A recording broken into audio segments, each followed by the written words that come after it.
Oh, God.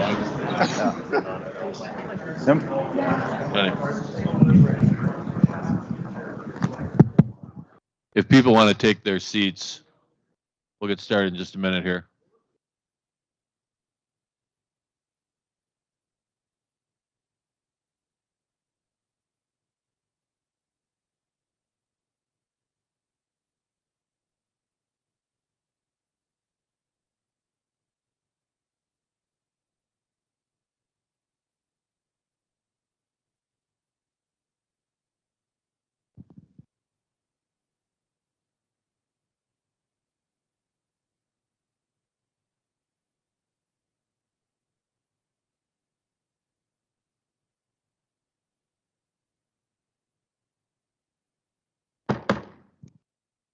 I'm going to call this meeting to order. This is the meeting of the Correctional Rehabilitation Task Force meeting. We're meeting here today in Sioux Falls at the Ramkota Hotel. And at this time, I will ask Mr. Bruner to call roll. We do have a number of participants online as well as in the room. Yes, thank you, Lieutenant Governor. Judge Pat Party. Senator Chris Carr will be here in a few minutes. He just texted. Senator Grove.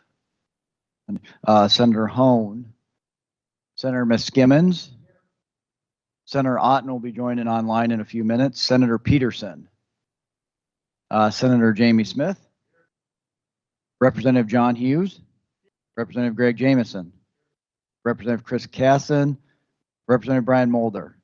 Representative Tim Reich. Representative Tessa Schwans. Representative Emery will be joining online later. Representative Whitman was unable to make it, I believe she said. Representative Bathke. State's Attorney Daniel Hager. Minnehaha County Jail Warden Mike Madsen.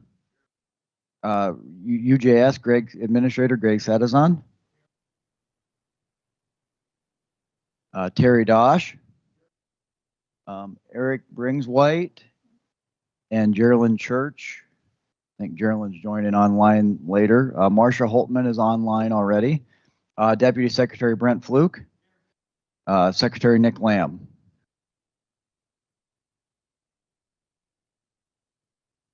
When I was switching sheets, sorry, Don Marie Johnson. Did I miss anybody? Mayor Tenhaken. Who are you again?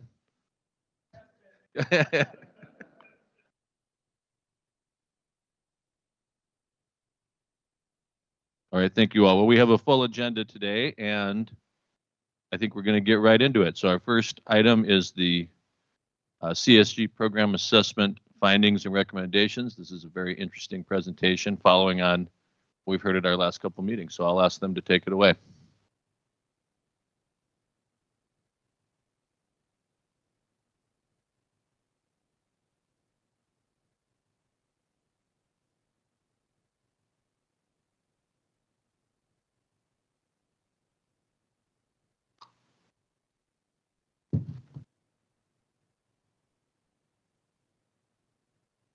Hi, everyone. You guys can hear me okay? Okay, well, thank you, Lieutenant Governor. It's really good to be back in front of you all. As you all, I'm sure, remember, I'm Sarah Friedman, a program director with the Council of State Governments Justice Center, here again with my colleague, David Demora. When we were with you in April, we shared preliminary program assessment findings and asked for your input. Today, we're back with the final program assessment refined based on what we heard from you and some new assessment activities that we did. And then later today, you'll hear from my colleague, Megan Pfeiffer, about reentry. That's in the afternoon. So we always do a quick reminder of who we are. The CSG Justice Center is a national nonpartisan nonprofit, part of the broader Council of State Governments, whose members come from all three branches of government. Our job is to be an impartial resource to all of you. We bring trusted data, practical solutions that other states have used, and a cross-systems view, and we help you turn that into decisions that fit specifically for South Dakota. We're not here to advocate for any particular position, but rather we help you untangle complicated challenges and build consensus to find solutions. And this isn't theoretical. We've helped leaders in every single state make communities safer and healthier, and we have staff who live and work from across the country. So what you see here today is grounded both in your own data and what has worked elsewhere. So here's the quick plan for today for our part of for our presentation.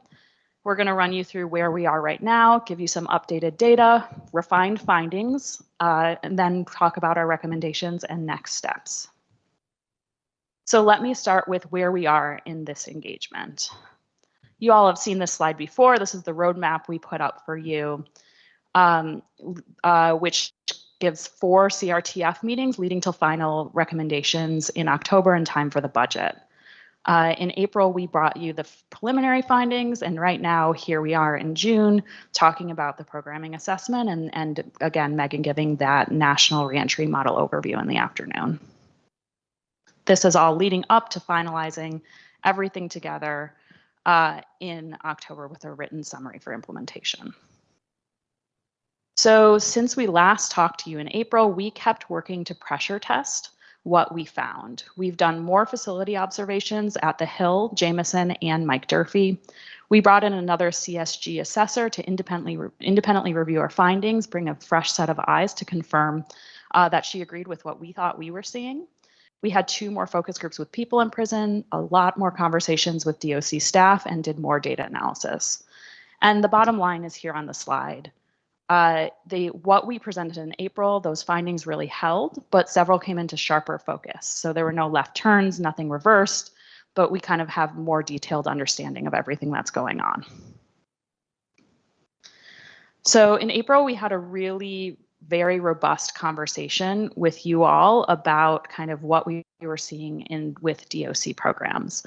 And I wanted to show you here that we heard your conversations and feedback. So this slide kind of consolidates hours of conversation in the April meeting into kind of 6 themes and shows you how we integrated those themes into our thinking moving forward. So you asked whether programs work and can we show that they reduce recidivism, and you'll hear me talk more about that in the data analysis section. You asked if the right programs are available for current needs. We heard concerns about literacy and ESL, tribally responsible program, domestic violence and victim impact, short stays, women's health, mental health, all sorts of things. And we took all of that into consideration when working on the recommendations. You asked about if peer-led programs could do more, and we also considered that as we moved forward.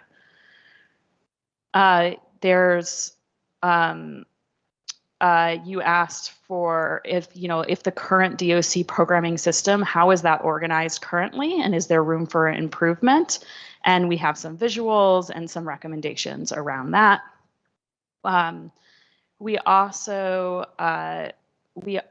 You also made a lot of points about could DOC have the capacity to make changes, and we've thought that through. And then finally, we had a really robust conversation about earned discharge credits and accountability.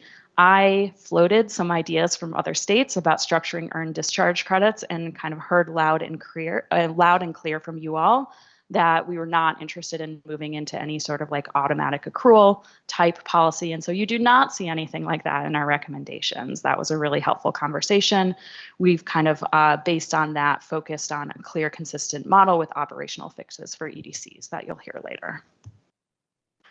Okay, so just to ground us all in what we're doing here and how the program assessment works. This task force is about figuring out how South Dakota can improve rehabilitation in the state. You all don't want to keep warehousing people and paying for that. You want to make sure that when people come out of prison, they are rehabilitated and are not committing new crimes and becoming public safety risks. So you asked us to come in as that kind of impartial outside perspective and say, what is DOC doing with rehabilitation, and is it effective at reducing recidivism? We do this. We have a model that we've used in other states for how we look at our prison programming. Is prison programming doing what it's supposed to do, and is it set up to reduce recidivism? And that is really based on what evidence says, what like a long-standing body of research says. Research shows that 3 targets working together are set up to actually reduce recidivism. And I think, like lesson, yes, I have the movement again. So these 3 targets are who. You got to make sure you are targeting the right people based on their risk and needs. And when I say risk and needs, I'm talking about risk of reoffending. So not dangerousness or how severe the initial crime is, but a risk model of is this person at risk to create new crimes or to commit new crimes in the future. And then you want to think about what are you do you have the right programs? Are they effective and evidence-based and shown to reduce recidivism nationally? And then the third part of this is how well.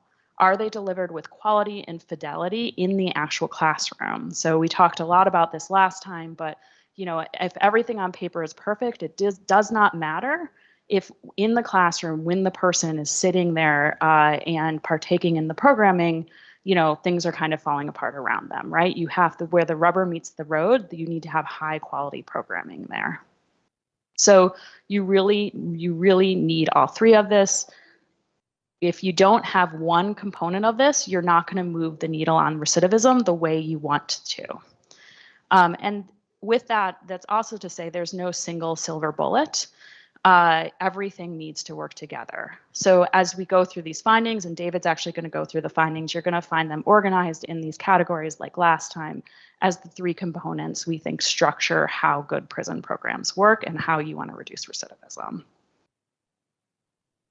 Okay, also as a quick reminder just about what this assessment is and what we looked at versus what we didn't. So this assessment centers on core risk reducing programs that DOC staff facilitates. So educational, vocational, evidence-based, and behavioral health. We did not look into or cover other things that DOC does, like work release, Pheasantland Industries, facility work assignments. Those are outside of kind of traditional corrections programs, and so therefore weren't part of this assessment. We also did not include any volunteer or religious programs. That's not a judgment on their value, but we could only do so much. And so we had to narrow in on the types of programs, the types of programs that have a strong research base, thinking about that evidence base. And you all wanted to know what DOC was doing. So we narrowed down on programs that were administered directly by DOC staff to think like, what is DOC doing to reduce recidivism? Okay, so now we're going to get into the updated program data section. Some of this will look familiar from last time, but we also have some new analysis moving forward. So first, the encouraging news, and there's real credit to DOC here. Access to programming has grown meaningfully from 27% to 44% of people in prison over the last 3 years. This is due to recent deliberate progress to get more people into programs.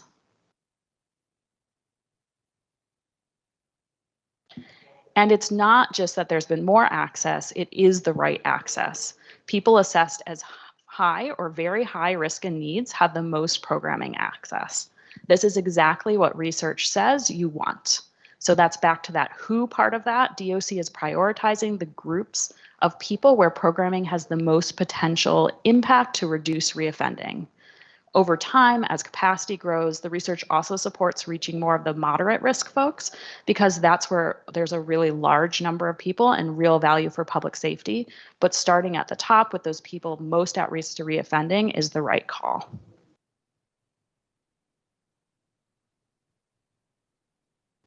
We can also see that over the past 3 years, outcomes have been improving too. So from 2023 to 2025, negative program outcomes fell about 5 percentage points and positive outcomes rose proportionally about 4 percentage points. So this is a modest change in the right direction. You have less people who are refusing, being terminated, or suspended from programming for their behavior, and more people who are successfully completing programming.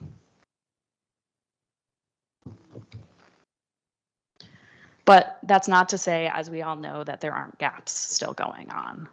So even with all of that progress, 36% of high-risk people released in 2025 left without having access to any programs. The share starting or completing before release is improving, so we can see that, but there's still a significant gap in getting everyone who needs it programming. And you can see here again, if you look at this chart, actually, you're seeing improvement over time. You're still seeing improvement over time, but at the end of the day in 2025, there was still a significant gap in, getting enough programming to the people at highest risk to reoffend.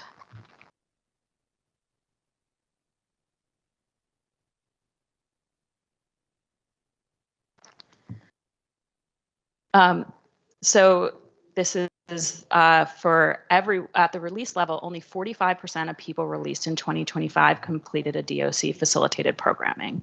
So I'm no longer talking about just high risk or organizing people of risk, but for everyone who was released in 2025, 45% of them got access to DOC or completed. In this chart, it's completed a DOC program. Among those who did complete programming, the largest share completed cognitive behavioral programming that targeted criminal thinking, followed by substance use treatment, which is the right emphasis given what drives reoffending. So those are the types of programs that we want you all to make sure people in South Dakota have access to.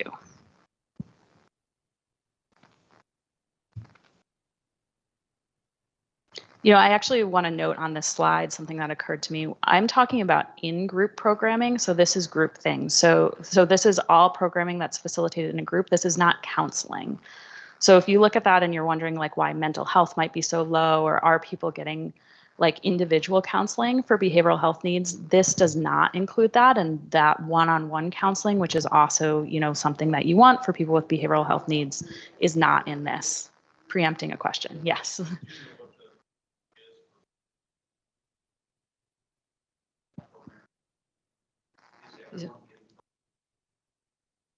So 44.6% is all programs. That's everything. So of people who were released in 2025, 45% of them completed at least one program.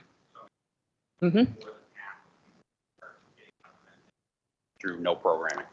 55% did not complete a program. Now that is completion, right? I don't know if this is not they entered a program and they didn't complete it, or this is not necessarily access. It's not a program start, but it's a successful completion. Yeah, 55%. Yeah. Somebody goes be there long enough to complete some of these programs. So some of it they couldn't do anything about. They're just simply not there long enough. Yep, that could definitely be included in this. We know what that percent. We figure out who's in good standing going through programming versus not doing anything or failing out. Yeah, you mean for 2025 releases specifically? Sure, whatever this data is measuring, I'd be curious what that is. Yeah, that's kind of, actually, this is what this is. It's not for releases, but it's for people on December 31, 2025, 76.9% of people were in good standing in their programs, and 23%, these are people who access programs. They either refused, terminated, or were suspended from their program. So kind of gets to what you're saying. It's not for releases though. It's for anyone who got a program in 2025. It seems like it'd be good if we could figure out some way to quantify. Of the 55% who didn't complete, was that because they're refused, terminated, suspended, or is it because they just got out too quick? If we could break that down somehow, I think that would help us there. Because the people who are getting out too quick, there's not a lot to be done about that. That's just going to be out what it is. Yeah, and we actually, we kind of get to that, but this is again, so I don't have the exact cut you're talking about, But I do have by facility. For this slide, we took out anyone who has a stay less than 6 months because we were worried that those short stays might be skewing the data. And so this is looking by each facility for anyone who received programming in 2025, like who received programming by facility, and we took out the short stays from that, thinking that the minimum centers might kind of be skewed because of the short stays. So you can see here, by facility without short stays where people are getting programming, but I can definitely come back with exactly what you're talking about. I don't have that exact cut of data here. If it's on or not. Green light. Green light. Red light, green light. I think you can hear me. Oh, thank you. Yeah. Okay. Will your findings address incentives and disincentives for participating or not participating in programming? We have a lot on EDCs, if that's what you mean. Yeah. We do think EDCs are driving program participation, and we can see that. Yeah. Well, and I find it, this is kind of a crude math, but the percentage that participate in programs that were released in 2025 is about 44%. Yeah. So, I mean, is this just sort of a hunch that our recidivism rates early is tied to those that participate versus those who do not participate in programming? Is there a direct correlation, in other words? It's actually more complicated than that. Yeah. Yes, we know that when people who need programming get programming and successfully complete, that they have a lower rate of recidivism. What you have to look at for the people that are not getting programming are several different things. One is, are they people that need that programming but are not able to access it? The second is, are they people that don't need that programming? And why are you wasting resources giving them a program that is not going to lower their rate any more than it already is? And then the third one is, they may need the programming, but their length of time in the facility isn't long enough that they're able to access that programming. So it's not a one or the other. It really is sort of a layered set of issues to figure out, because it's not true that everybody needs risk reduction programming. People that get incarcerated at the lower end, they may need substance use programming, but they may not need the kind of programming to deal with criminal thinking. So part of the issue again becomes, what kind of programming does somebody need? And are there actually some people who need very little programming? Maybe they need a peer mentor, maybe they need education, maybe they need a number of those things. But when we're thinking about specific risk reduction or cognitive programming, we're talking about targeting a subset of the individuals that are incarcerated. A quick follow-up. Are you able to peel back those layers and determine a correlation based on that really good analysis you gave, which helps me really understand the impact of my question? Are you able to do that? Are you able to include in your findings and recommendations ways to make those assessments so that you can create data that corresponds to your layers of analysis? Yeah, I actually have a slide on that later, but I mean, the answer is frankly right now, no. Yeah, I don't have I wish I could say yes. We can't say no now. I also want to note that you all measure recidivism on a 3-year basis. So you're looking at people who come back 3 years from release, which is very typical and actually what we would want to see nationally. 3 years is a very good window. It's what many states do. You all did these programming improvements. We see this increasing programming over the last 3 years. People who got these programs, people who are in these numbers, haven't been out for 3 years yet, right? So I'm showing you a lot of people who are released in 2025. We're not going to know until 2028 if they're coming back and are going to be in your recidivism number. It's and we're going to talk about different measures of success and reentry, because that is quite the lag, right? I mean, it's what you have to do, right? People have to be in the community to know whether they're successful or not. And 3 years is the typical measure. But all of these people here who now got these programming, all these people who did get more programming from, as we've shown, from 2022 to 2020, 2023 to 2024. Like they're still in the community, or they're not yet in your recidivism numbers because of that 3-year lag, which is like a national standard. Another area of the complexity, I believe, is like every one of these people that's getting out, assuming they didn't flat, had a parole plan, or not a parole plan, but I can't remember the name of the document, but a list of tasks they have to be compliant with to get parole. So some of if they're not there long enough for a program, they may have to do it on parole. Or if they have such a long sentence, I believe DOC can correct me, they may not be eligible for it, or at least they're going to wait a little bit when they get closer to parole to start some of it. I believe at least that's what they were doing at one point.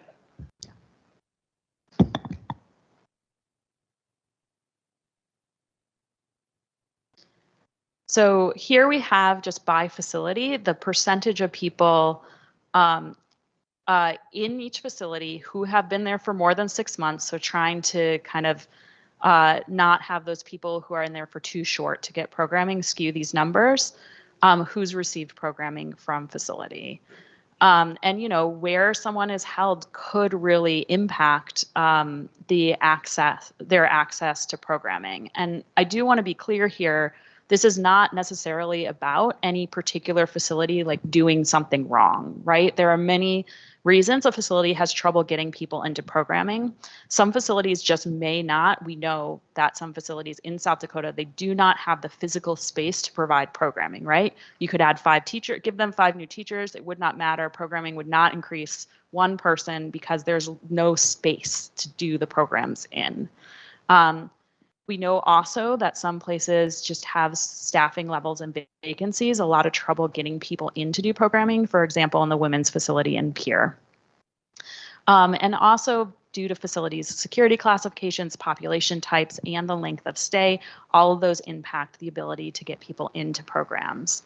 And these constraints are kind of a recurring theme, and they shape what's realistic in our recommendations. We'll note here, for anyone who's following very closely from April, this kind of this slide has changed a little bit from what I presented in April. We're using slightly different data to look at who's getting programmed from facility, and the trajectory has changed a little bit. But this is kind of the graph to use if you're wondering, well, how is one particular facility getting people into programming? Okay, so completely different set of data from April. We now have some analysis on how your institutional earned discharge credits are working. But before I dive into that, I want to walk through how these earned discharge credits, the EDCs, work at a high level, because it's really central for the next few slides. I know that this is very familiar to a lot of you, but I just wanted to, thought it was helpful grounding for what comes next in the presentation, that we all kind of see how EDCs work. So right now there are 3 different ways to earn credits: by working, by completing programming, or very rarely by performing a heroic act. 1 EDC, so 1 credit, equals 1 day off a prison stay. So I just acknowledging that you can use day and credit interchangeably, and you might hear me do that. So people can earn 90 days for completing 360 hours of work in the facility, and that's capped at 180 days per year. That's for work. So people can also earn up to 90 days for successfully completing programs, and it has to be an approved program that has a certain kind of amount of EDCs that are already assigned to it, and that's capped at 270 days per year. And then for heroic acts, someone can earn up to 365 days at the discretion of the DOC secretary. And I think that's like extraordinarily rare, so won't go into that at all at this point. But it's also to note, so that's how people earn credits, but there are also really important limits on how those work. So that's in the dark blue blocks. You have these exclusions and limits. And I know this is a lot of text, but it's kind of a complicated policy. So people who refuse to participate in programming cannot earn work credits, right? So that's like an important thing to know. You cannot cherry pick, oh, I want to work, but I'm going to refuse to do what's in my parole plan. You will not earn any credits that way. You kind of can't game the system that way. Also, there's certain offenses excluded, like life and capital offenses and offenses committed before July 1996. Also, for 11 serious crimes, there's a 15% cap for those crimes. And then the fourth thing on here is that there's no rollover. So like what you earn in one prison stay does not roll over into the next. Like each prison stay is its own thing. Nothing is taken into account of what happened last time. But the bottom line is, and to remember, and I'll be reminding you throughout this, is that there are these different caps depending on it. Institutional work, you can earn 180 days off. Program completion, you can earn 270 days off, and you cannot combine those, and combined, you can earn 270 days off. That's annually. Any questions before I go into the data on this? Because I feel like it's a lot. Okay, maybe everyone is already familiar with this. Okay, so looking at what EDCs looked like in 2025. So on average, for people who were released in 2025, they earned about 4 months off their stay in prison using EDCs. So there were 2,428 people released in 2025. 59% of those people, so about 1,400 people, earned some credits for doing something. So 41% of people released in 2025 did not earn any EDCs at all. Across every one of those EDCs earned, that is like about 4 months off the sentence. And you can see here on the left-hand chart that the programming versus work. So like 57 for programming, 64 credits for work, combined 120. That's across everyone. But if you look at people who earned EDCs, so taking out all of those zeros, the 41% of people who didn't get any credits, for if you got 1 credit, you on average got about 205 days total, which is like a little under 7 months off your prison stay total. So for the majority of people who earned them, these credits do meaningfully reduce some time in prison, but it is not typical for people to earn, say, like years off their sentence, right? It's about 7 months on average for people who earn credits, 4 months if you take all the people who don't earn credits into account.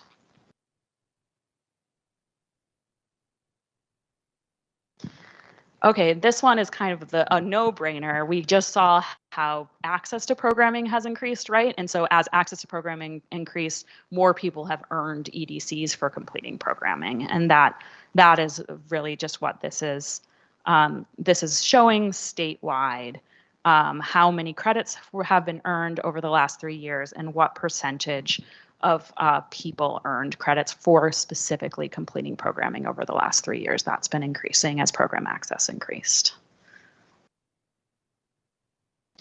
Now, I think there's been a lot of conversation, or a lot of people have talked to me about the caps for EDCs, and a lot of curiosity of, are people actually kind of hitting those annual caps? And this is showing over time. We are seeing that more people reach the annual credit cap by adding programming on top of work. But as you'll see here, basically no one is hitting the cap for programming alone. So it's so small you can't even really see the bars. That's the leftmost bar. In 2025, 13 people across the whole system, reached that 270 cap just for programming. Now, 335 people did reach the cap, the 270 cap, by combining work with programming, and that has been increasing. But also you see here that less and less people are reaching the cap, the 180-day cap on work alone. So, I mean, I think this does show like this does raise the question that we kind of come back to in the findings about how strongly the credit structure pulls people towards programs.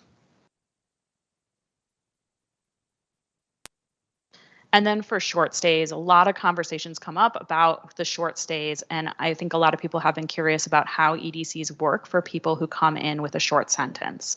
So this is just showing the stats here for people who have stays for under a year in 2025. So people who were released in 2025 had been in prison for under a year.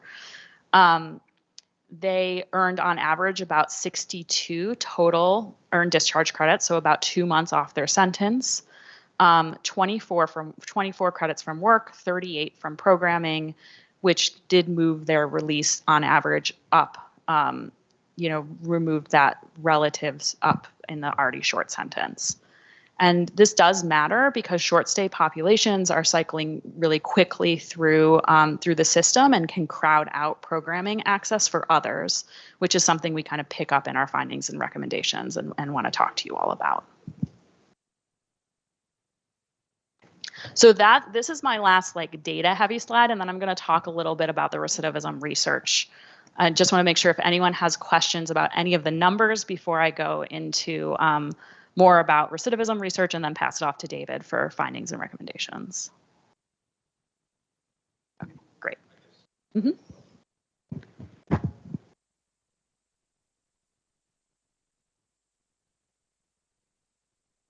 I guess I'm curious what other states do. Certainly we have a DOC system where they can earn but never lose their earned discharge credits. Is that common in other states where not being able to lose if there is bad behavior? The answer is that it's all over the map in terms of how states make those decisions. The majority of states that I've worked in, at least, don't have a lose option. What they have is a you can't earn any more option. You're done until, and then depending on the state, some might say you need to demonstrate A, B, C, or D. Others might make it a time frame. You have to behave well, for 90 days or 120 days, et cetera. And there's at least one state that I worked in where if you lose it, you can't gain it back. So there are a variety of different ways that that's approached in different states. There's no one right answer about that. Does our system have, you can't, we don't take them away. Do we have you can't earn them anymore? And what are the policies around that? I can speak a little to that on programming. Oh, but Brent, do you want to? So as I said, if someone refuses to participate in programming, they cannot earn credits for work. When someone is terminated from programming, they have to show that they can't earn credits anymore, and then they have to show a lot of initiative to get themselves back on an earning track, including taking a specific kind of cognitive behavioral program that does not earn them any credits, to show them that they're, it's called motivational enhancement, that show them that they're ready to begin earning credits again. So on the programming side, I can't speak to the work side of it. You refuse to work, if you get fired from a job, you become non-compliant in your individual program directive, so you would not be able to earn work credits.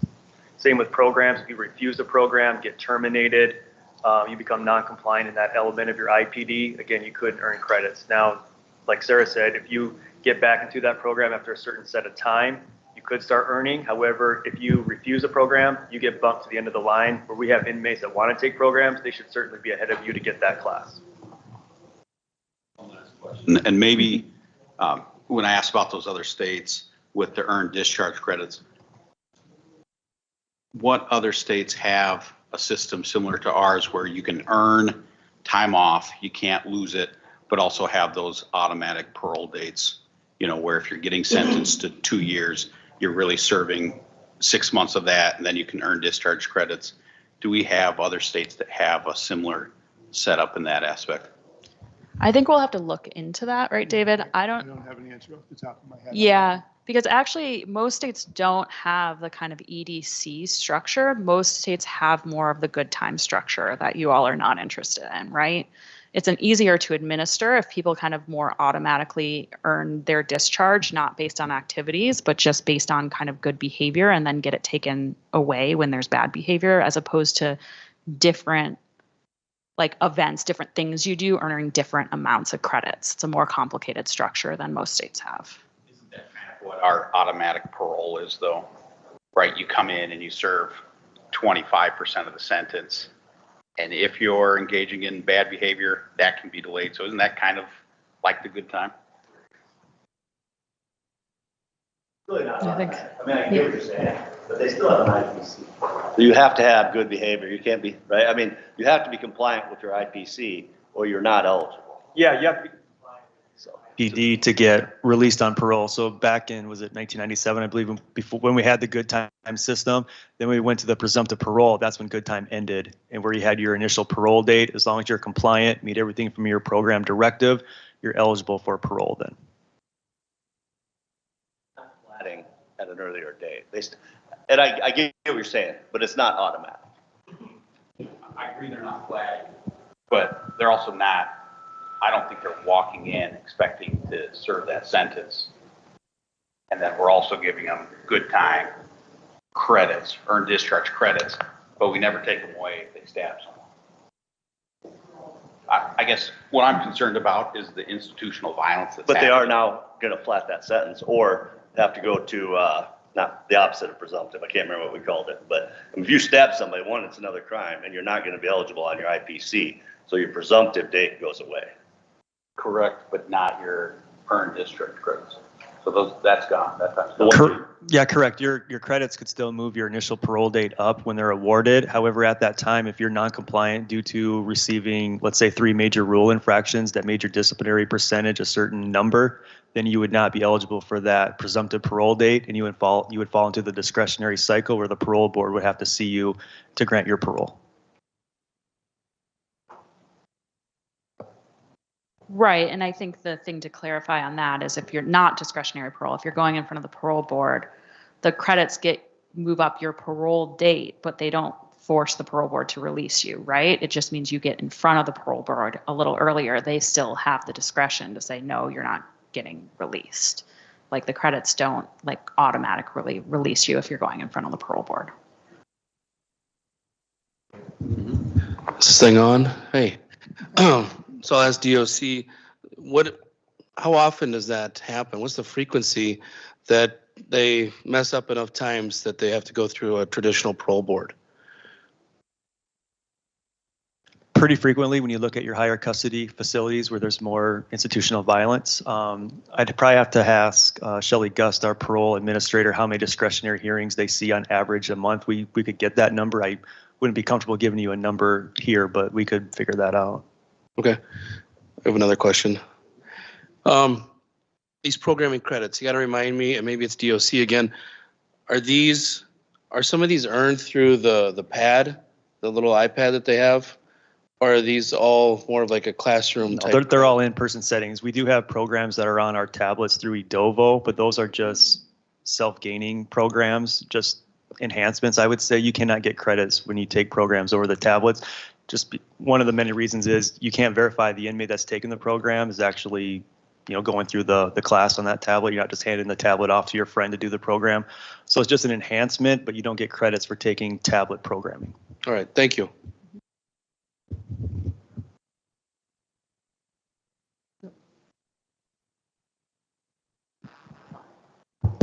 Okay, sorry about that. Thank you. So I have a question about how would an inmate lose the ability to access programming? What types of behaviors would constitute their loss of programming? Yeah, DOC, could you answer that? Some ways that come to mind. So when it's time to take, let's say, your SABISA substance abuse class, and you just flat out refuse to attend, then you'd be non-compliant in getting that program, so you wouldn't get credits. You could be participating in a program, say at a minimum center, and maybe you're on work release, you bring in contraband that's significant, and it necessitates removing you from the minimum unit to a higher custody level. And if you were taking a class, you would be suspended, and you'd have to try to get into that class at your next facility. In general population, if you catch a major rule infraction, say for an act of violence, and you get placed in restrictive housing for a set period of time, you could lose your space in that assigned program as well. So those are just 3 areas that you could lose that program. Follow up to that.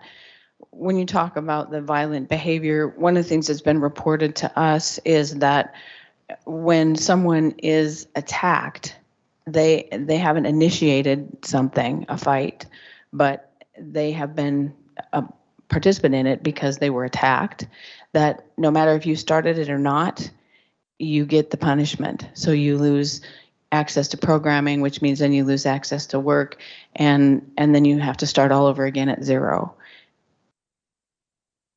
I kind of think that's backwards, but maybe you can speak to that. I agree. If you're assaulted and you didn't participate in the act of violence, no, you should not lose your spot in that program and assigned work assignment. So if you have, maybe offline, if you could tell me some details, but no, that shouldn't happen. I agree. If you don't participate in the act of violence, you should not be punished. Now, you may be removed from population while we investigate the situation, and for your safety, we may put you in a protective custody situation while we review the incident. But once that investigation is complete and you're found not to be an active participant, you should go back to your same status. So if that is happening, that should not be. Let's follow up offline about Sure. that. So I did want to just leave you all with some information on the question that we hear every time that we've already been pressed on today is like, can DOC or can we prove that like a particular program actually reduces recidivism? And this is where I just want to be straight with you, is that clean like program by program answer is really hard right now. It's not something that's possible. Right now, we don't have long-term outcomes that are linked to individual programs in the data. And even if you did have perfect data, isolating one program's effect is genuinely complex because people generally, they take several programs, they participate in other activities. There's not like a clean way to attribute like this one program did this one thing. There's no silver bullet there. So we would be overclaiming if we said, oh, yes, we can tell you that like a single program cut recidivism by a specific amount in South Dakota. What we do recommend instead is this path towards better evaluation. So right now you're kind of in the leftmost part of this spectrum of evaluation. You can, DOC can track program completion and dosage. So like how much programming someone is getting. In the near term, you all could start using pre and post change measures that staff already actually do collect in South Dakota, where you kind of give people a survey before a program and at the end of the program to see if their thinking, their behaviors, their skills have improved from going through the program. But then further out, we do want you all to work towards kind of these linking outcomes. So linking program data to recidivism for descriptive patterns and matched comparison, which is very useful, but again, not causal. The causal part is really hard and takes a lot of time and resources. That's like longer term, more rigorous gold standard evaluation practices, where you have like, you want to have like a comparison group and a test group, and it's like very weedsy kind of academic stuff that is resource intensive, but you can work towards that. So, you have kind of what you're doing now. So as you put more time and resources and do a higher quality evaluation, you get more causality. You understand better, like this is the thing that caused this outcome. You all are not there yet. South Dakota isn't there yet. Most states are not there yet. But, the path kind of sums it up at the bottom. Like you want to build the data foundation now, which you are doing, use feasible measures to manage and improve, and then, work towards these finding resources for these rigorous program evaluations for the programs that you care most about.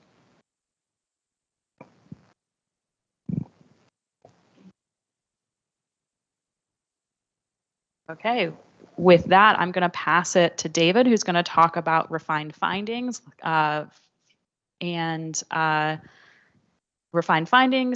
the overall recommendations.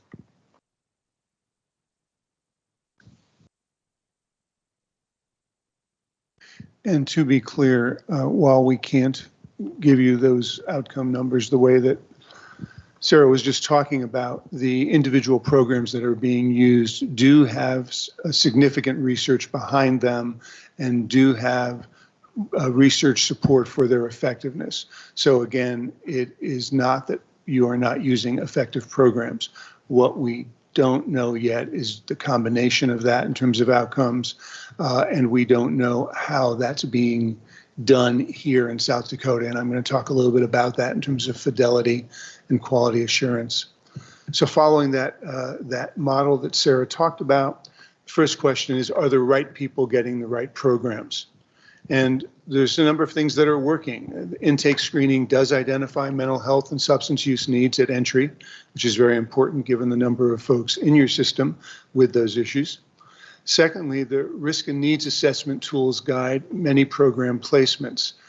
Very quickly, again, as Sarah mentioned, all risk tells you is the likelihood of recidivism, of reoffense or failing on supervision, and it tells you what the intensity of intervention is that's needed. That's really the important piece about risk. It tells you the intention of intervention that is needed, and the needs are what it is you should be focusing on. So risk and needs results should tell you how much people need, the intensity, and what they need, what needs to be impacted or affected through intervention. Excuse me, people with high risk and high needs are prioritized for program access. There are a number of challenges. The first one is that until recently, who gets off the wait list and into programs runs on unstructured staff discretion, meaning each staff member facilitator was making those decisions. There were not clear criteria being used. I'm going to talk a little bit about some changes that are already in place to fix that, just to be clear. The demand continues to outstrip the supply. Access is uneven for people with long sentences, and people returning for short stays can crowd out the programming access for the people with the long stays. And EDCs drive motivation to participate more than assess need. You want something as an incentive to get people to do the right thing, right? To whether that's work or going to programming, et cetera. But what you don't want is an incentive that drives people that don't need something into getting something and then crowding out folks that actually need that. So the what? Are the programs evidence-based and aligned to need? And yes, it's a nationally well-regarded evidence-based catalog that the DOC has in terms of programming. They have strong GED program outcomes. And the vocational partnerships are producing industry recognized credentials. That's not happening in a lot of states. That's something you should be proud of. And peer and volunteer-led programs extend the reach of stretched staff and build pro-social culture. But I'm going to tell you that you need to increase that, and you need to increase it in several ways as we move forward. What are some of the challenges? Well, the catalog has more distinct offerings than DOC can deliver consistently, so we're going to suggest that with some help from us and others, that there might be some culling of that and a focus on some of the programs so that you don't have more than one program that does the same thing, essentially gives you the same thing. Certain categories of programming are missing literacy and education for all levels of learners. So there is the GED program. It does very well, but it does miss certain levels of folks that might need something different than what is being offered. Domestic violence programming is missing, and tribally responsive programming is missing, so as well as options for people that are serving long sentences. And we'll talk a little bit about long versus intermediate versus short sentences as we move forward. And there's limited data tracking for peer-led and volunteer programs, so it's hard to understand reach and outcomes. And I think it is extremely important to have peer-led and volunteer programs, but it is extremely important to track those as well. You can't simply hope that those things will work. You need to have the same evidence of how those work as you do for the other programs. And then how well are the programs set up to succeed? Well, everybody that we talked to in terms of the facilitators were quite skilled and very, very committed. They do use pre and post assessment surveys or tools for most of the clinical groups, and there is very precise GED tracking. Again, challenges though. There aren't enough program staff and there aren't enough security staff, bottom line. And, we can talk about DOC hasn't done this or can't do this or whatever, but if you don't have the right staffing pattern, the right number of staff, you can't do the right thing. It's just that simple. And they do not. And yes, in some facilities, there's an issue of space, and that needs to be thought of, frankly, differently. There might need to be some restructuring in those facilities with very small areas of space. As your new facility comes online, that will certainly solve a number of the space issues, but it will not solve those issues in the smaller facilities. Having said all of that, you build the space, you have the space. If you don't have the people to do it, it's not going to work. There's inconsistent training and no systemic quality assurance fidelity checks just yet. We're going to talk a bit about that. And the operational disruptions reduce program time. And part of the problem with the operational disruptions comes back again to a staffing issue. When you don't have enough staff to appropriately, security staff specifically, to appropriately handle everything when there's a problem, that increases the number of, they're having more fun over there, that increases the number of disruptions that occur and the amount of time it takes to resolve those in order to get things back to normal, if you will. And then the programs have been operating in silos, so limited coordination across program types and staff support as we talk to one set of folks doing program, and then we talk to another set of folks doing programming, and they really didn't have a good and clear sense of what the others were doing and what that looked like. How well is the linchpin? So improvements to who and what won't stick without a quality program delivery, and the adoption of a rehabilitative culture across all divisions and levels, and that includes the custody staff. 3 things are essential, not optional. The first one is there has to be quality assurance. Secondly, there has to be staff training. And thirdly, there have to be enough staff to get people to programs and to keep them running. You're probably getting my theme here. So in terms of the recommendations, 4 moves that we're recommending to improve programs, to reduce recidivism. The first one is unifying oversight and coordination. Right now, that has been pretty fractured. Secondly, build logical program pathways. I'll go through each of these in just a moment. The third one is investing in capacity and culture. Some of that is staff, some of that is culture change. And then empowering the DOC to restructure the EDCs so that some of the problems we've discussed aren't in place the way they are now. So the first one, unifying oversight and coordination. We recommended that there be the establishment of a single rehabilitation and reentry division to provide unified leadership and accountability for rehabilitation and reentry with a designated owner for program quality and outcomes. Someone where the buck stops, if you will, right? Secondly, strengthen DOC's internal program committee as the cross-division coordination body responsible for the earned credit structure, the peer-led and volunteer programs, and the curriculum pathways, as well as the evidence-based program catalog. So to coordinate across all of these types of programs, including education and behavioral health.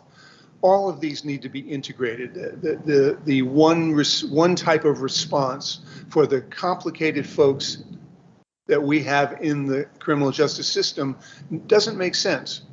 When I started back in the dark ages, it might have made sense. We got somebody, we did one thing, this is what we did, it worked.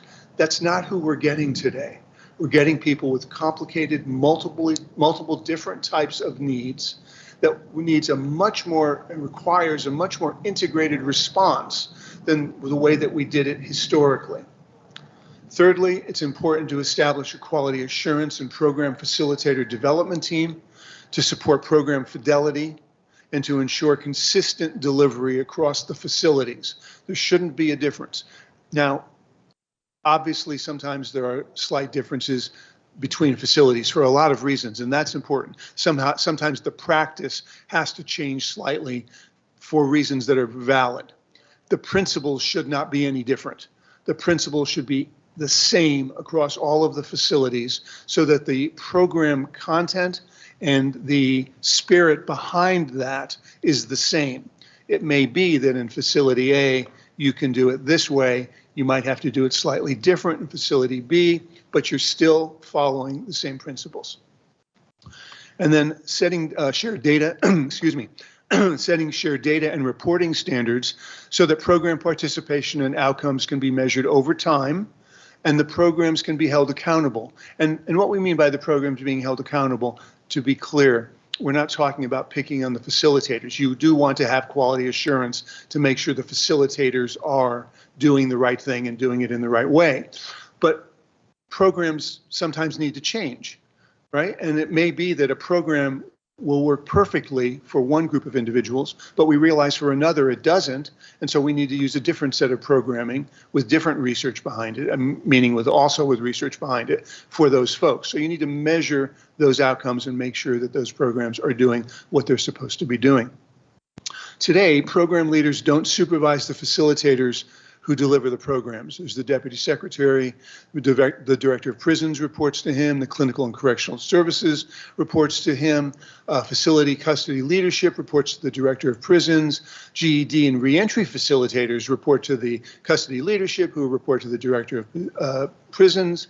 When we look at clinical and correctional services, education and program manager, they report there, the behavioral health chief reports there, the clinical nursing staff report there, the health services administrator report there, the behavioral health facilitators report to the health services administrator with sort of a dotted line up to the behavioral health chief. And there's no line of authority there, and there's no line of authority when you look at education programs manager going over to the GED. So it's not the most effective response. I just think, Go ahead. oh, sorry, just the thing to note. So you have a manager of your education programs and you have the behavioral health chief over behavioral health programs, but actually there's no staff under them. The staff, so they're like conceptually the managers, but no, they don't supervise anyone who's doing the actual programs. I think that's what those orange lines are, just to see that, like, it's really hard to have people who are in theory in charge of these types of programs, but actually no one who's delivering the program is kind of on their team. That makes sense. Make sense? Yeah. Thank you. So what we've proposed and what is already being worked on is a unified division with a coordinating program committee. So again, the program committee, to be clear, looking at education, reentry, behavioral health, and custody as well, coordinating across all of the programs.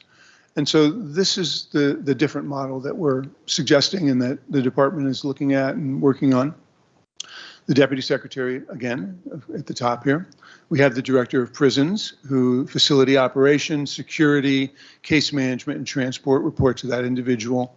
But then you have the R&R, if you will, division, the rehabilitation and reentry division that puts these things together so that you've got education and programs, reentry, cultural programming, planning and analysis, and quality assurance and facilitator development reporting in that division, right? Providing quality coaching and training. And you see the GED and reentry facilitators, of course, going up to education and programs. But we have a division now that is looking at integrating all of the things that somebody might need, or in some cases might need some of, but not all of.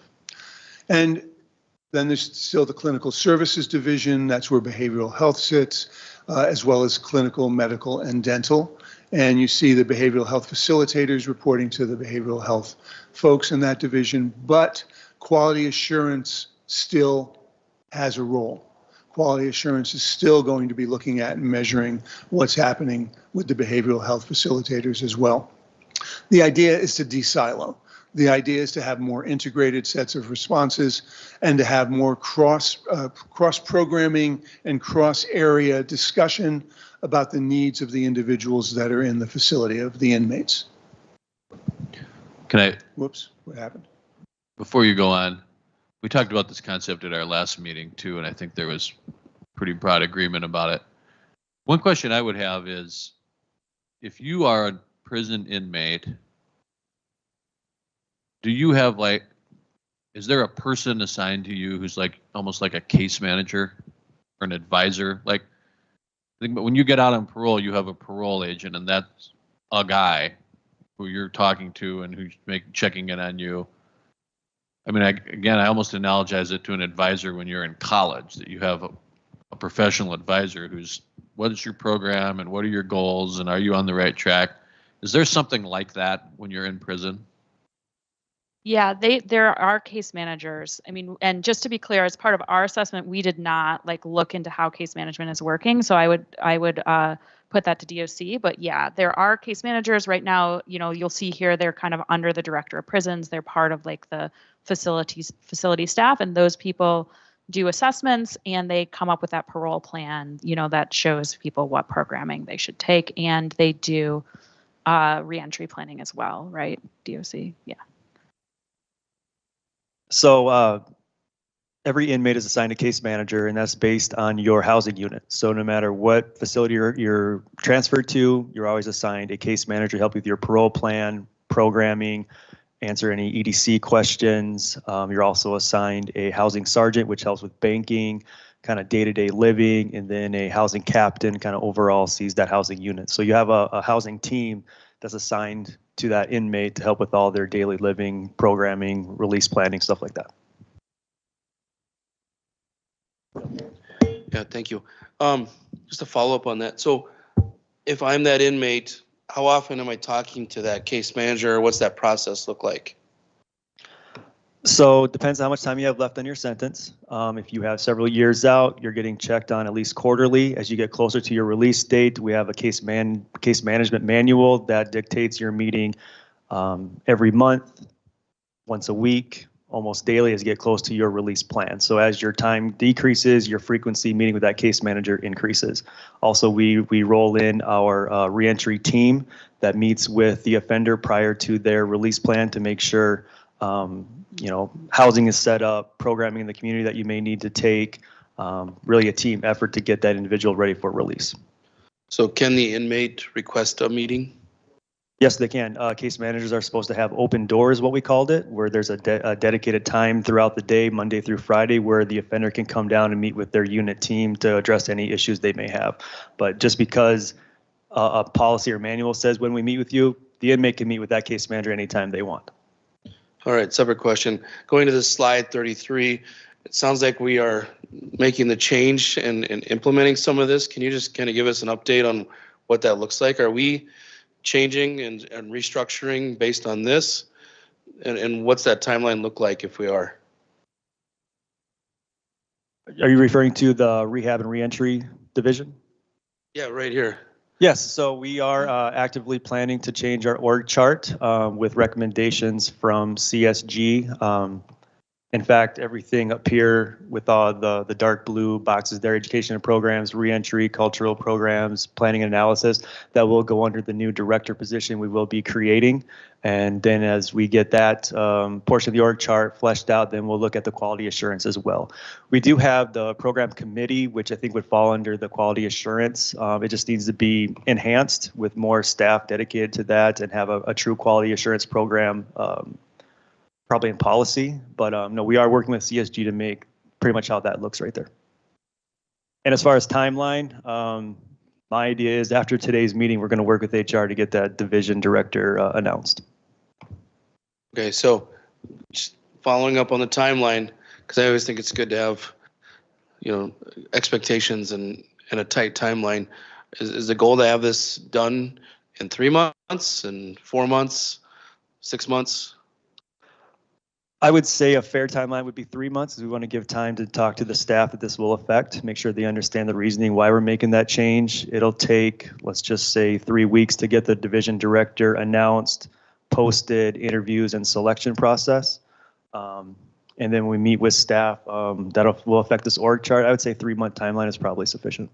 Okay, thank you. Can you hear me? Okay. This was probably a question for CSG. Is there communication between the caseworkers of the incarcerated and the parole officers? Actually, that is probably a question for DOC because we did not assess the case management part. We specifically were focused on programming. Could you repeat that for me, please? Is there communications between the case managers that the inmates are assigned to and the parole officers post-incarceration? Not post-incarceration. Once leading up to release, the case management team and the reentry team are meeting to have those pre-release meetings to make sure everything is ready for that continuity of care once the offender is released. Once they're in the community, parole takes over that supervision and management of that offender, working with our providers in the community. The case managers don't carry on that, that checks and balance with the parolee.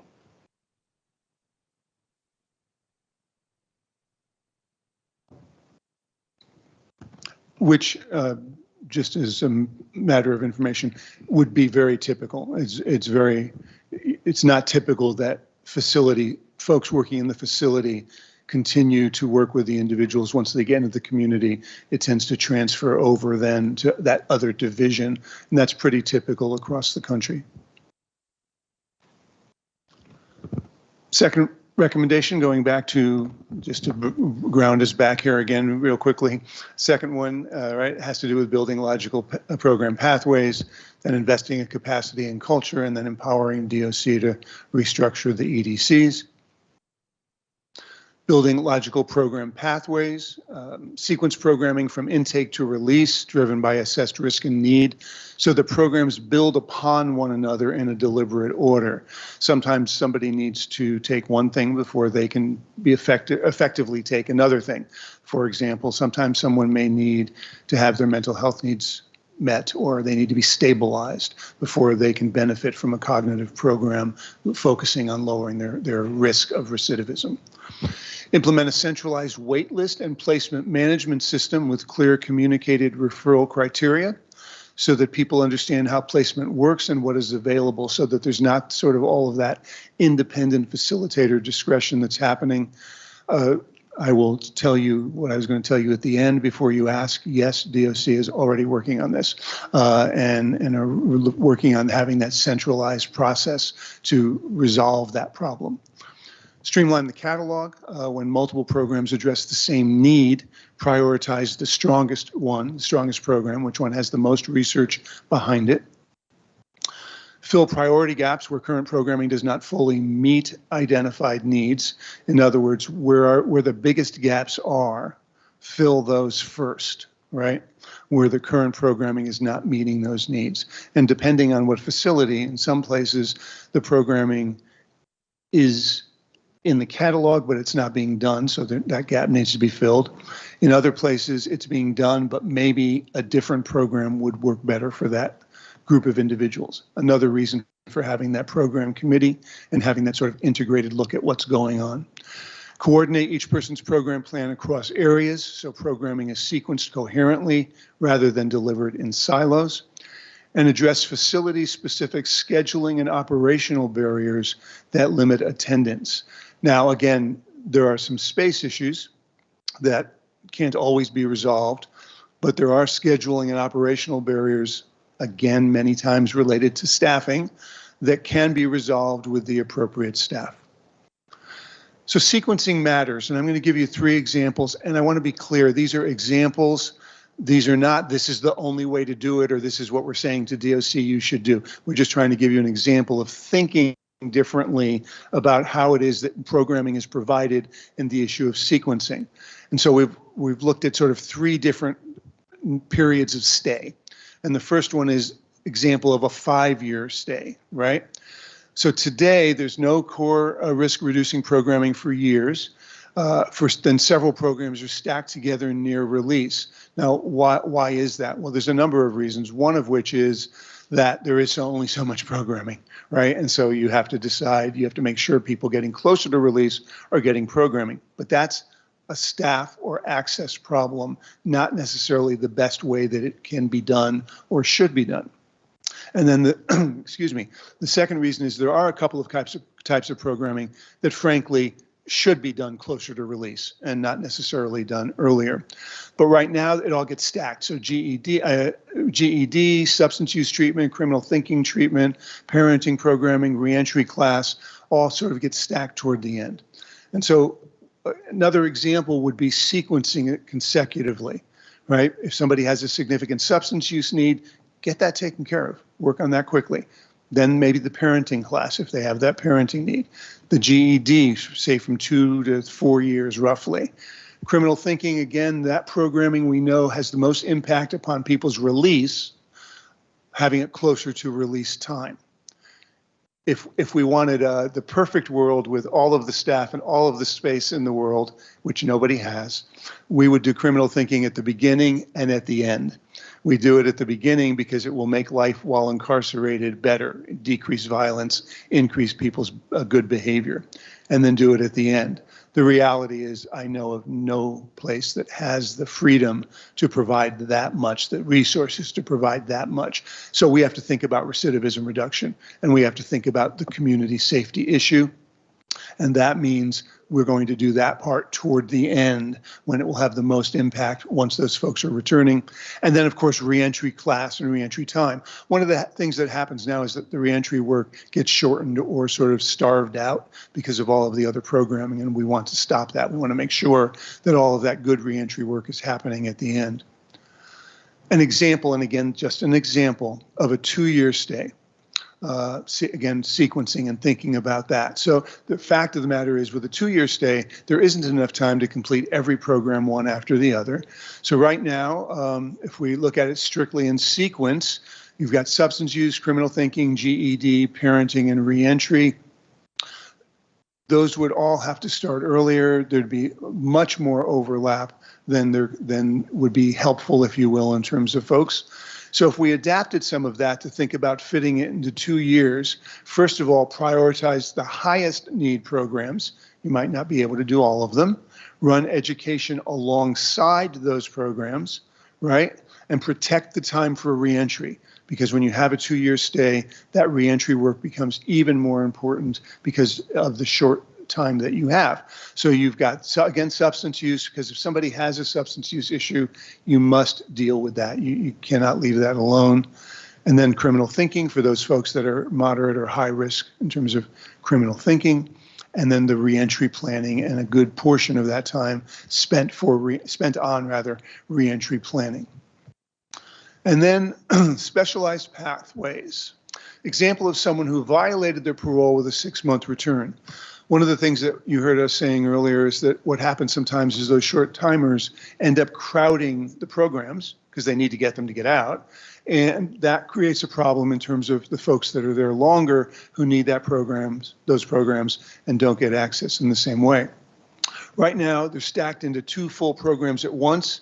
Both typically have already been completed during a prior sentence. And so you've got that happening both together in that 6-month period. What we're suggesting as an example, and again, how this exactly will work in South Dakota is to be determined, but it's a different way of thinking, which is a dedicated parole violator track. It's short, it's targeted, and it's focused on what drove the return specifically, so that there's a relapse prevention booster for high risk and need violators who have substance use problems, which, by the way, vast majority of your returns are related to substance use. So what it means is that they've relapsed. And so that should be a super big focus, if you will, in terms of what's happening while they are back inside.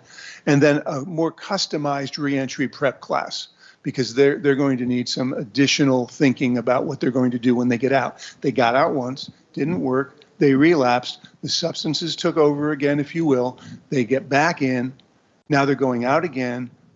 What they need is some work about what they need to do differently. What needs to be different this time upon release than what happened the previous time upon release. So, excuse me again, it's a more specialized pathway, and we're suggesting it be done separately so that, first of all, these folks don't crowd out the people that need the other programming. And secondly, it's more targeted toward the specific need here, which is a bit different than the individual who's been in for, let's say, again, 5 years and going through that programming over that period of time. The third item has to do with investing in capacity and culture. And I have to say that capacity and culture are equally important.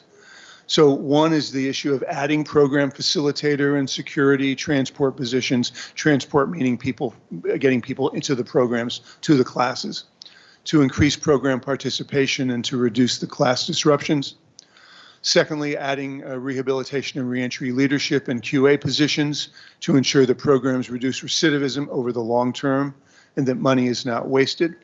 Again, this is, I have to tell you, it's very rare that we go somewhere, we develop a set of recommendations, and while we're giving them, folks have already started doing a bunch of them. That's quite impressive, and it also messes up our presentation. But in reality, that's, again, also started already. The third one, culture is equally important. There has to be a rehabilitative culture among custody staff to support programming and to reduce operational disruptions. That's highly inconsistent right now. And I will say it probably leads more away from that than toward that. And that needs to change.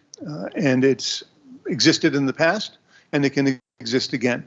That doesn't mean that they don't have an important security role, and don't misunderstand me. We cannot overstate the need for that role. But you can do more than one thing at once, and you can do more than one thing well.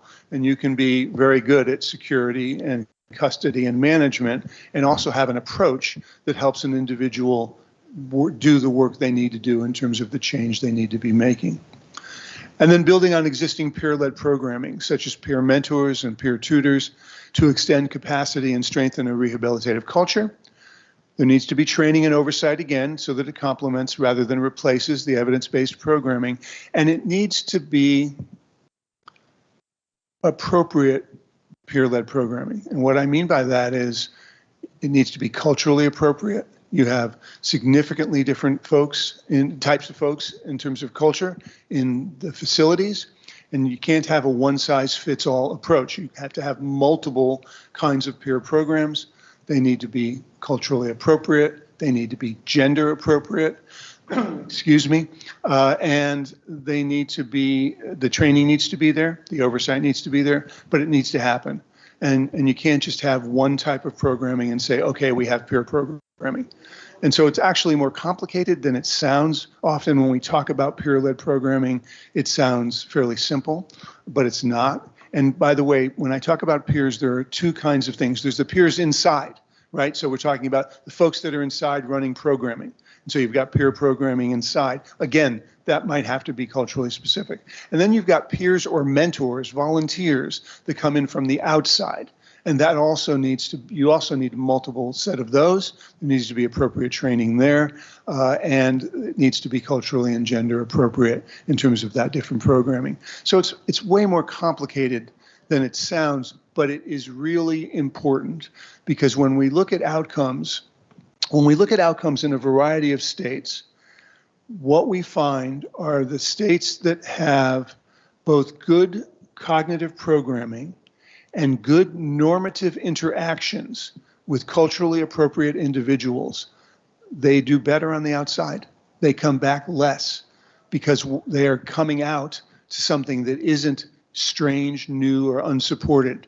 They're coming out to something where both on the inside with the peers that provided programming and helped support the facilitated evidence-based programming, and the folks coming in from the outside. And we'll talk about that again briefly. Empowering the department to restructure EDCs, move toward a credit hour structure so that credits scale more consistently with program time and intensity with appropriate DOC discretion, reducing operational disruption caused by credits earned just before release for people with very short stays, which can change sentence and release calculations at the last minute. So change the time frames around this, if you will. And then again, as has already been mentioned, reinvigorating the program committee to adopt and monitor those changes. What's already in motion? Well, DOC has started several changes. Again, they've centralized the scheduling and waitlist pilot. They have a pilot doing that, I should say. They're working on the development of the R&R division. The program committee portfolio is restarting. They are looking at redundant data cleanup because they have, or I should say redundant data entry cleanup, and working with a new data system. And they've applied to multiple federal funding opportunities to bring in new resources to support those improvements. And hopefully in the coming couple of months or so, fingers crossed, folks should be hearing about those applications and the results of those and the funding that comes along with that. So, whoops, excuse me, I hit the button twice. How will we know that any of this is working? Well, the first one has to do with quality assurance again. Regular checks and coaching to ensure that programs are following evidence-based practices and are supported by custody staff. In terms of measurement, tracking progress over time with data, as we've mentioned. Those results need to be shared publicly so that everyone can see exactly what's happening, so that there is trust in the process. And there needs to be a way to verify what's working long-term and to adjust if needed, as mentioned earlier, around looking at 3-year outcomes, looking at program outcomes and whether or not programs need to be changed over time, et cetera. Next steps. Well, we will help the department with implementation planning for the administrative changes that have been discussed. Reentry assessment findings will come in August. And the finalized recommendations will come in October with legislative options framed for the 2027 session. And with that, we'll open it for questions if there are any, or we will give the mic up. Any more questions? A lot of information there. Just one, Mr. Chair. Representative. Sir, I believe you used the phrase coupling cognitive therapy with normative interactions, and that kind of piqued my interest. What do you mean by normative interactions? A normative interaction is somebody who is and I'm a clinician by training, so understand I say this a little tongue in cheek. A normative interaction is with a regular person. It's with somebody who isn't necessarily paid to be involved with you. It's somebody who is involved with you because that's their choice, peers, volunteers, et cetera. It is somebody who is living a pro-social or appropriate life in the community when we're talking about the outside folks coming in, right? On the inside, if it's a peer mentor, it's somebody who's decided that at the time he or she gets out, he wants to live an appropriate life and a crime-free life. And so what I mean by normative is regular folks who that person's involved with, who when he gets on the outside, they are still, they are somebody that he's had a relationship with, that he trusts, and that he is not going out with seeing, he's not going out to a cold handoff, if you will, to there's nobody out there that they really know. Many times their families they are estranged from their families, and if they don't have the development of those other relationships. So when I say normative, what I really just mean are regular citizens who are crime-free, who are interested in being involved appropriately with that individual to help them be successful in the community. Now, that doesn't mean that as a clinician, I'm not interested in them, all of that as well, but it is my job, and I am paid to do that. So I'm just sort of separating those two things out. Other questions? Or go ahead. Oh, just to add, I think there are definitely a lot of examples from other states who have built structures around peer-led programming that I think are really interesting around, like, for example, peer certifications. So like when you're thinking of increasing peer support, that then bolsters your evidence-based programs and again doesn't replace it, but like helps change that culture. And there's a lot of different ways. I think South Dakota is thinking like, how do we change the culture in our prison? There are structures you can put in place around tracking, quality assurance, and even certification programs so that you know that the people who are peers are, you know, like properly trained and leading people down the right path. I think sometimes that people are like, oh, you know, like, is it the blind leading the blind with peer programs or something like that? You know, like, how do you know that these are going to be pro-social and effective interactions? And there are ways to do that, to provide essentially accountability mechanisms to make sure that those programs are really, really strong. And so that's something that like South Dakota should consider down the line, because these can be really, really effective. But at the same time, it's just like all the quality assurance, like all of the concepts don't matter if like the in-person interaction where the rubber meets the road is like going all over the place. So you want to make sure you have kind of like accountability and structure in place for those. And it's not just like willy-nilly. We don't actually know what's happening. We just have a concept, and who knows what's happening in the actual room.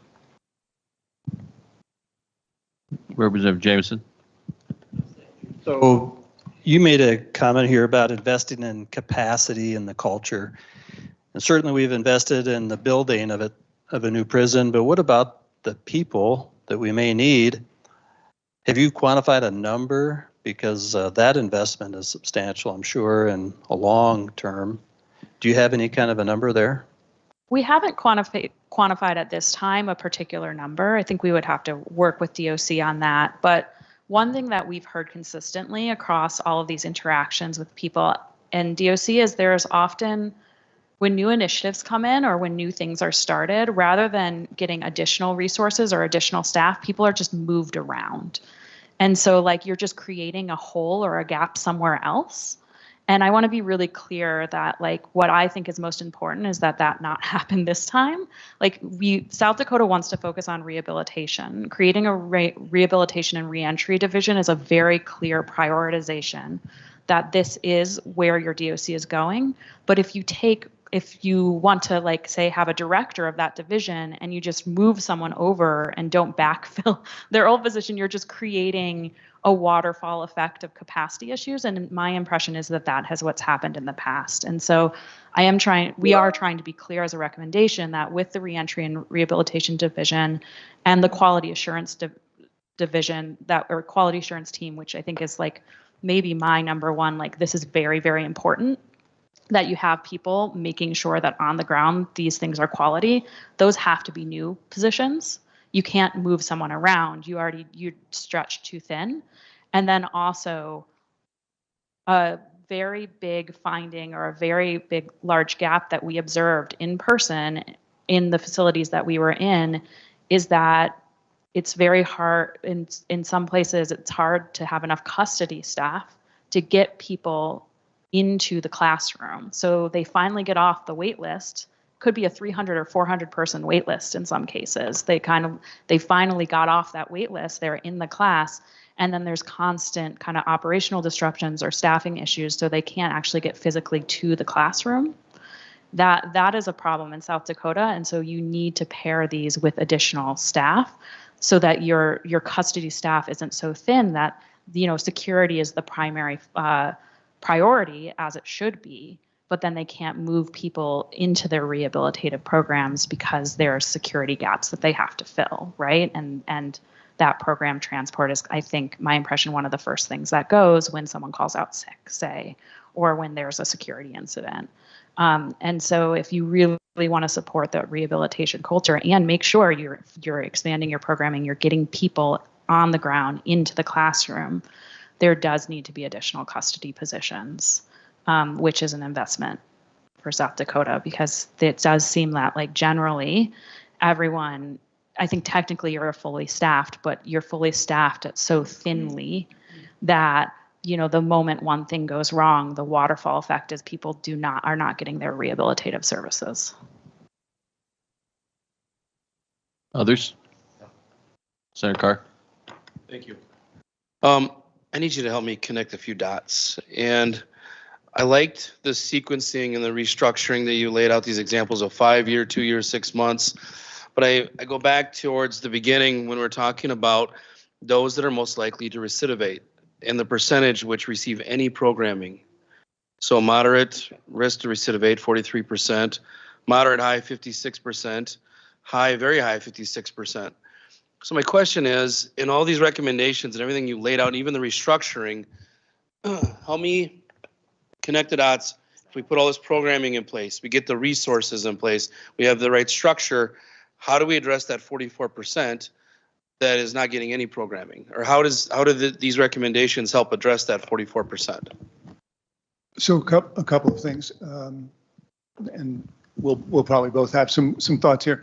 The first one is, to be clear, there are ways that you incentivize people to take programming, whether that's through parole decision making, whether that's through EDCs, so that's whatever.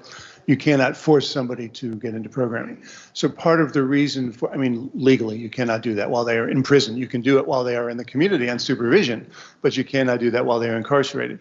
And so when we talk about a rehabilitative culture and we talk about everybody being involved in that, part of what we're talking about is increasing the mentality that it is, to use the word I used earlier, more normative to be involved in programming than not, right? You want to increase the desire of individuals because that's the way it works. That's what it's like being here. That's what we do.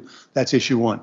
Issue two is, in order to increase that, you've got to have the access to it, right? It has to exist. And so if you have a long waiting list, for example, like Sarah was mentioning, the reason for that waiting list is because they don't have the ability to get those folks into the programming. So you can increase that number by that waiting list being lowered and those people getting into programming. So that's sort of another way to think about doing that.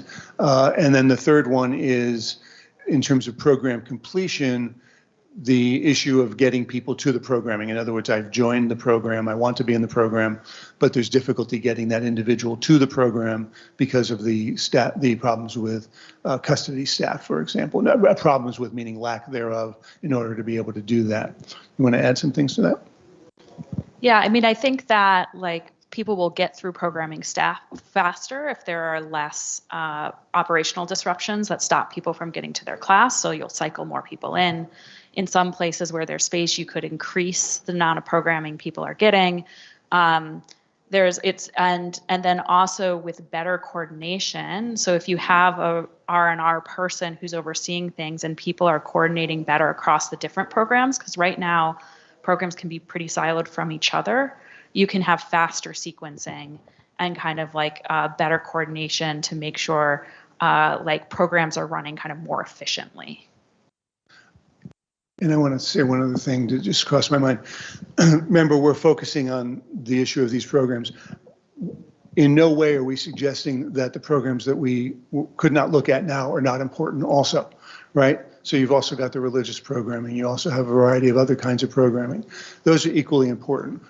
Those feed into a rehabilitative culture as well, right? So all of those things, the idea is to change the focus from I'm holding you until it's time for you to leave to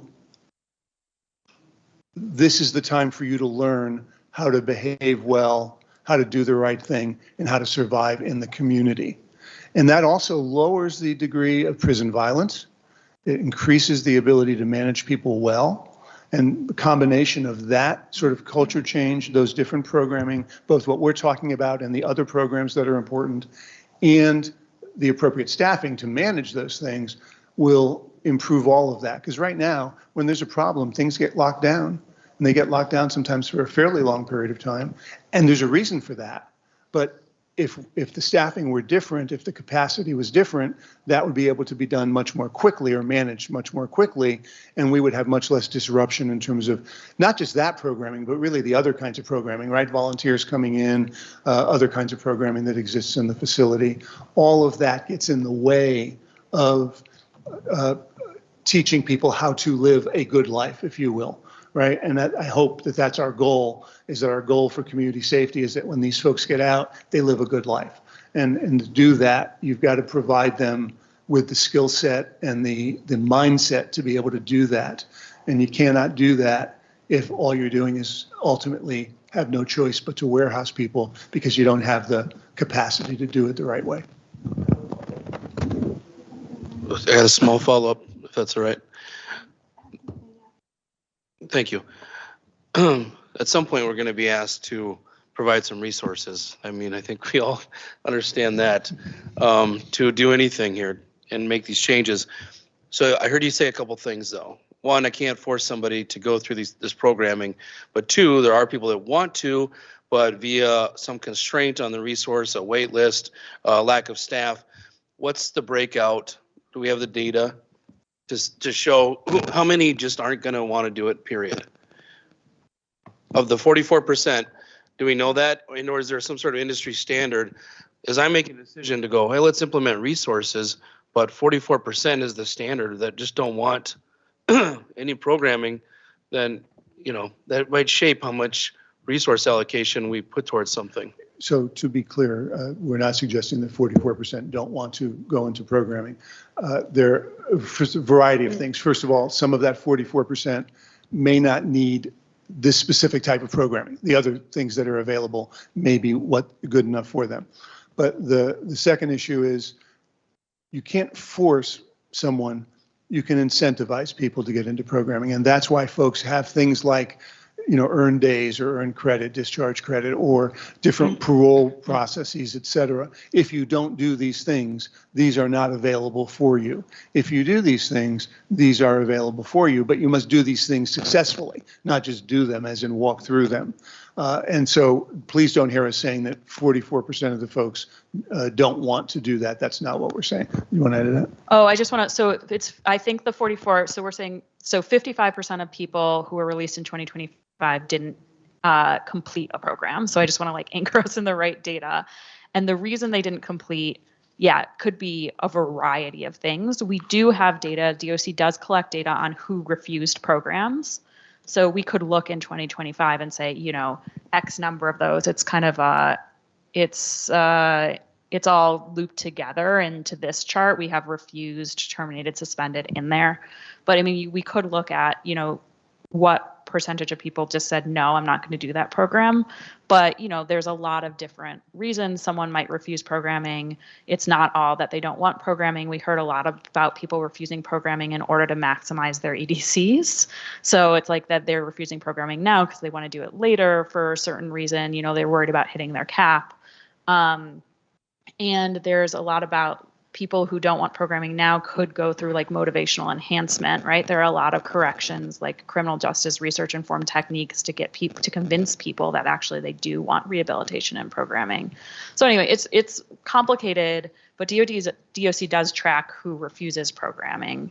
And it's also more complicated because if someone is actually at very low risk to recidivate, you don't necessarily want to put them in all of this programming. So there is a chunk of these people who probably shouldn't get these programming. You don't want them mixed with the high risk people and getting a bunch of programming that's not going to essentially reduce their recidivism because they're not likely to reoffend again. So it's kind of a ball of wax there. Do you have a question? It's the little things. No, I got nothing. I think you should start talking into it. I think you'll turn it on. Okay, there we go. I just wanted to add to the culture piece. Most of you received a copy of a revived newsletter. I shouldn't say revived, we completely revamped it because they haven't had a newsletter in the state penitentiary since the early 90s. This is one of those things that is inmate-led. It's something that they asked for an outside volunteer to come in, teach them good governance, and then lead forward to help shape the culture of the prison. So for those of you that have a copy, this is all led by them, created by them, put forward by them. And it's something that I know they're really proud to share with you all. And I wanted to read something that they issued out into the general population on this specific thing. I just wanted to bring and humanize the situation. So they stated, we want to encourage everyone to actively contribute to the culture around them. Small actions matter. Treat people with respect, avoid unnecessary drama, resolve conflicts before they become problems, encourage positive behavior in your peers. Support those who are trying to improve themselves. The culture of this institution belongs to all of us, and every one of us influences it every day. So yes, I obviously we haven't been able to capture the side of it, the voluntary programs, the church programs, religious aspects of it. But there are incredible things going on, and they do have that sort of drive to be a part of the solution and support this task force and the DOC in this way. So I know we do talk a lot about the outside evaluation, but I hope we can start to look within, because there are a lot of really, I'm going to say this, well-qualified people inside our institutions that can help solve a lot of our issues, and the peer-led portion of it. I'm excited to hear the Leaders of Tomorrow. I know there's a presentation later, but all of the people that are in the Unified Program Leadership Council, they've all been through Leaders of Tomorrow. So when you're talking about vetting peers to ensure that you have a standardized group of folks leading others that have been a part of some process, I think this is one avenue that we could talk about that saves the dollars of our state, because it's all peer-to-peer, and it's something that they're really passionate about. And because half of the group is lifers, they're investing in the culture when they don't have to. So that speaks volumes to what the guys and women are capable of if you give them some autonomy to be solution focused. So I wanted to share that. And if you didn't get a copy, let me know. I apologize. I paid for this out of pocket. So there you are. Anyone else? One, yes. When I look at slide 16, I guess I'm going back to the same thing I've asked a couple of times now. If we can crunch these numbers, right? We know 4.4% of people who are released in 25 completed co-occurring, 44% all programming. What is the hang up in us figuring out? Is it difficult data to obtain for prior years? Like that 4.4%, I assume that we could figure out which specific inmates those were. And so if we can, why can't we figure out this group of people who have recidivated, went through these specific programs? I think, that is, that's a DOC, that's a DOC data tracking question that I think you all want to work towards, but it is complicated because then you have to do like there's an individual matching data issue. So right now we know who went through programs and we have like aggregate data on who recidivated, right? To do like a propensity score matching research on like who recidivated and if they went to data, like is a more resource intensive like evaluation that would have to be done. And so I would have to pitch that to DOC, but I think that is what DOC is like, that's what we want to work towards for sure. How accessible is that data?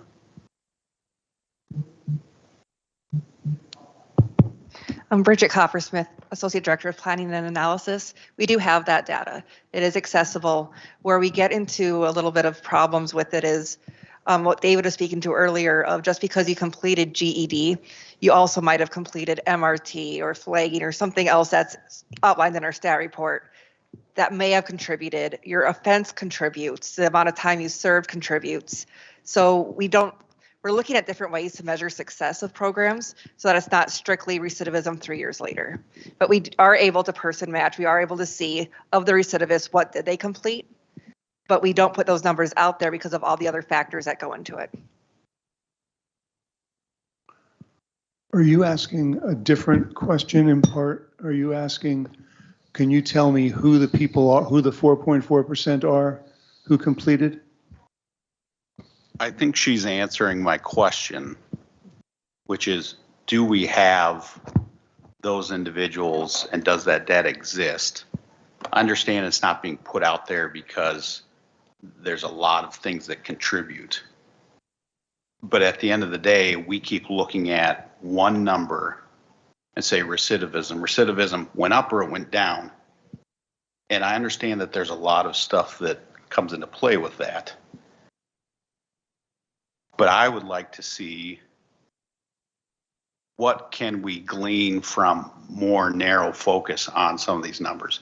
If I have a reentry class, 6.6% of people take it, and every single one of them, well, let me be more specific. We're getting high-risk release notices from people who are being paroled out, and they're running tests and analysis and putting them through a lot of different things, and then they say, this person scored a 29 on this. Research shows that 100% of the people who have scored that score will violently recidivate. And so if we can get that narrow and say, okay, this research shows if they score this, they're going to commit violent crime and recidivate.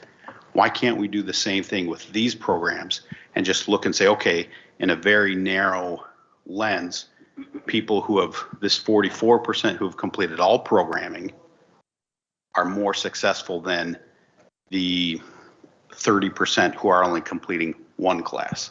Right? Can we look at that and draw any conclusion? I understand it's not determinative, but can we learn anything from that? And if not, why are we even tracking these numbers? I'd like to piggyback because I agree with what he's saying, that I think the fact that there are other variables at play doesn't mean that we shouldn't even look at the numbers. And all sorts of statistics work that way, that, well, you got to consider this or you got to remember that, fair enough. But if we can look program by program and see what the rates are for people who went through that particular program, you're going to be able to glean some information from that. I think that would be very valuable to see. With that, I think we're going to take a break until 11 o'clock. Then we'll hear from St. Francis House.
When Tony works.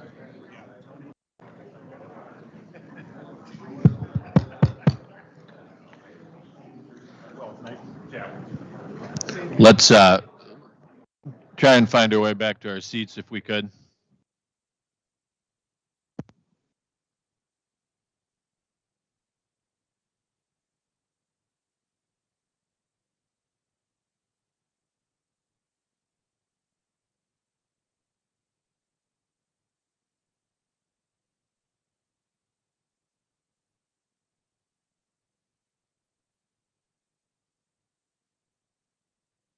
All right, if we can sit back down, we are running a little behind here, so I want to get going. And our next presentation is from the St. Francis House. So you have the floor if you'd introduce yourselves, and we're happy to hear your presentation.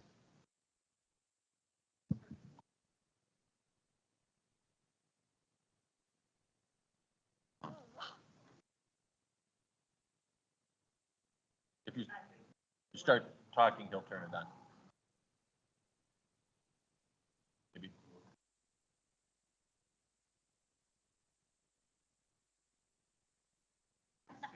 So until we get the mic started, I can just speak, and I'm sure everybody can hear me.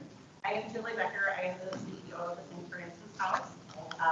Been there for, I'll be starting 21 years next month, so been there just a couple days.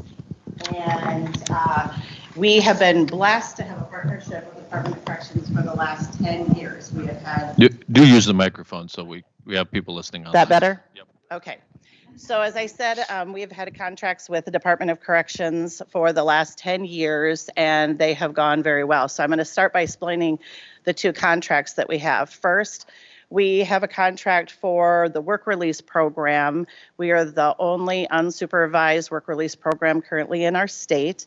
Right now, we have the capacity to house 52 men or women in our facility. And after July 1st, we'll be increasing that another 10 individuals. It's been a very successful program. We have been worked very diligently on making sure that they have a well-rounded experience with St. Francis House when they're here, not just focusing on work, but of course paying off their debts. We have brought in the family reunification program, so they have family visits at the St. Francis House.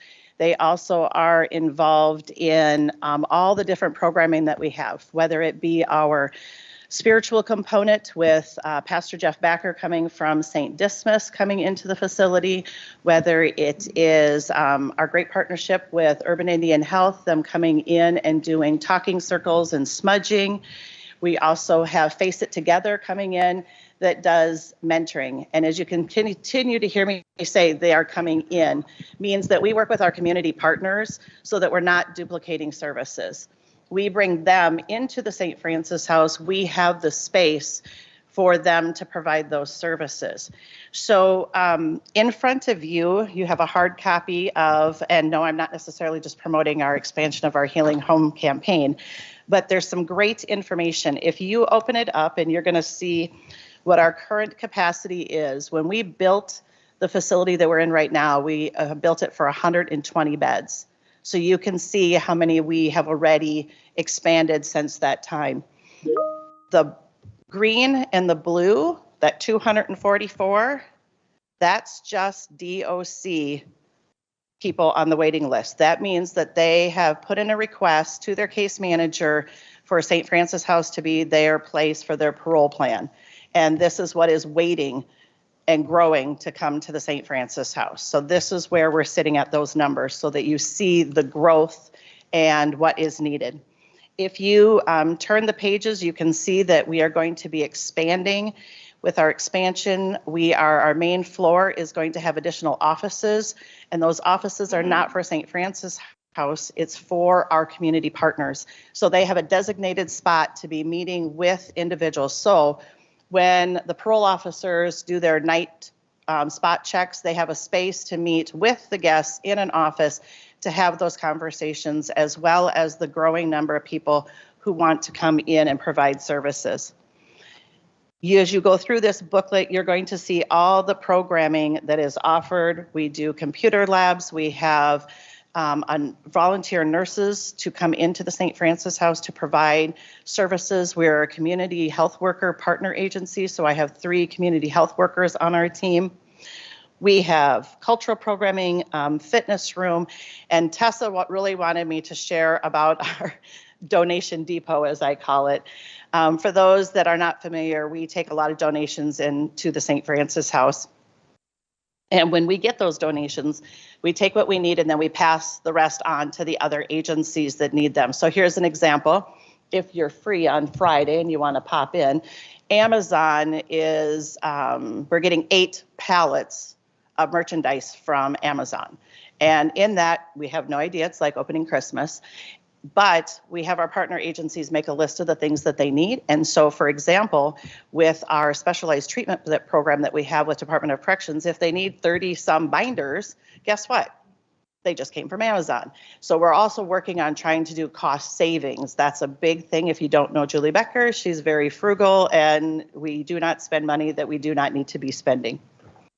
As you continue on through the book, you will see the stats. You will see that once we move people into our transitional housing from the main building to our exterior buildings that we have on our block, we have a jump from a low number of about 25%, because that's factual. People will say, you know what? I don't want to follow your rules. I don't want to get a job. I don't want to have to deposit my money. I don't want to pay my bills. And well, most of the time they leave and they find the grass is not greener on the other side of the fence and they come back. And of course we take them back. But once we get them to that level of change, we have an 87% success that they do not return to prison. They do not reviolate. They do not pick up new charges. We have an 11-unit apartment complex called Copper Arms that is a block from our house that it only houses people who are judicially impacted. Okay, so remember crime-free housing, that's not what this is. This is for individuals who have come through the judicial system, either the jails or the prisons, and this is only housing for them. And I will tell you, we rarely have openings because the only time they leave is when a felony happens to drop off and they're able to go on to the next level of housing with our partners with Lloyd and Dunham and our landlords that we work with. That doesn't include our master lease program that we work with landlords in the community where we guarantee that the rent is paid. Okay, I know I'm a landlord in my personal life. And they can only let graduates of St. Francis House live there. And so right now we have 8 units that are through master leases, building relationships with our landlords so that we can provide housing that is affordable and safe. Because in our community, you can find safe but not affordable, or affordable but not safe for people. Few things before I turn this over to Troy Ponto. We thought that this document here that you got, the hard copy, these are just our numbers that we have starting in January through May. And I know the mayor is right over here. St. Francis House was blessed for the first time to get funding through the city through an RFP. And these are the numbers that our city leaders wanted to start seeing. What are we doing? Who is doing what? So this is a great opportunity for you to see a breakdown of what we are currently doing. And on Friday morning, we're having our first meeting with Chris from the Department of Social Services to implement 1.0 assessments and one-on-ones until we can hand them off to the other CD programs in our community on the request of parole. We have been asked to assist in that manner, and so we are in the process of doing that, and we have CD counselors. This document most of you have seen, especially if you're a legislator, because I sent it to you. This is the cost savings from housing them in the prison system to our contracts for St. Francis House. We can save the state money when you send them to us, and we can help get them on their next journey, so that frees up space within the prison system so that they can get the programming that they need. The last thing I'm going to share before I turn it to Troy Ponto is I just got this great email from Rick Leslie. He's our contact. We have a specialized program where we have 12 ladies from the women's prison come to us, and they only focus on their treatment needs. There's a spirituality, there is a moving on class, there is their Sabisa, their MRT, the whole program. And they do this for 12 weeks. They either move to parole or they move to our work release program. So with the 8th treatment group at St. Francis House, I thought it would be to review the status of the women who've been in the program. There were 92 offenders who've been in the program. 82 or 89% graduated from treatment. So that means that 10 were sent back either for medical or a variety of reasons. 66 or 81% who completed the program have successfully completed parole supervision, are still on parole supervision, or are in your work release program. 19% violated the parole following completion of the program. 89% graduation rate and 81% success rate following graduation. Looks like we're on the right path. We just started our 9th treatment program on June 1st. When this group is done within that 12 to 16 week process, then they graduate and then we bring the next group in. So we're here to say that we want to be part of this solution. We believe that we have a mechanism that is able to be picked up and brought to the other communities, whether it be north, south, or west. Those individuals from those communities could come to St. Francis House, pick the parts of our program that will work in their community and plant that seed, and then Troy and I will be there to help water that plant so that it continues to grow. We have been working with Pathways down in Yankton, and we are more than welcome and open to be helping other entities. So I'm going to turn this over to Troy, since most of you know him for all of his years with Department of Corrections. I guess I'll start with, I was very fortunate. I've been with the St. Francis House for 2 years now, and I was hired as program director. And prior to me coming to the St. Francis House, I spent 34 years with the Department of Corrections. My last 15, deputy warden / associate warden. One of the things I will say is where I'm at now, working so close with the department and parole, I really think that we have a lot that we can share and accomplish. So it's good for all the contacts and the connects I have with that. So when I came over to the St. Francis House, transition housing was all new for me. I wasn't sure, where to start. Julie gave me some time and figured out some things, and I asked her, what is it you really want me to do? And it was kind of like, what we can do, make some changes. One of the things that really stood out was culture. And I heard that just a little bit ago. And I think it's fair to say we've had a few bumps with some culture change, but I think our staffing pattern now reflects what we've done. I think we got a lot of buy-in. We had staff involved with changes, things that would work, maybe things that didn't work so well. Anybody that with the St. Francis House, we're zero tolerance, right? So what that means is, we do a lot of urinalysis, we do a lot of breathalyzing, and if you fail one of those, you're asked to leave for 48 hours. And we are in contact with the parole department to make sure individuals that are leaving, they're going to a safe environment. Some of the programming things that stand out for me, we brought in some mental health, people that come over and help with some of those, with some of the issues we got. We have medical that helps us out. But I think some of the things that stand out, I think of pilot programs, I call them. And for instance, we worked with a bank to talk about financial literacy and those things and how to balance budgets and your money. I was fortunate enough to work with Leaders of Tomorrow. We did a pilot program with that group. We started with men And then we did the women's group, and you talk about really positive reviews. People wanted more of it. People that weren't selected wanted to know what was going on in there. So, you know, one of many things that we were trying to work with the DOC to get that implemented. We talk about the assessment phase. You know, I think what I see, a lot of the women that come from peer, the nice transition with that is they get through treatment, they can go to work release, they can go to parole, which they can parole at our house, or I think our staff try to really do a good job in working with parole to try to find them the housing that's appropriate in good neighborhoods. And one of the things we always tell the guests that are there, this is your house.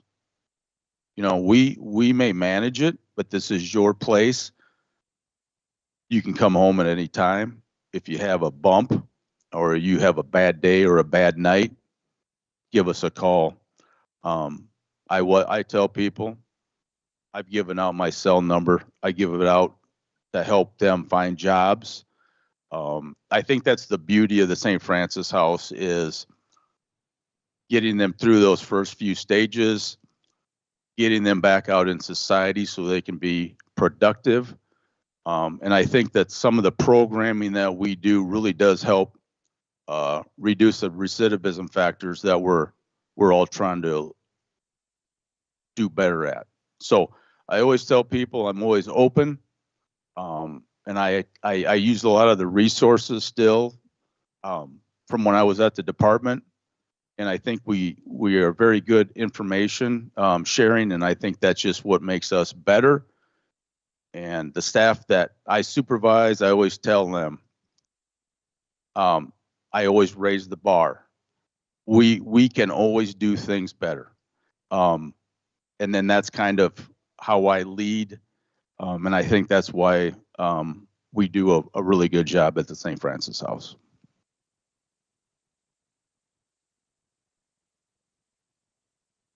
So one thing that I really want to draw people's attention to is if you look in your the snapshot book. Of course, they're outdated as soon as you print them. But I looked this morning on page 8. When you look at the total debt paid in the last 10 years, it's $3,256,000. We are at 3.7 right now today. This is money that is going back to the state of South Dakota. This is restitution fines. This is back child support. This is debt. This is debt to alleviate. And I cannot tell you the number of people who have left the St. Francis House financially free. And right now we have one gentleman who we're just waiting for him to be released from parole because he wants to go back to Oregon. He's broken the record tenfold because he has over $100,000 in his account. So when he leaves, he's going to leave the St. Francis House debt-free with over $100,000 because he is at the age where he can get his Social Security, but he believes he can still keep working, and he's working full-time at Lippert Components in Brandon and claims a full paycheck. So DOC many times gets the bad rap, okay?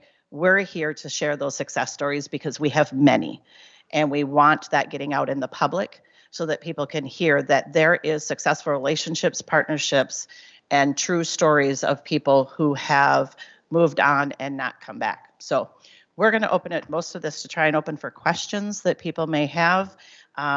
So fly away. Well, thank you, and thank you for the work you're doing. That's very important, and we appreciate you being here to tell us about it. So are there any questions for them? Representative. Thank you, Mr. Chair. This is just a question for either one of you, doesn't matter. Representative Schwanz, District 9. So just paint a picture for all of us, what it looks like when one of your beds opens up. And one of your beds opens up, you have somebody that's on the wait list from DOC. Can you walk us through the exact procedure of what it looks like and, you know, what it looks like once they're in your facility? Sure. So when we get that referral from Department of Corrections, we make the approval, and then usually that bed date is scheduled, and it's about 5 days if they need to get someone out quickly who's gotten just approved for parole. And so when we're already doing the work behind the scenes, we're already getting the information to see if they have insurance, to make sure that we can get them on Medicaid initially, so that we can help them if they have any medications that need to be happen, any of those type of things, vision, dental, all of those things. Upon them arriving at the St. Francis House, their parole officer brings them to us. There's a plan that is developed, and with that, they immediately do the intake with their case manager. And that involves several different aspects. It's getting basic information that we have to have for the city of Sioux Falls, as well as what their plans are, long-term, short-term goals, and be able to get them situated. The next day, they're already at it because we have employability class. So they go to employability class from 8:30 to 9:30 in our dining room, where we have laptops that have been donated from Pathward here in Sioux Falls. And we have a community health worker that's there helping them apply for jobs, helping them do onboarding. Our HR director steps in, and we have a group of staff that helps them. And then they begin doing that job search, because they have to apply for 8 jobs a day. Okay? Can't get a job if you're not out looking and applying. And they have up to about 2 weeks to get a job. Otherwise, they get to go to Mr. Ponto's office and have a conversation of what the plan is, and they have to track all of their job contacts. With the employers that we have, it doesn't take long for them to get a job, because we have over 200 employers in this community who communicate with us frequently what their needs are, what they want, what they're looking for. And so we're able to get them hired. And then they begin going to work. We provide them all their clothing, personal hygiene, all of those things that they need to get a fresh start. So that's usually, and then they meet with the nurse to make sure she does a blood pressure check. She does any of those type of things to make sure that they're on the right path. So they have steps in a level program. Can you explain and elaborate on that, how that works with them financially? So how do they get their bank account? How do they start getting their paychecks? Do you guys assist in that process? Right. So one of the parts of St. Francis House is everyone is required to deposit 100% of their any financial income sources in an account that we establish at the St. Francis House. When they get paid, half of that is set aside and they can't touch. And believe me, I've heard every reason in the world that they need that money and they don't.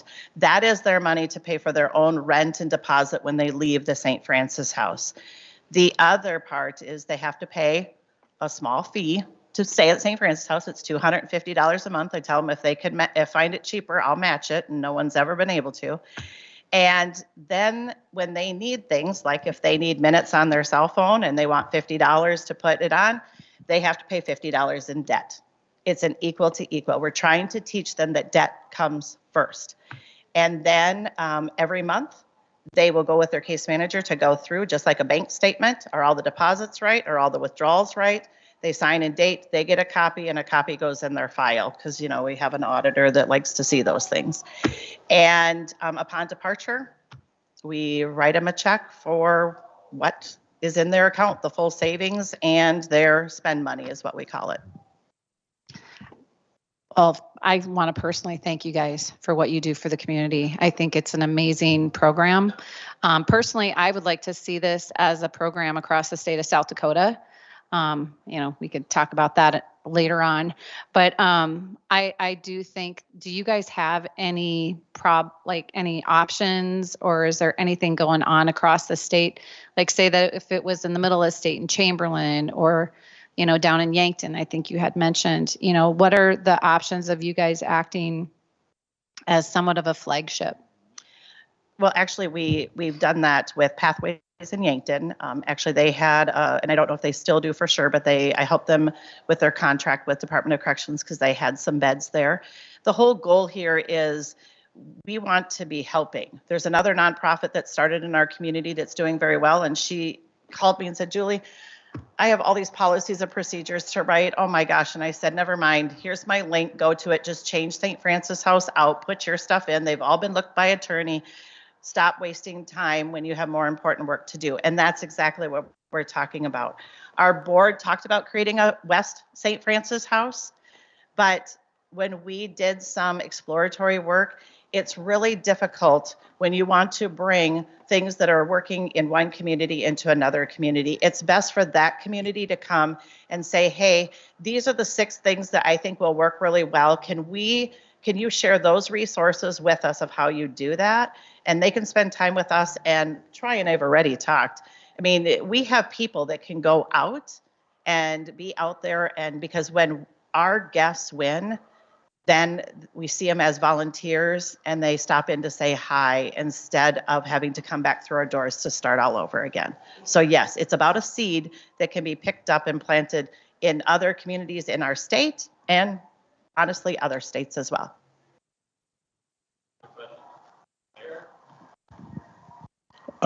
They're having a heck of a party next door, and I know that. I know we're going to send Senator Carr over to see what's going on. Yeah. This is a snoozer over here compared to that, but not you, Julie. First off, 8 years of working with the St. Francis House, they do incredible work, and so I got to take this platform to thank you. You guys do the Lord's work, and you do really, really great work. Gospel according to Paul here, the biggest factor in recidivism, in my opinion, is our lack of felon-friendly housing. Because we have these guys that get out, half of them end up at our library in downtown because we have no place for them to live. There's not enough places at your place. There's not enough places at Glory House, whatnot. And so I really think the committee has to long-term really address that. And developers aren't going to build felon-friendly housing. No one's going to build that without the government getting involved, because it's just not, a monetary, investment that anybody wants to build. But the need is great. And now that we made the investment in this prison in Sioux Falls, we are going to continue to have these guys that are going to want to live in the city, or are going to have to live in this city. And you guys could triple your space. And so the guys that I meet with up the hill all the time, it's the number one thing they always bring up is housing. So because they can't find a place to live, they reoffend. Because they need money. And so I just think, your spaces are so precious that, they're just, the supply is so short and the demand is so great. So I think that's why when they get in your place, the 87% rate of completion of the program or whatnot is so great, because they are hanging on to those spots because they know, if they get out, if they get kicked out or whatnot, there's no place else. So more just a comment and a thank you for your work. And I think from an ROI standpoint, if the state ever chooses to invest in St. Francis House programming, it's money well spent. We're putting city dollars in our CIP for their expansion here. I hope our council keeps it in there, so put some heat on them if they decide to cut that, because I think it's very important in your expansion, because we need these extra rooms in the campus expansion, especially the copper project where these guys transition out and now they're on their own and the training wheels come off, which is really, really important. So it's more of a comment and a thanks for you guys and what you do.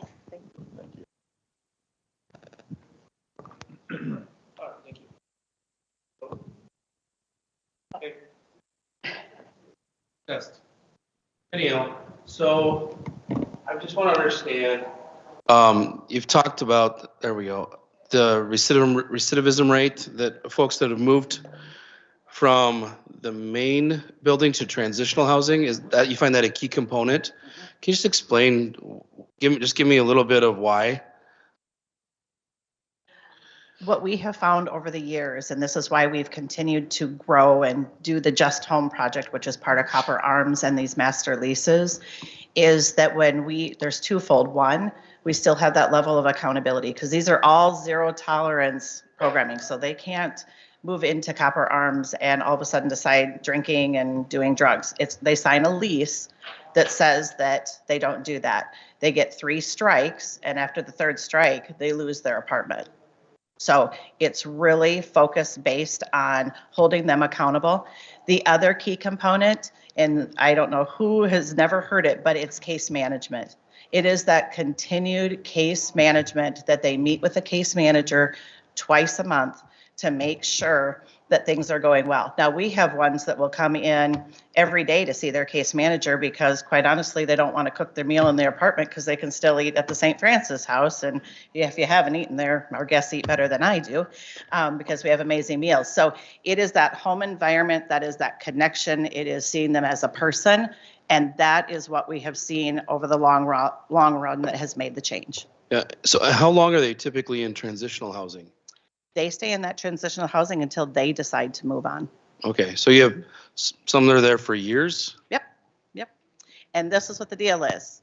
So then that's my job and Troy's job to find more landlords who will do and follow into this master lease. We just had one of our properties sell, and they came in yesterday to do the ACH, and he goes, okay, this is just going to be way too easy. This seems too easy. What's the catch? And our maintenance guy happened to be there, and he goes, there is no catch. You guys get your rent the beginning of every month. I go and check the apartments to make sure everything is good instead of having to call the landlord. Case manager goes in and checks to make sure that nothing's broken and everything's good. They're going to work. It is that easy. When you say folks that come through your housing have a very low recidivism, are you tracking that for how long? And I'm just trying to understand what you're looking at in a timeline. So that treatment email that I read, we've been doing that treatment program for now, I'm looking at Katie, 3 years? 3 years we've been doing that treatment program. So those stats that I read from that email, that is over 3 years. And we get that information from DOC. And so we continue to track that information. The information about everybody else, we continue to work with parole to see if they've returned to the prison, and we track that of who's returned back into jail or who's returned back into the prison. So we track all that information. I got one more. We got this breakout. CSG. It broke out people by risk: low, moderate, high, very high, to recidivate. What type of individual applies and do you accept into the St. Francis house? Is it a certain subset of this? Is it a mix of everybody? Do you know what they're treated as far as recidivism potential? Yes, DOC does share that with us, but our criteria is that we don't take anyone who's been charged or convicted of a sexual crime because we have families. We have family housing, as well as we have kids that volunteer and individuals that have had a violent crime in the last 5 years. Now, if they happen to have a simple assault, say in 2023, we find out what it is. Were they intoxicated, and when they were arrested, they shoved the officer and picked up a simple assault? Well, we all know that people, when they're intoxicated, they're not thinking clearly. So we take those case by case scenario. So we don't necessarily go by that. We go by the person and the charge, because we have taken some of the most difficult people that I can think in one in particular that they didn't think would be successful, and he was, and got his own place in the community. And as far as I know, he's still there. Thank you. Anyone else? So the next adventure, because Julie never stops, is, and a few people are aware of this, I have submitted a grant that it's called the Big Beyond Idea, is that our community health workers will begin, if we get the funding, will go out to individuals that are in the community that have completed our program and continue bringing them the resources that they need. Maybe it's food that we have rescued, maybe it is that mentorship, it will be that guidance, so that we can break down this high level of recidivism. Because I will tell you, as high as it is for DOC to look at in this committee, it is heartbreaking for us because we know them, we've seen them, we've helped them. They've been in our doors many times. And I mean, I can tell you some, here's the joke, everybody needs a little humor since they were laughing. I should have a complex. I've had the most men that have left me, but they always come back. I gotta have humor in our work. So so that is our big idea, is to be, and then have a landlord that will give us up to 10 units that we will house them and help pay those initial monthly rents until they get situated so that we can try this pilot to see if it works. And the guy next to me is the one that is been brainstorming and leading these charges. So I'm just the one that gets to find the money. He's the one that has come up with the ideas. Very good. Thank you again for the work you're doing, and this is a very interesting presentation. We really appreciate it. Thank you. Come and tour, come on by. I encourage you to do so, and I would like to commend Tessa. She came when we had our legislative coffee and donuts, and she sat with a panel of 4 of our 2 were fortunate to stay at the St. Francis House while they were in the welding program. 2 were not, and she got some really great information about that. I think I ended up sending you 4 or 5 pages of notes just of the information directly from them. They're the ones that we need to empower to listen to what they need to be successful. We can come up with all these ideas, but they're the ones who are going to need it to be successful. Thank you. Thank you again. We are going to go out of order a little because we have Tamian Dysart here, and he cannot be here all day. Was scheduled to go at 11:30, so we're going to ask him to go next. Is he here? He didn't pay us to make that comment. we love his program, and so do our guests. Caused a fight because of the people who didn't get to come. So the plan is we're going to have Tamian go now. Following that, we'll take a quick break to get lunch. We will probably try to get lunch and get back to our seats and continue going while we eat. And then we'll go back to the 2 updates that Secretary Lamb was going to offer us on the Iowa Work Center model and community service program, and then go from there. So, Mr. Dysart, when you're ready, we will continue with you. Do I have to sit down? You do not. Fantastic. The room.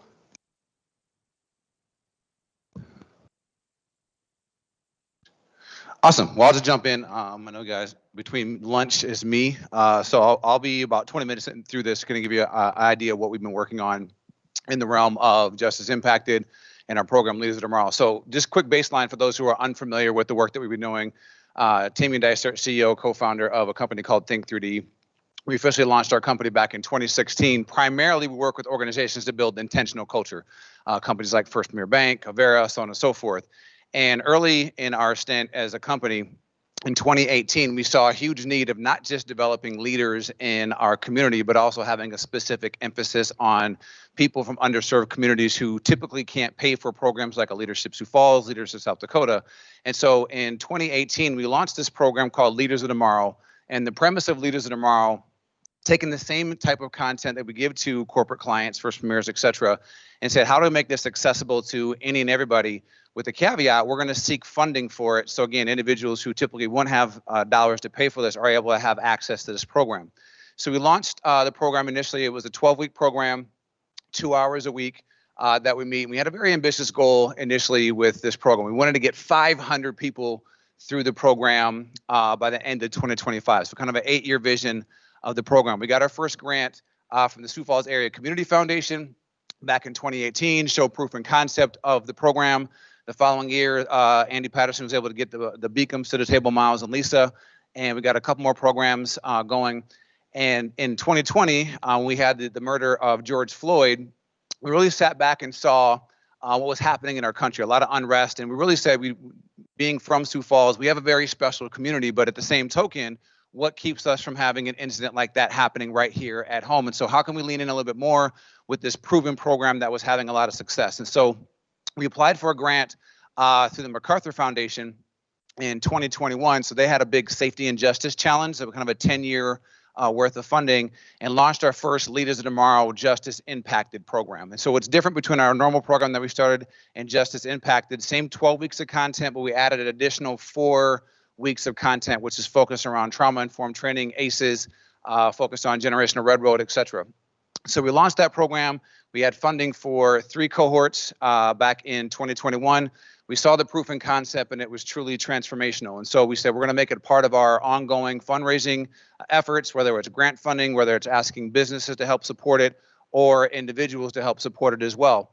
Long story to all of that, our goal of 500 people by the end of last year, we actually doubled that number of Leaders of Tomorrow. So we actually have had 1,000 graduates through this program. And so a little background to what the program is. I think we all know, the stats. South Dakota currently sits third worst in the nation in incarcerations per capita, number one worst amongst women.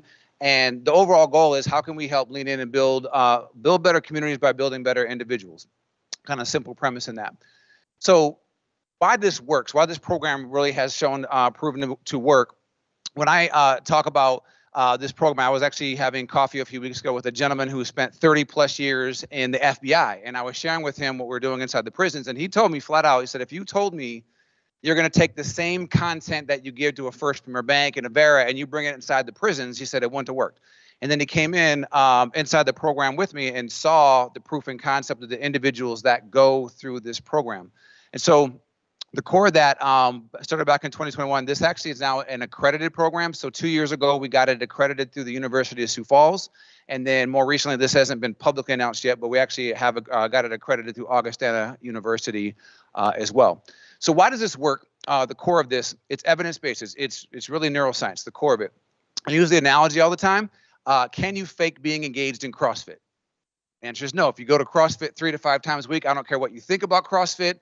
Literally, it'll start to change your body structure if you engage in this kind of exercise. Similar in the same realm, the content is based on if you engage in this type of thinking, it starts to change the way you think, changes your emotions, elevates your actions, and then therefore you get different outcomes in that space.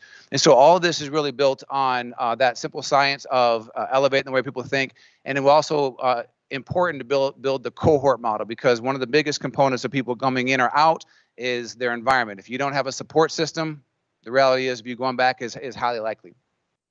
So the core of this, to give you a little unpacking of the program itself, the 16-week program, we spend probably about a quarter of the time really building self-confidence, developing individual belief systems, all these various things, talking about the power of culture. We spend a significant amount of time on effective communication. I think this rings true in or out of any business or in and out of Justice Impacted. About 95% of the issues that we come up with as human beings comes down to a misunderstanding or miscommunication. Well, most individuals who find themselves in the justice system have never been taught how to effectively communicate. And really beyond even just the readiness to reenter, we have had folks that have been through our program on the Hill that are doing life inside a prison. And to see them transform and see them change, it's really giving them hope and a pathway. The core program, again, ranges in size. So up on the Hill, we actually have had 3 cohorts on the Hill and here in Sioux Falls in the penitentiary. 36 is the cap, primarily because of space. And so again, anyone who's been inside the prison know there's not a great space to do training and development at size. So we cram 36 individuals and 6 tables at the front of the chapel. So we're capped there. We just last week finished up our first DOC-funded cohort inside of Springfield. So they graduated last week. That one we started off with about 40 individuals or so, and currently having conversations with Warden Miller up in Pierre at the women's prison. So they're not constrained by space because they have a big gym. We probably can push that number closer to 50 or so in that cohort. Beyond the 16-week program, out of the folks that graduate, we offer an extension called Author of My Life for up to 14 individuals. What Author of My Life is, it's the same content that I use for executive coaching. So I coach CEOs, I coach executives and organizations with the same transformational content, but I do it in a group setting that helps them evolve at a whole nother level. Jamie's been in, got with these guys. Mayor Paul's been in, got to see it firsthand as well. And so again, it's 12 additional classes beyond that. These results up here, again, you'll see it in your slides. This is fresh. We have more data than this, but this came hot off the press from last week. So again, we had 29 graduates up in Springfield go through the 16-week course, and these numbers are astounding. These are the pre and post assessments of what they went through in the program. So their self-confidence, you can see how much it shot up. Their emotional regulation, their communication, their goal clarity, accountability, et cetera. Across the board, these numbers are truly astounding. These aren't Tamien's viewpoints. This is directly from their mouth as well. Over 96% believe that they're reduced their likelihood of reoffending. I think that one person that said the other side, he misunderstood the question because all of the other answers didn't align with that one, but I left it as is. 100% of the guys that graduated through the program recommend it. I believe it's going to reduce their negative cycles and job readiness. And here's a stat I want to lean on heavily. Over 70% said they want to be a peer mentor themselves, and they want to be able to lead other programs, which I'll come back to in a second, which is huge with the big question all of you are tasked with in our DOC. How do you impact a few thousand individuals when you're only doing small cohorts at a time, which I'll share here in a second as well. Here's a couple of just verbatims from the survey last week. One gentleman said that the program gave me the tools to break a cycle I thought defined me. When you engage with folks who have been inside of the justice system, you have to change their identity. Again, if you really unpack and you listen to their stories, most of them never stood a chance. And so their identity is, I'm not worth it, I can't do this. And so once they start to believe that, when they get out and I mess up again, what's the big deal? And so seeing that identity shift is huge. For the first time, I believe in my future and I have a plan to get there. If you engage again with these individuals, they're looking for hope. I mean, we all know that anyone who has read Man's Search for Meaning by Viktor Frankl, if you don't have hope, you have nothing. A lot of them, if you're feeling hopeless, why does it matter? And so giving these guys not only just hope, but giving them the tools and a pathway has been transformational. And I love this last one. I put it in there. I came in to survive the program because a lot of them have been through a lot of programs that they just go through. They get the certificate. It doesn't quite work. But this one, I now left wanting to lead it. And that's probably my favorite part of this work is when individuals come up to me and look me in the eye and they say, mark my words, I'm going to be a leader in this program to lead other individuals through it, which is how we scale it. I'll skip past some of this. You guys can see it in the data that get shared to you. But again, these are more stats that just talk about leadership development, advocating for themselves, effective communication across the board. The program that we have in place and have been doing now for over 8 years has real data, real proof and concept to that. I want to give you a broader picture because, again, when you think about how do we as a state go from third worst in the nation in incarcerations per capita to best in class, this is not just a DOC thing. This is not just legislators and the peer. This is a community issue. And so I currently sit as the chair of the Chamber of Commerce, and I've been advocating well beyond that. How do we make this a community issue? It starts in the elementary schools. It starts with juvenile diversion. It starts with all of us mentorship, which Paul talks about quite a bit. This is all of us issue. So a couple things that we have going on beyond just the work we're doing inside the prison. The last round of funding for MacArthur, there's only a little bit of dollars left. I partnered with Warden Matson and Michelle Boyd. We applied and said, can I ask the question, how could this program, which they heard of and they knew of, how can we bring something like that into our Minnehaha County Jail? So knowing that individuals there aren't going to have 16-week linear, some of them will be there for a few weeks, some for longer, et cetera. How do you take that and create a program? So we create a Leaders in Morale Bridges. So what Bridges is, same content in general, but boiled down to 90 minutes with the core concept, whether you come to one class, you come to 5, you come to all 16, you build real confidence inside of you. And then when they get out and re-enter into the community, they can try to find one of our programs that we have out in the community that we run twice a year. Core of that, we're trying to get them on a pathway to connect, not only with the skills, but connect with the community of support as well. We're currently on our last cohort that we have paid for. On that, again, Matson, he's seen the proof and concept himself. Again, we're now having conversations about getting into their budget on a regular basis, as well as how do we get it expanded to the women's side in the county jail. Talk about numbers, recidivism. So because this to date has predominantly been self-funded by way of grants, business funding, all the various things, the only data we have is, so Daniel Hagar's been familiar with the program for quite some time. And so amongst our graduates on the outside of the prison that have gone through our program, we've had 11 cohorts so far. State average, about 75% reoffend some way, shape, or form. Less than 34% of people graduate through our program reoffend. And even in that number, a lot of those, again, not just minor offenses, but again, individuals come back after reoffending back into the program and now are peer mentors as well. So we're seeing a lot of success stories in this space. I'm going to pause here just really quick and share some proof and concept about scalability in that, because that's a big question again. This Friday, we actually have a graduation with Pheasantland with Renee.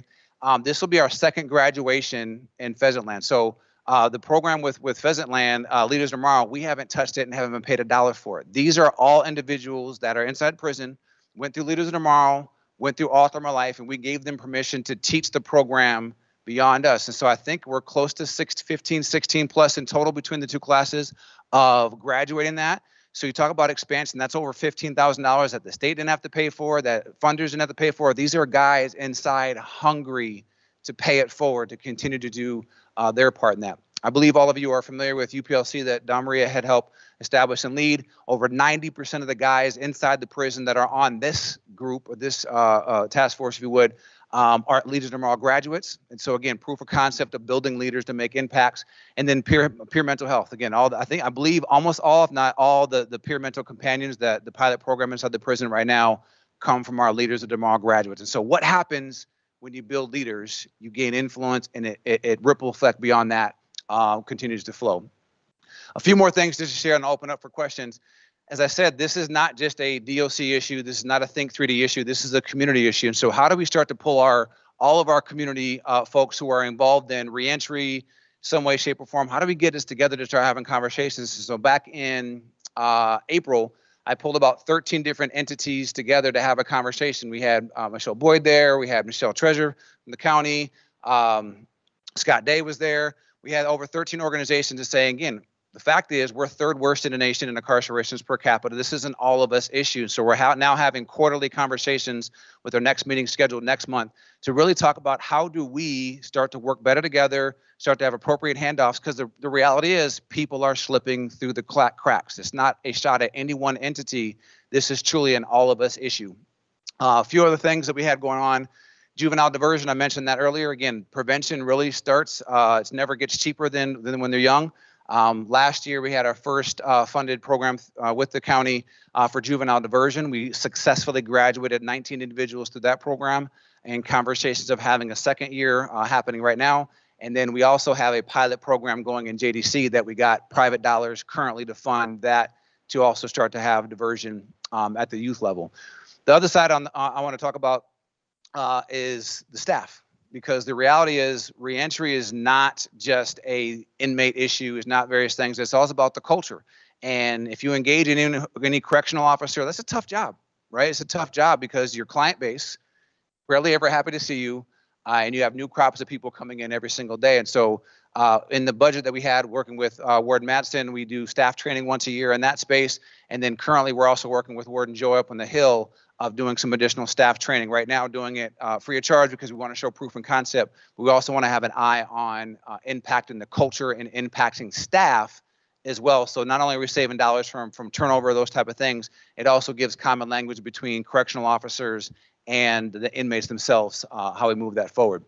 This last little piece, when you talk about community support, again, this is not a new program. We've been going since 2018. And so this program has support of Mayor Paul Tenhaken, has the support of Chief Toom, Daniel Hagar, Sheriff Milstead, Warden Madsen, Warden Joe, and local judges as well. If you know these individuals, you don't just get their cosigns because they like you. They have to see evidence. And these are all individuals who have showed up. They've engaged with the people that have been through the program. And so real evidence, there's quantitative data and qualitative data. One thing that I want to highlight, if you haven't been privy, one of the handouts that should have been sent to you, last year we did a series called Dear Community. And what Dear Community was, it was 11 individuals who went through our Leaders in Tomorrow program and also went through the Author of My Life program. And they wrote a letter to the community sharing kind of their background, what led them to prison, but more importantly, it shared their mindset after having gone through this program. And what made that series powerful, it was read by community leaders such as Paul, as Chief Toom, Don Marie, amongst others. These letters were powerful indications. So there's your qualitative data and your quantitative data that this stuff works. And so the ROI case, again, Brian Mulder had brought a bill forward in front of the legislation early this year that didn't pass. And kind of in that bill was asking for roughly around $500,000 to invest in this work. So that would help fully fund this program across all the prisons across the state, as well as adding in some staff training in that space. When you look at the numbers, I think all of you are probably very familiar with it on this task force. It costs $40,000+ a year to house one individual. And so when you do that math, all you would have to do is save 12-ish people from going back to prison for 1 year, and you fully fund. And so in my very frank opinion, right, this is not a spend, this is an investment, because it's saving the state dollars as well as increasing public safety, et cetera.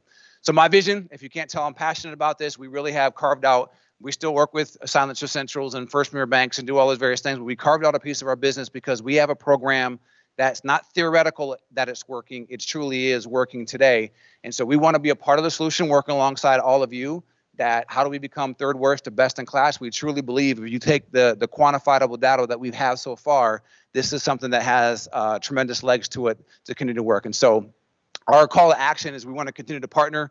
If you haven't seen the program, again, we next Friday, actually, we're having our first graduation in Springfield.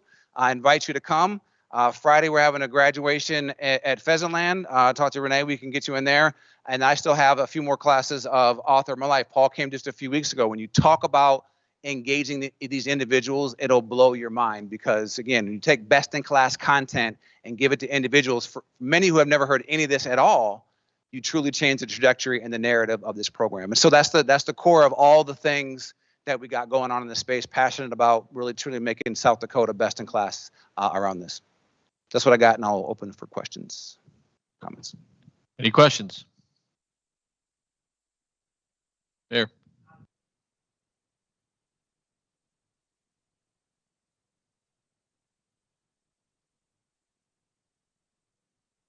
On the Hill several times with him to see the programming at work. And a couple things he didn't mention here is that some of this programming is being provided to lifers.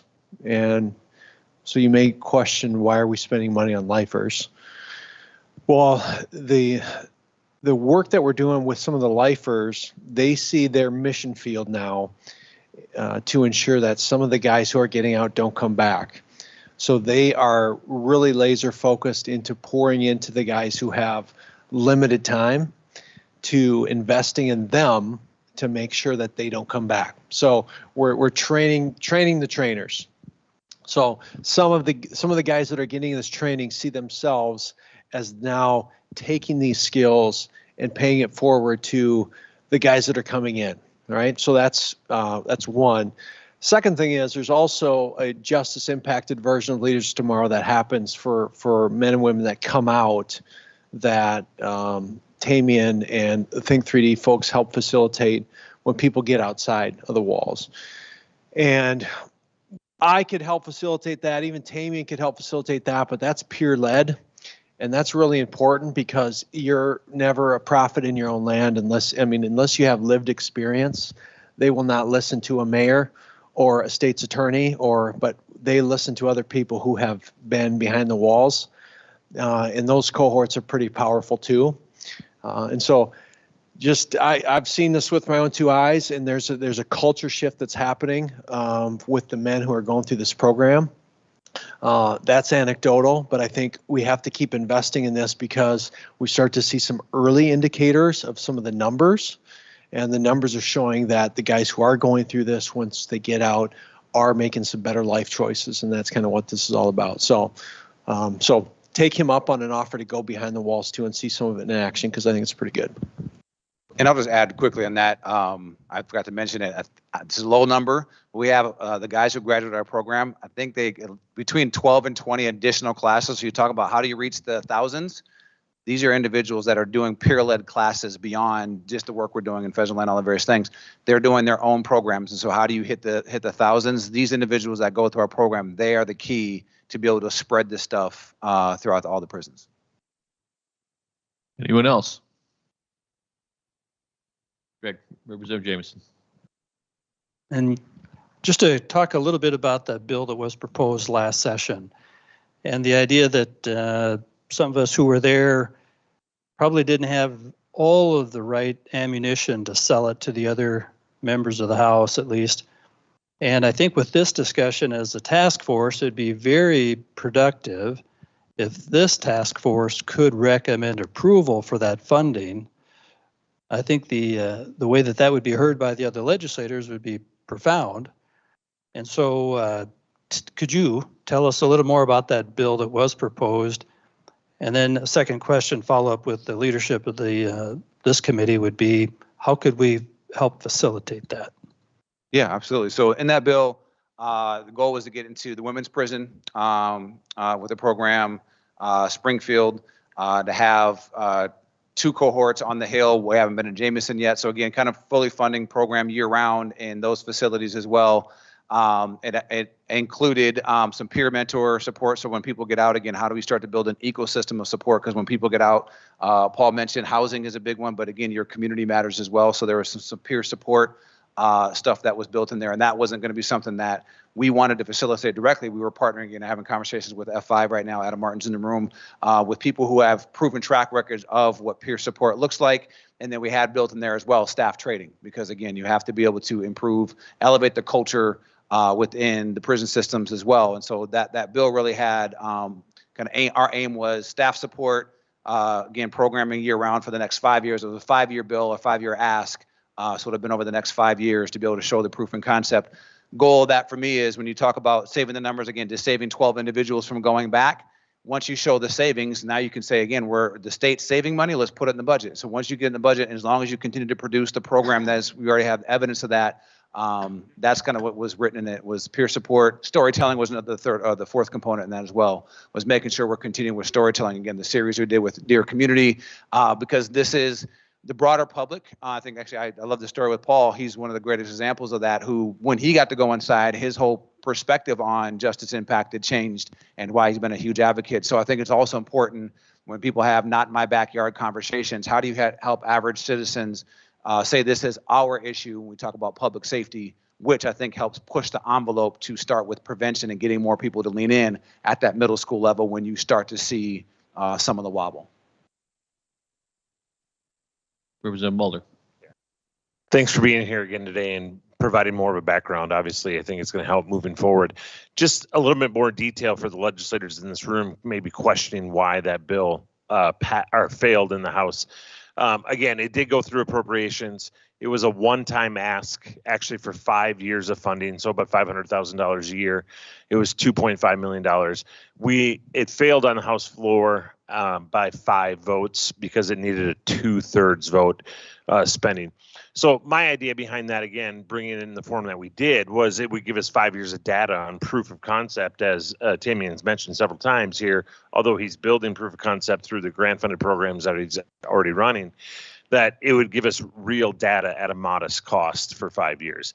So that's some more of the detail behind that bill. And then there was some confusion by some House members as well, just on who exactly works for who, and what that looks like in conflict. But I think what you're hearing today, again, is something that is being received very well in the prisons, even noticed by the staff and desire that training. I think I'd like to see this task force get behind a concept like this, or this particular training, and get some recommendations moving forward, building to the 2027 session. Representative Hughes. Having lived through that bill, and again, John Hughes, District 13, Representative Schwanz and I both supported that bill. If somebody called me to testify and asked me my opinion on why that bill failed, I would say that with all due respect to my good representative colleague to my right, far right, that message just wasn't communicated to the House floor. The House members never heard an explanation of what that funding was for. And so I would encourage the bill to come back. I wasn't in committee and I didn't hear the bill presented, but that was a lack of communication and education in terms of floor management. And that's why that bill failed, in my opinion. Anyone else? Representative Resch. I would just say that there were probably a couple reasons, and John hit on one good one as far as not having all the 70 of us understanding exactly what this program was. But the opportunity now is that we're early enough in the governor's budget cycle to put the thing in the governor's budget, as opposed to having these bills that kind of compete against one another for leftover money. So to me, that's the answer. I'm not going to be here next session, but if it's a valuable program, put the thing in the governor's budget request. You have a much better chance of getting the thing funded than competing against other kind of legislators' bills where there just isn't enough money for everything. Well, I think the hope would be that this committee's recommendation includes things like this as kind of a package, and that then you're not competing this idea against that idea. It's a comprehensive proposal. So I agree with what you're saying, Representative. Anyone else? Mr. Bruner. With the new women's prison coming online in Rapid City, I know you mentioned peer, But there was funding last session for the opening the new women's prison in Rapid. Is there any room for leaders of tomorrow out there, or is Pier more the focus, or? On our end, we want to bring it across the state, and this is stuff that's working out there. So, And I guess as before Deputy Secretary Fluke answered, I would say, so you guys did do the very first funded where DOC provided some funding by sort of an internal reallocation of funding for the Springfield program, which was good that you were able to do that. But just curious on the women's prison side then. So there is funding for the women's to do the program in the new female facility in Rapid City as well as Pier. 500,000. The total amount may not be 500,000 in new money if some of that was already budgeted Correct. in the DOC budget from last Correct. year. So as far as a recommendation for the governor's budget discussions, we'll want to maybe fine tune that a little bit before we put a number on what DOC needs. All right. Well, thanks. Was there one more? I'm sorry. Representative Schwanz. Just a final question. I know you talked a lot about prevention and the preventative measures with this type of a program. Do you have any view or any hopes that it could potentially hit some of our reservation areas and implement this into some of the areas on our reservations? 100%. That's the scope. So our program, we actually have it online as well. So we have an online cohort model. And so one of our goals is actually we're applying next week for the Big Ideas grant. And the goal of expansion in there is to be able to get out to the reservations because again, when people leave, especially more emphasis on women, when they go back to the reservations, you have to build leaders at a local level out there. And then again, obviously, once you build those leaders and build that support system, that provides all the support. So that it is in scope. But what we're trying to do is getting out to the reservations eventually as well. Thank you for that. And I know Brent and I and several others are on the committee for the tribal relations. And I think we're about a little bit of the our findings later on this afternoon. But I would like to recommend for us as a committee for the tribal relations to have this into our viewpoint for that, for prevention, to add that in. Brent? All right. I don't see anyone else, so we are going to break now for lunch. Let's try to be back in our seats in 15 minutes. And I'll share just anyone who wants to reach out, please reach out. Again, this has been going on. We've still got some ways. If you want to come see it, reach out with this. So Thank you again. Thank you for being here. We'll break until 12:30.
I know we got some folks who are still eating, but we can kind of make our way to our chairs here. We'll get going so we can try to make some time up.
There you go.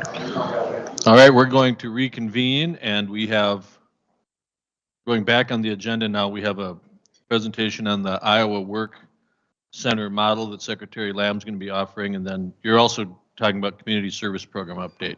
That next item too, aren't you? Yeah. So we'll go back and hear both of those from Secretary Lamb. Go ahead. All right. I've been asked to go over the, basically present the Iowa model for community corrections. I'm kind of following up on the last group, basically talking about residential centers. So I'm going to go through this. And of course, like I said, this is Iowa's. This is not anything I'm trying to accomplish here, technically. I'm going to give a brief 20-minute overview of Iowa DLC community-based corrections. Why do some law enforcement leaders in Iowa like the parole system in Iowa? The one obvious tool that I can think of is their residential facilities. There are 9 or 8 judicial districts, or CBC districts now they call it, in Iowa, with 21 plus, well, actually it's 21 now, 21 residential centers around the state. Kind of going through a little bit of the history. In the 1960s, correctional oversight was under social services in Iowa. 1971, Iowa's first residential facility was placed in Des Moines. In 1983, corrections organized under DHS and DOC. And that's when they came up with the 8 judicial districts in Iowa. Until 2023, when community-based corrections was brought under the Department of Corrections, each of the 8 districts had their own district directors who operated on their own and were each overseen by a local board. There was little uniformity, and each of the 8 had their own policies and procedures, which made it kind of difficult. This was a challenge for the prisons, and the director of corrections had little power. I'll give an example. When I was a warden, I had 2 prisons in Iowa. And if I had an inmate or incarcerated individual approved, say for District 2, because he requested it, because he, say, had went through our training, went through our welding program, and we already did a job or John Deere already did a job interview with him, and he was given a job. That job was going to be in District 2. So naturally, he wasn't going to go to, say, District 7 where he was from because his job wasn't there. Plus, he wanted to get away from that. Well, the fight we had in Illinois at the time, or in Iowa, I'm getting all my states mixed up, sorry. In Iowa at the time was me as a warden, that district director in District 2 were refusing. And he could do that, he had the power to. So he would tell me basically, well, he's not from here, so I'm not going to accept him. You need to look at District 7, that's where he committed his crime. So of course I'd contact District 7, that district director, and he'd basically tell me, well, he wasn't approved here, so I'm not taking him either. So I basically had, as a warden, you had to work the system and trying to find a home for the guy closest to where he could work. So it made it kind of difficult. And because of this and other reasons, Governor Kim Reynolds signed into law Senate Bill 514, which reduced the number of cabinet level agencies from 37 to 16. So basically the CBCs were brought underneath the director of corrections in Iowa, which made it a lot better, a lot easier. On the map above you there, it shows the 8 judicial districts. They still have district directors, but they're the same pay grade or whatever as a warden now, and they're pretty much kind of the same. They actually got a lot more responsibility than the wardens do. Some of them do. So if you look at Dubuque and the around the Des Moines area, it doesn't show it on here, but there's actually 21 work release centers. That's the little houses. And 2 of them are on top of each other, and that's in Polk County in Des Moines. So there's actually 5 there. So I know I put who's Waldo, but I finally found it. That was the missing number 21. It's right there underneath the 13, I guess. Anyway, how is a client placed into a facility? Well, of course, by the sentencing authority, either the district court or the Iowa Board of Parole. Work release and OWI continuum clients require Iowa BOP parole to be released from the facility. And of course, contract supervision. Some facilities have contracts with the Bureau of Prisons or the U.S. Probation Office clients. The OWI continuum is in Iowa, is a structured community-based alternative to prison for repeat, typically second or subsequent offenders of OWI. Authorized under the code, Iowa Code Chapter 904 513, it allows offenders to serve their sentences in community corrections residential facilities while receiving intensive substance abuse treatment. Residents must complete required substance use disorder treatment and education, often contracted through local service providers like Center for Drug and Alcohol and Drug Services.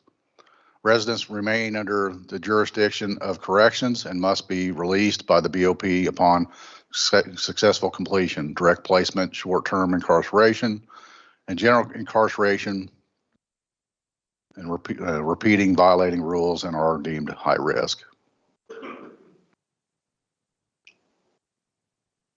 Slide. Slow me down if I'm going too fast. Sorry, I'm trying to. I think Ryan gave me 20 minutes, which is probably like 10 minutes now. Capacity in residential facilities in Iowa, as you can see, 10% or 134, and this is, I'm sure, went up. Capacity was they had 1,589 beds at the time this PowerPoint was made, which was several months ago. They were at 1,403. They were 88% full, but I'm sure right now they're full because of some changes in law and a different pro board and all that. But 4% are in the residential center for OWI, 39% probation, 50 or 380 or 24%, 380, 38 for work release, and parole is at 23%. Their parole numbers in Iowa are a lot lower than ours too. I think the last I looked are right around 1,600. Close to, it's in the work release centers, but they're right around 3,600 that are all actually on parole, which is almost where we're at here. And they have almost 2,000 more inmates than we do. That tells you anything. Day to day, what are some expectations for residential clients? Well, they have to have a job, of course, to be there because they pay rent to be there. They pay a lot more than St. Francis House. They pay $600 a month. They're allowed to stay there up to 180 days. That can be extended by the deputy director over parole and probation, and also by the district director as well. They must go through SA and mental health treatment, substance abuse, basically. Vast majority of clients are required to attend some sort of treatment, most likely referred to a community resource partner. Cognitive treatment, clients are referred to in-house cognitive treatment services, IDAP and SOTP. SOTP is similar to our SOMP, specialized cognitive behavior treatment for basically sex offender treatment. The IDAP is Iowa Domestic Abuse Program for domestic abusers. And they pay for that as well. That's $650 for taking IDAP, which is required. Work release, RCF program overview, residential officers routinely have staff, they staff facilities 24 hours a day, monitoring client accountability in the building and the community. Probation parole officers work out there as well. That's usually where their offices are at. Balance enforcement with programs and problem solving. Ensure case plans are updated and relevant to the help stabilize the clients. Clients, residents work on a case plan to progress through a privilege level system with a focus on successful reentry. Support staff, employment specialist, in-house community resources, kitchen staff, administrative maintenance. One thing that Iowa does do, and I think I brought this up a few times too, they work off the privilege level system. I know we were talking about that earlier, about having incentives to progress. One thing that they do pretty good in Iowa, every prison, they have a level system. Usually there's 3 to 4 levels. The maximum security prison has 4, unlike in the other facilities have 3. They have a separate one for those who get out of restrictive houses called level 0. But basically, the better you act, every 90 days, you can go through classification and you can move up a level and you have more privileges. By the time, if you get to a minimum security prison, basically, I mean, you're besides the fence around the prison, you pretty much got free movement everywhere. You got a lot of different programming and You can go out and work. I mean, I had one facility where I was the warden at. I had 500 inmates there, and right around just over 400 of them got picked up by their employers every day and went to work. We had 18 different grain bins, or grain companies ran by Landis. We had a Vapco, the big air conditioner company that made air conditioners. Most of the welders there were our inmates that went through a welding program. And those who couldn't go out, we had which I didn't know this till I went to Iowa, that the balloons you buy at like Party Supply or whatever or Family Dollar, those are actually made here in Minnesota. Never knew that. And my inmates or my former inmates in Iowa folded those balloons and packaged them for you to send to Party Supply. They actually make pretty good money doing that. We had several other jobs we went to. Accountability and security, eye contact, movement, eye counts and icon in and outs for work treatment and earned recreational passes, facility security standards within the facility, community monitoring, ankle bracelets, stuff like that.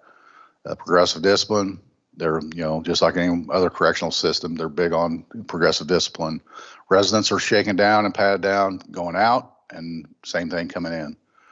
They're sometimes UA'd, especially if it's a suspicion before they come in. On occasion, district directors will work with their closest prison warden to ask for assistance for shaking the facility down. They did this a lot with me. They would call me and ask if they could borrow some of my CERT team or my canines, because every facility has at least 2 canines assigned to them. And they'd go do sweeps of their center.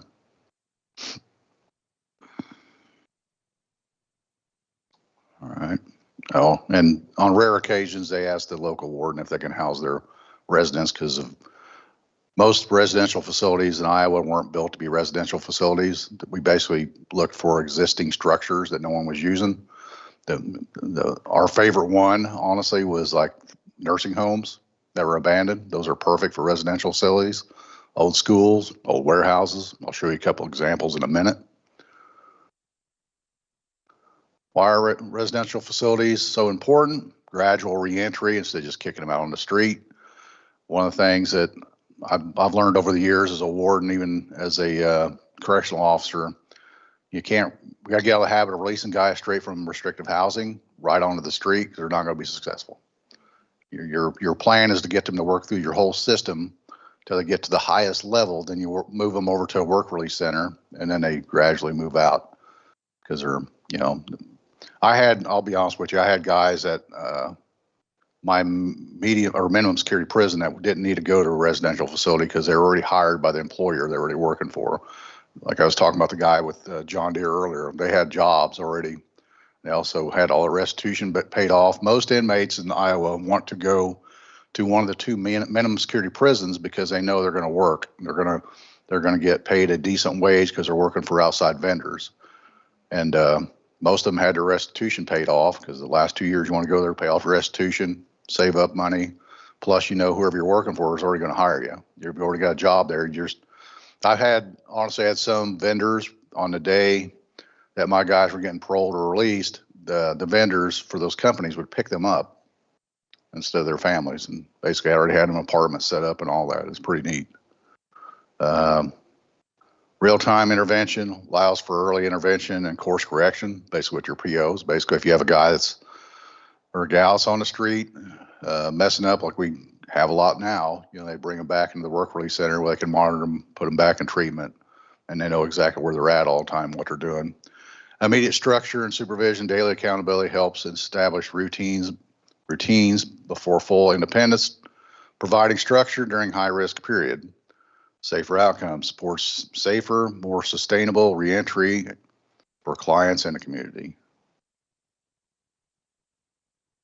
Case planning, reentry, assessment and contact. Basically, assessment Iowa violence and victimization instrument. Contact standards driven by assessment. Case and release plan. Case plans, dynamic risk assessment for offender, reentry, DRAIR. Iowa Violence and Victimization Instrument and the DRAIR instrument. When they first come in, they got to take the Iowa Violence and Victimization Instrument to basically see where they're at. When you're getting close to getting paroled or released, you basically take the DRARE dynamic risk assessment for offender reentry. South Dakota, basically in South Dakota, we use the community risk assessment, MRT, moral recognition therapy, a cognitive, these are in Iowa, MRT, moral recognition therapy, a cognitive behavioral treatment strategy, support and resources, privilege levels, like I was talking about earlier, employment specialist. You have somebody at the work release center working with you for employment. You also have that at some of the minimum security prisons in Iowa. Facility resources, MRT, groups, interventions, CCP, which core correctional practices, staff transportation, etc. Here's a picture of one residential facility. This is in Davenport. Basically, it's in the old industrial park of Davenport. Looks like an old small factory or something. We basically converted it into a residential facility. It houses 68 men, 12 full-time residential officers, 13 part-time, 3 POs, parole officers work out there, 1 intake officer, 1 employment specialist, 1 cook, 1 supervisor, 1 manager. This is in the 7th district. Here's another one. This, of course, obviously was not built to be a residential facility. It's a building that no one was using, so we kind of took it over long before me. It houses men and women, which is a challenge because they're separated by an elevator with a key and a couple doors with keys. Yeah, 120 beds, 16 females, 104 males, 19 full-time ROs and 2 part-time, 6 case managers, 1 intake officer, 1 employment specialist, a cook, 2 supervisors, and a manager. And also the district director's office is out there as well. And I think we lease out several, or they lease out several floors as well, because they don't need the whole building. And this is the last slide. This is basically just some trends that you can see over the years. In 2016, basically, 829 residents at the residential facilities was recommended for going back to the prisons. And in 2025, that was down to 448. So the residential facilities do work. I'm not trying to throw you a sales pitch, but they're a good idea. Anybody have any questions? I know you just ate, so you're probably super tired right now, falling asleep on me. And I kind of butchered that going through it because Ryan pulled one on me. He told me I wasn't going to go today, and he come over and told me I was like at the last minute, so it's his fault. Anybody have any questions though? Seriously, we do have a question here, okay. Senator Grove. And so I am just wondering, when you're taking over the empty buildings and empty spaces, I know that you had the different districts and stuff, but were any of these facilities set up in more rural areas? Or are they all just kind of in the bigger cities? Most of them are concentrated. If you go back to the map, I can go back there, I guess, since I'm here. Most of them are concentrated in the more populated areas, but not all of them, because you're wanting them to be where the jobs are at, because you want everybody in those facilities working. Because technically, I probably already said it already, but unlike staying there forever, you got 180 days to be there, and surely within 180 days you can save up, pay off some of your restitution, find an apartment, find a job, and all that. Like I said, that can be extended depending on the district director and the deputy director of parole and probation. Yeah, most of them are. I mean, there's a few of them in more rural areas, but not a lot of them. Most of them are concentrated in where the jobs are at.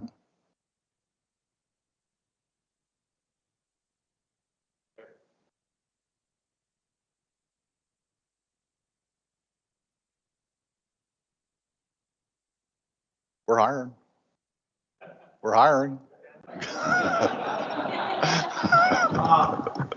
So, you talked about the balloon folding example in the facility where most of the guys left for the day. And what's preventing that from happening, South Dakota, in your opinion?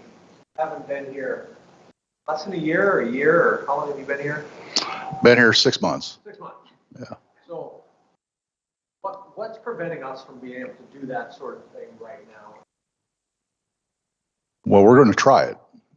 I'll be honest. I haven't talked to Lieutenant Governor or anybody else about that, but no, we need to try it. It works. I mean, you got to have avenues for people when they're locked up. You got to give them hope. You got to give them a reason, right? Even the lifers got to have they need to have a reason to be there. You know, they're not just thrown in there. They're not trash. They have a purpose. You know, they probably have picked their own path out and it led them astray, and now they're on a different path, but they're on a path that somebody put them there on, in my opinion.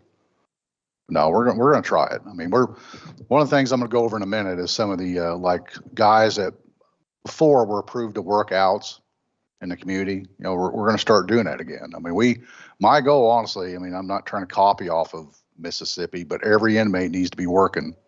Even if you're just holding a gate open, that's a job. If I have to get one thing that's kind of cool in Mississippi, so I can't remember if anybody in here went with me down there, but they'd have one lock to the whole state, or one lock that had a key that would not fit any other lock in that state, and it was on one gate. And during the daytime, inmate, that was his job to open that gate. Now they switched lock out at night, but that was his job. Everybody was working. You got to have a purpose. Got to be doing something. Can't just be hiding in your bunk.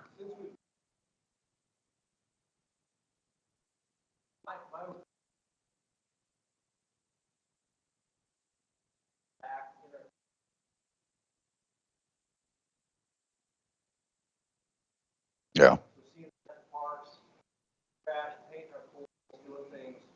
Integrating them in our society really helps when they're released. The attitudes towards felon-friendly housing and things. So the fact that they've been just really silent and invisible in the community for the last several years has been a bad thing. So I'm glad that we're. I agree with you. If you give me a second, I'll give you an amazing story from me, from my point of view. I'd worked in a few states before I got to Iowa. I worked in, Illinois for many years. I went to New Mexico, and New Mexico is very, very restrictive. I've never seen more restrictive than New Mexico. No matter, I mean, inmates had their property fit in a box about this big, and they had one set of clothes issued to them, except extra pair of underwear, socks. That was it.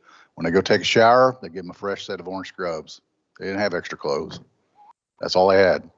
And when I got to Iowa, probably one of the most amazing things I've ever seen in my corrections career. I know I don't have a lot of time compared to others. I mean, I only got 32 years, and so it's got a lot more than that. But I've been blessed enough to work in several states now and seen different systems. Hopefully I don't have to work in any other states. But I love South Dakota. But when we'd move a house, their version of the governor's housing project, they called it Iowa, Homes for Iowa, they called it. It was the houses there were made. It's probably about a quarter the size of what we have here. And it was mirrored off of South Dakota. But when they deliver a house, I mean, it's amazing in Iowa. It's like the whole town comes out. It's like a freaking fair. I mean, I never seen anything like it. First time I followed one from, and the only reason I was even there, because the lieutenant governor showed up, and I was told, hey, you need to go watch this house go to Newton, Iowa. So I went because the lieutenant governor wanted to see it happen, because we were going to increase the program. And we moved through the back roads and all that. We came into town. It's like, I bet everybody in that town was there on the streets, because the inmates ran everything. They did. They had run through town at full speed, pull the signs out of the ground, which up until then, I didn't know they came out of the ground that easy. But they pull them out of the ground, and the other ones would hold the power lines up as they moved through town. But there would be people in the town waiting for these inmates to run through, hand them bottled water or snacks and stuff like that. Now, technically, me being, security minded, like, oh, what are they giving them? But they were my minimum outs guys. I mean, they were. And they get shaken down when they come back in, but it was water. They weren't doing anything crazy, but the whole town would come out. It was amazing. They'd be cheering for them and clapping, and it's something neat to see. I'd never seen before until I got to Iowa. Any other questions? Not necessarily a question, but I appreciate your leadership on this. I think this is a huge gap in South Dakota, so I'm really excited to see where this can go and just to see your vision on this become a reality. When I think a lot of us in this room were touring the penitentiary on the last task force, walking through the like Unit C and seeing low risk inmates who just couldn't make it work on the outside who are back in there. That looks like a group that's begging for this. And I'll just be a big supporter of you and this effort as you go through that. And so I'm excited for it. So thank you.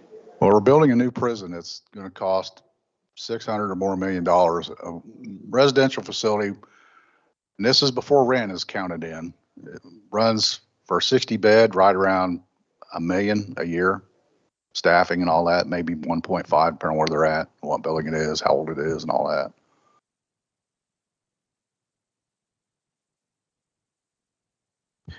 If you go back 20 years from today's date, go back to 2006, when I was corrections secretary, I would walk through Unit C in Sioux Falls and just roughly 250 inmates there.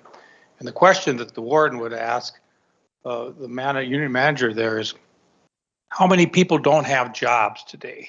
That was a question we're going to get every time. It would always be in the teens, less than 20. And we fast forward to, and this before you got there, Nick, but when I walked through as a part of the Prison Reset Task Force, I asked the unit manager, it's roughly the same amount of inmates in the little 250, 260. How many people have jobs today? And it was less than 20. And so to your point, Mayor, I think that's your point of this presentation is they got up and they all had jobs. They were used to getting out of bed, going to work, getting in a habit of that. And so I applaud you, Mr. Secretary, for kind of getting us hopefully back in that. That doesn't fix everything, but that's a pretty good start. It helps a lot. I mean, I think that's a big credit to Director Skinner in Iowa. I mean, their recidivism rate, and they calculate about like we do, and I think they just dropped down to 32%, just a little over. You know, because of programs, in my opinion, programs like this, I mean, they're really engaged, you know, staff and inmates, and they talk, you know.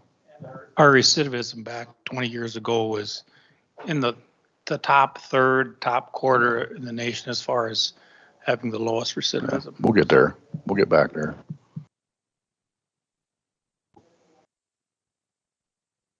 Yes, ma'am.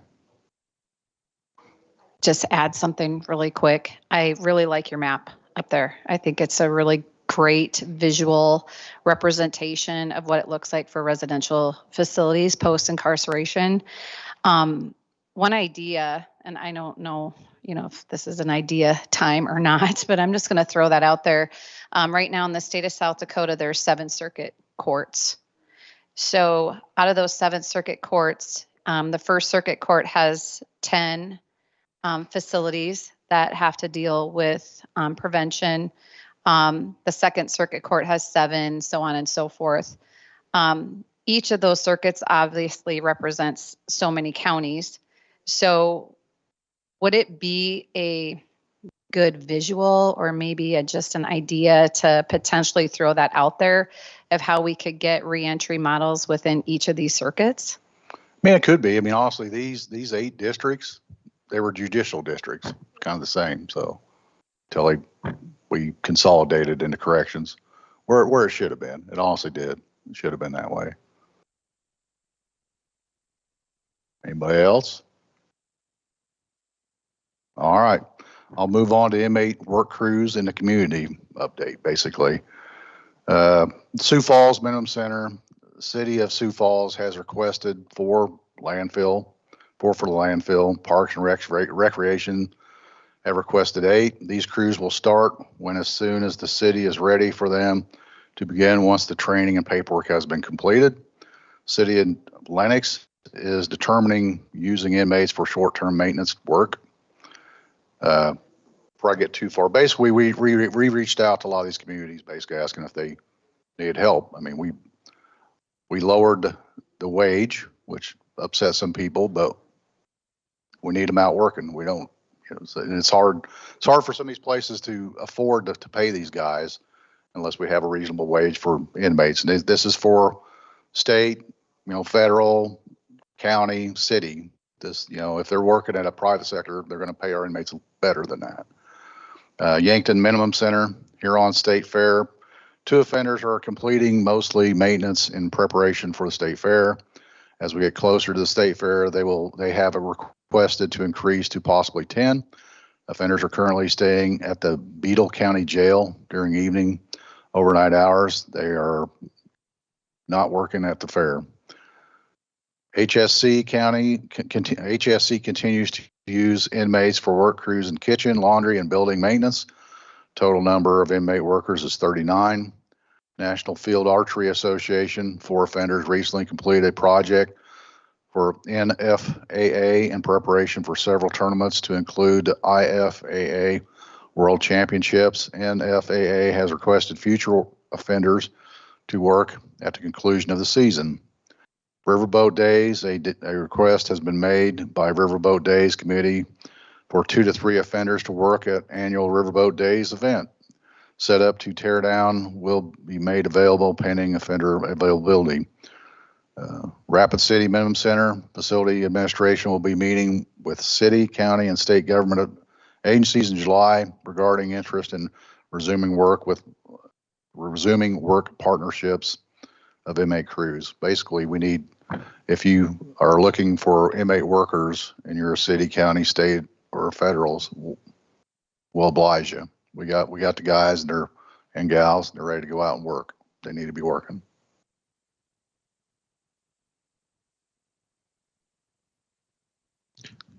Any questions? More comments? I do want to just reiterate that this is something that I was on that same tour with Representative Reich at the prison last April, I guess that probably was a year ago. And we had that conversation then, and this is something that the governor's been interested in and that we've talked to Secretary Lamb about, and we're going to be, as he said, a lot more aggressive about getting these guys out working, and you'll be seeing them more in the communities again. I think that's really important too. So, and the city of Sioux Falls has stepped up to help us make that happen. So thank you. Yep, this is, I mean, honestly, I can't take credit for this. This is the governor's idea. I mean, he's been pushing this, so this is good stuff. So appreciate it. Anything else? All right, thank you, Secretary. We'll move on to the presentation on DOC intake, orientation, and program assessments. So we'll need a minute to switch people here.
Good. All right. For those of you that don't know who I am, I'm Amber Perelia. I'm the Director of Prisons for the state of South Dakota. And our presentation is really about intake and admissions. So we wanted to give you a brief overview of what happens during intake and assessment and diagnostics upon entry into the Department of Corrections upon sentencing. So when we look at our intake facilities, there's 2 of them in the state of South Dakota. All of our male intakes go through Jameson, and all of our female intakes go through the women's prison in Pierre. During that intake, all inmates are assessed and they're assigned their classification score, and which determines what custody level of prison that they enter. So we are looking at where is the right placement for these offenders to be housed, where they can get the program that they need, the education that they need, and that there's safety at every level of that. Okay. The custody level or level of restriction of offender movement also determines that. So what is their violence score? It's a totality of a whole person evaluation of each offender that comes in. We're looking at education levels, we're looking at criminal history, we are looking at vocational needs, programming, clinical, behavioral health, all of it is there. So during that assessment process, what we want to do is have that done within the first 14 days. Day one, they come in and it's the ID and picture taking day, basically, right? We're fingerprinting, we're figuring out who they are, putting them in, getting them their laundry, getting all of their assessments just kind of started, and they get into housing. On day two, then it starts from there. These assessments that we're going to go through on the next few slides talks about what assessments that we give them to determine what are their strengths, what are their weaknesses, what is their risk level for reoffending, and what are their needs while we have them. Also with that, the big piece is how long do we have them? What's realistic to be able to get accomplished in the amount of time that we do have them? So that's where your case plan starts. So when we look at that assessment level, case management starts right from the beginning. We're thinking about release the day they enter. What can we do to help these individuals be successful upon release starting day one? That's really, really important for you to understand. Those individual program directives and initial release plans start day one. We were thinking about their release and successful reentry from the very beginning. Case managers and clinical staff are the ones that conduct these assessments during this intake process, whether it's on day one or through the 14-day cycle. So something to think about. There's two different terms that we use, and I want to make sure you understand them. Classification level is what the offender is. Custody level is what the facility is. So based on those scores, every offender is given a score.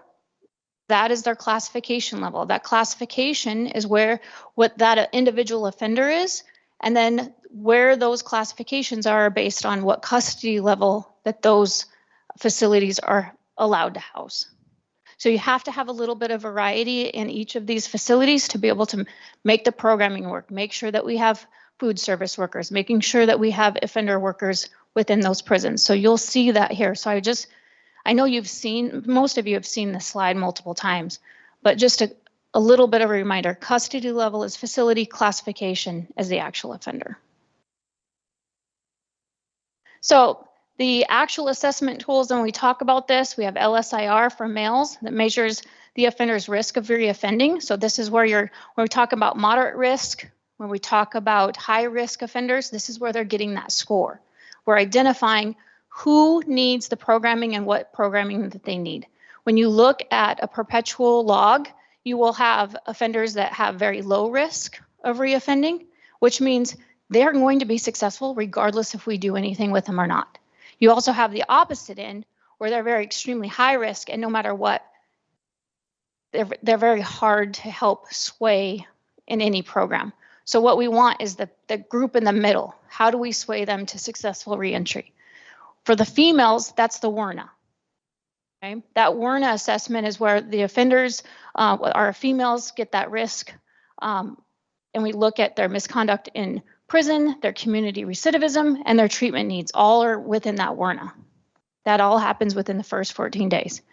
The community risk and needs assessment, the CRA, that is where they're placed under supervision based on their static factors or their criminal history and their behavior. So there's a lot of dynamic factors and needs in there as well, but that's all a part of that. We also have our housing needs. Where can they be housed?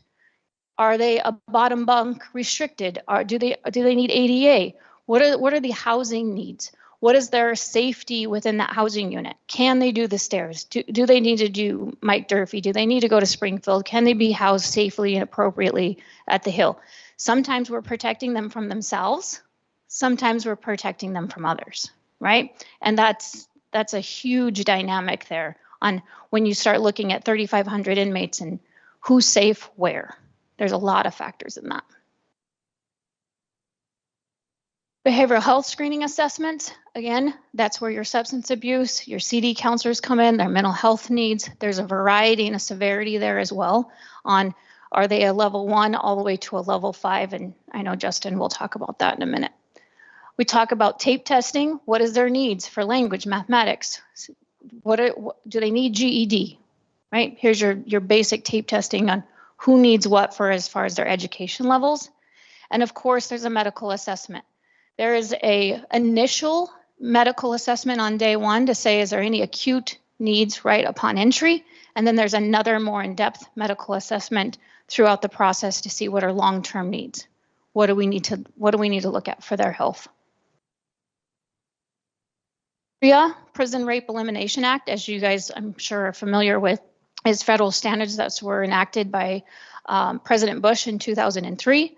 We do follow all federal guidelines for PREA standards. So the risk assessment screening tool, which is 115-41 in the PREA standards, that happens within the first 72 hours upon intake. And that is to ensure sexual safety of every individual that's incarcerated. So there's 2 risk screenings that happen there. We could do a risk screening on what is their risk of potentially becoming a sexual victim and what is their risk of being a sexual perpetrator.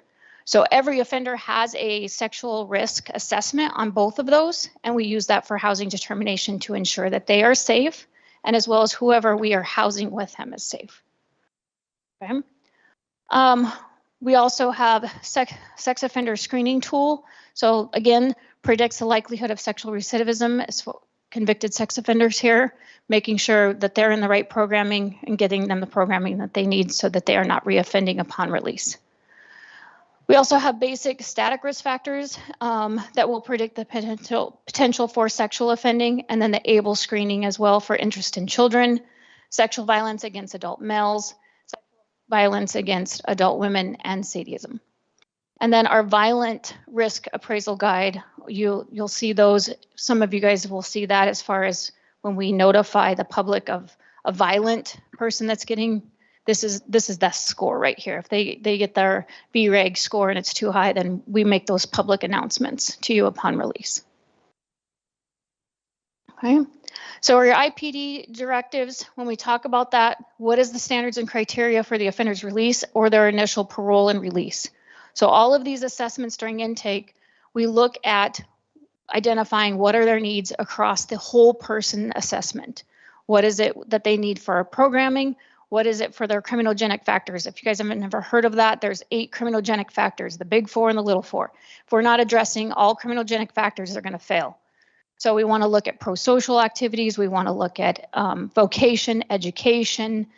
We want to look at mental health. We want to look at clinical. All of that goes into that. What are their risks? What are their interests? What are their strengths? What are their abilities?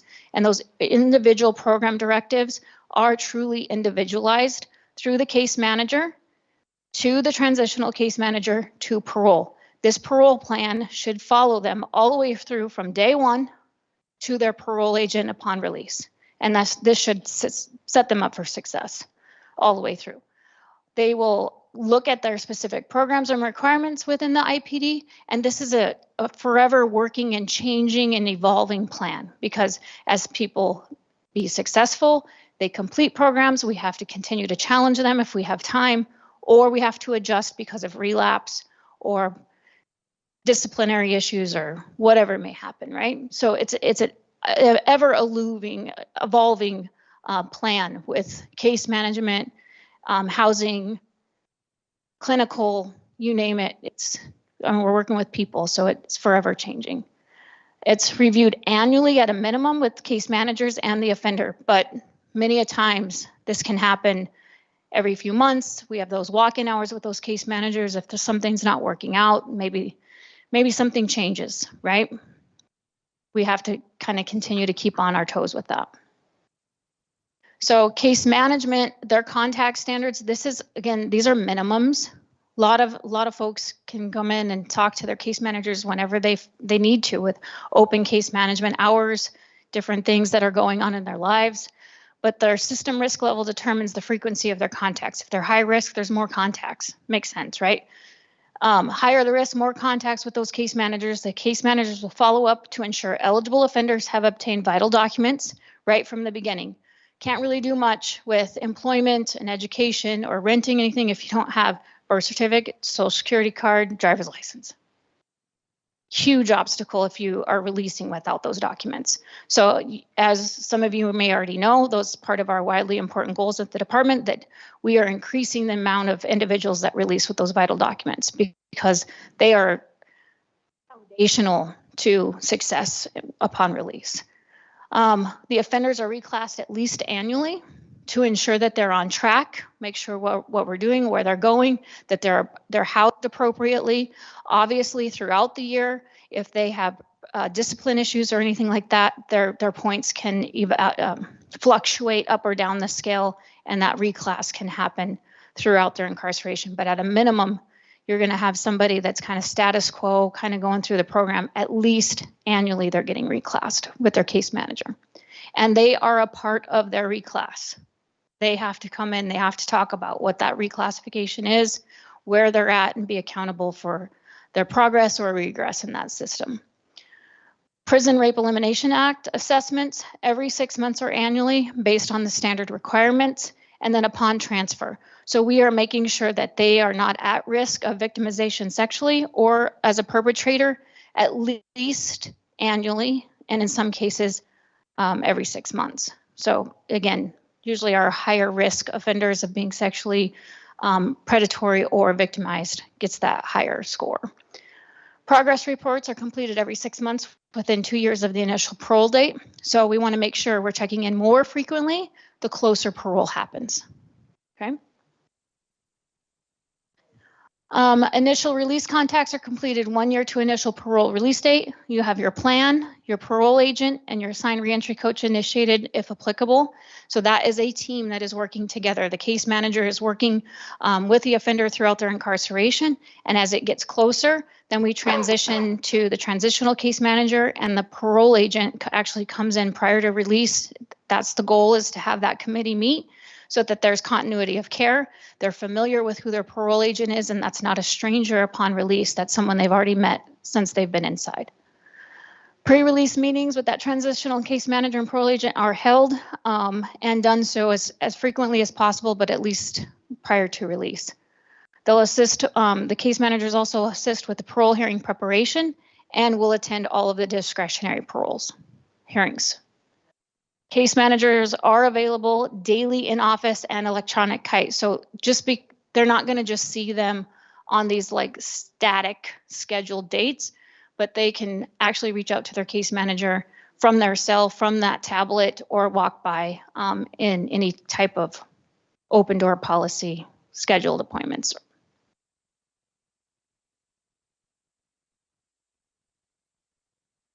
Thank you, Amber. Okay, my goal for this final slide is to introduce how offenders are placed into behavioral health programming. And you'll see as we go through this that it's meant to be a structured or a tiered system where the screening builds off and branches into the appraisal, which can lead off into further evaluation or recommendations for programming. But it all starts with the behavioral health screening, as Amber mentioned, is part of a broader medical screening. So this is typically day one, usually within a few hours. Our medical staff, our nursing staff will check in on the immediate needs of the offender.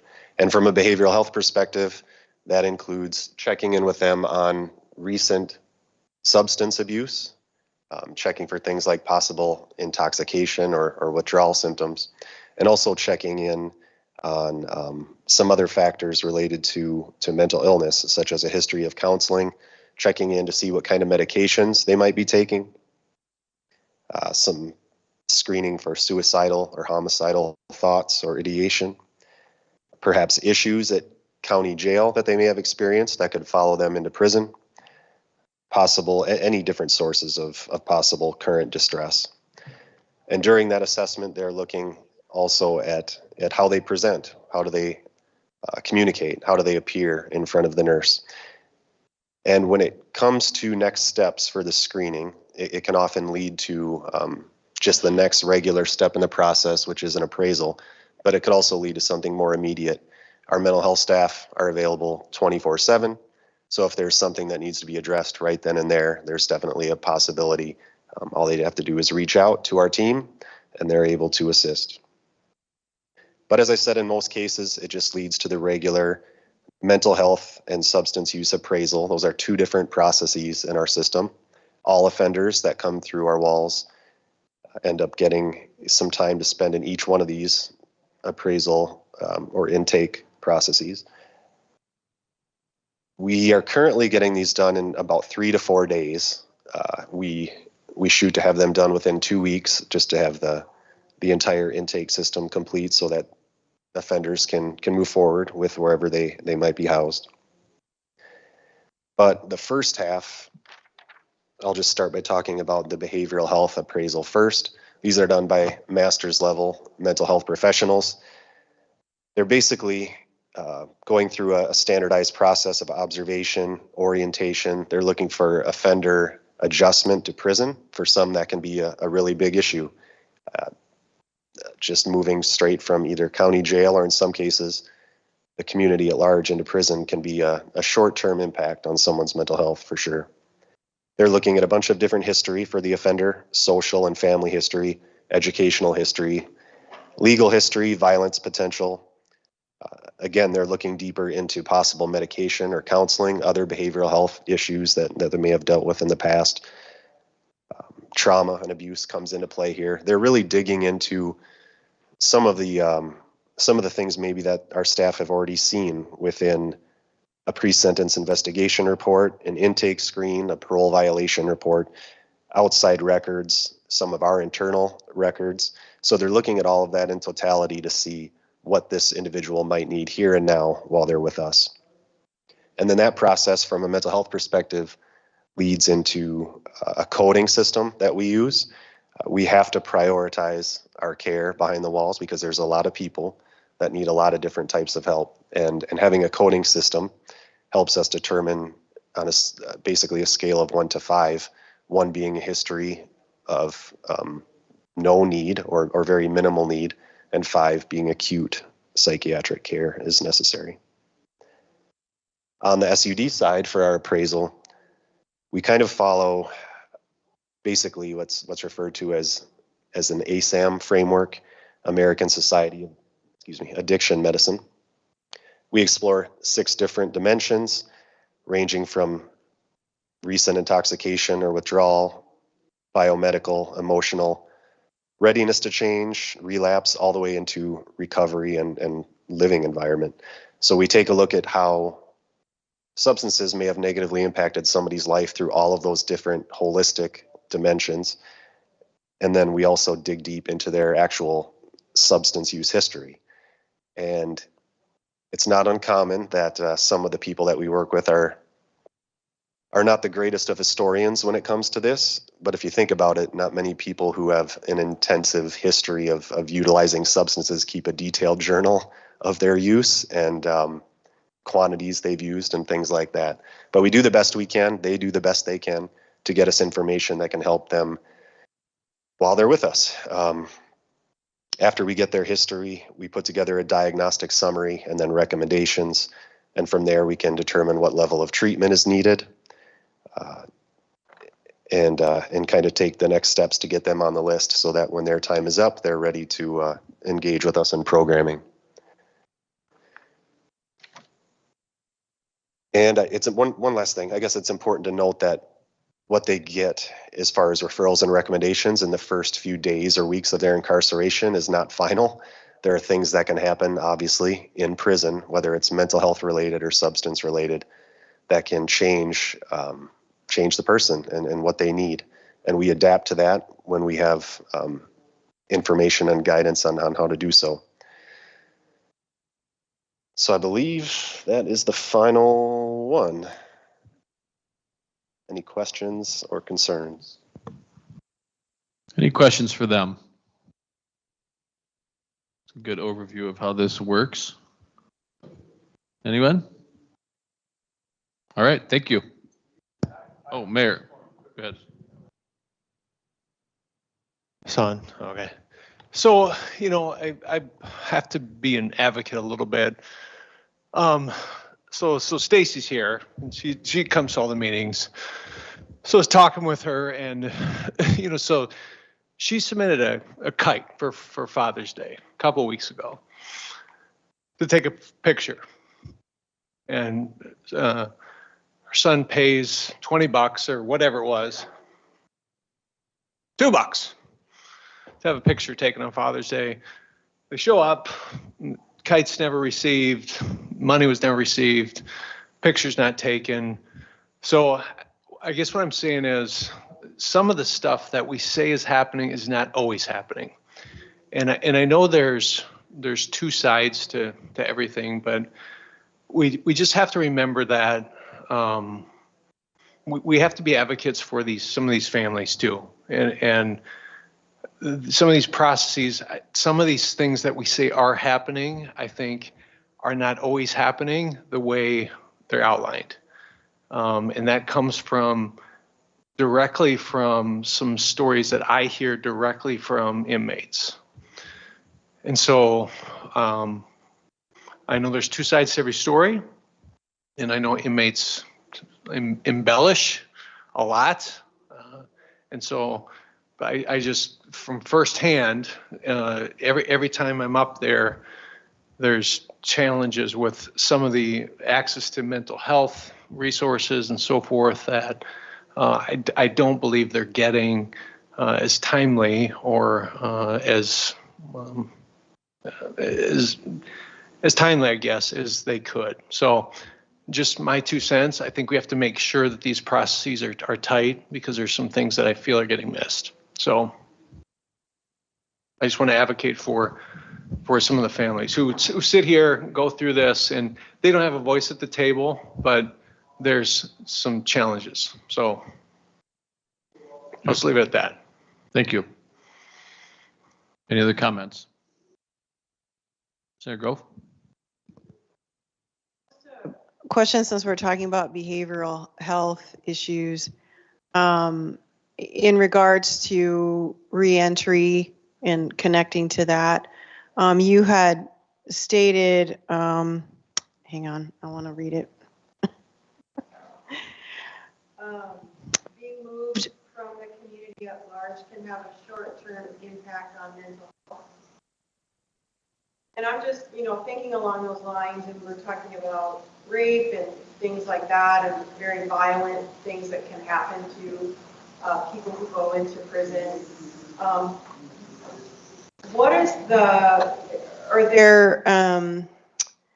Do we think about like the PICS and the post-incarcerated syndrome, PTSD, and the role that plays when people are, how they're handling the programming, and then how they are going back into community now that they have something that maybe they didn't have before. Maybe, PTSD wasn't a thing and now it is because they've basically been in a war zone. Right. Yeah. Great question. I think our offenders that are in our care have a lot to deal with when they first come into our system. When I mentioned that there's some adjustment impact, for some of them it's the first time, for some of them it might be the second, third, or more, but coming into our system they have to adapt, they have to change, they have to do what they have to do to survive when they're behind the walls. And some of that might mean becoming someone who they weren't in the community, and that identity type of crisis can be impactful. So that's what I meant by the short-term adjustment. That's something that we keep in mind during the intake process and throughout programming. On the back half of that, it's just as difficult, if not more probably, to adjust back into society where they don't carry maybe some of the habits, the prison habits that they've had for years, back into their family or back into their social life or their job. And I think our reentry team, our reentry strategies do a good job of keeping behavioral health, mental health, substance use as part of that process. So yes, we're getting them documents. Yes, we're helping them learn how to get a job or how maybe technology or cell phones influence things. But we're also thinking about, are they getting their medications? Are they going to be able to continue taking what they're taking while they're in prison, while they're in the community? And we're thinking about what kind of counseling services they might need and what kind of follow-up that might take. So I think it's very important that we hold on to that as part of the reentry process. That's something that can affect the whole person, and I think our reentry process does that as well. Here, can I ask one follow-up too? So is there any point in this process where we are getting feedback from the inmates themselves in this whole thing? Meaning, is there a survey that we give the inmates, even if it's just a paper survey, and we compile that and get feedback on programming or what they feel is working, isn't working, what they feel is needed or isn't needed, or, and I say that because back to, you know, Tamien's presentation about the programming they're providing from the LOT side, the most effective programming they're provided is being provided by the justice impacted educators who know the system. And so we're all sitting around here as subject matter experts, and we're not, because we haven't lived the experience. So I just would love to know, because I don't know if any of this stuff happens, if it doesn't happen. And so back to my earlier point, are we ever focus grouping those behind the walls? So, well, maybe ask CSG to talk about some of the focus group.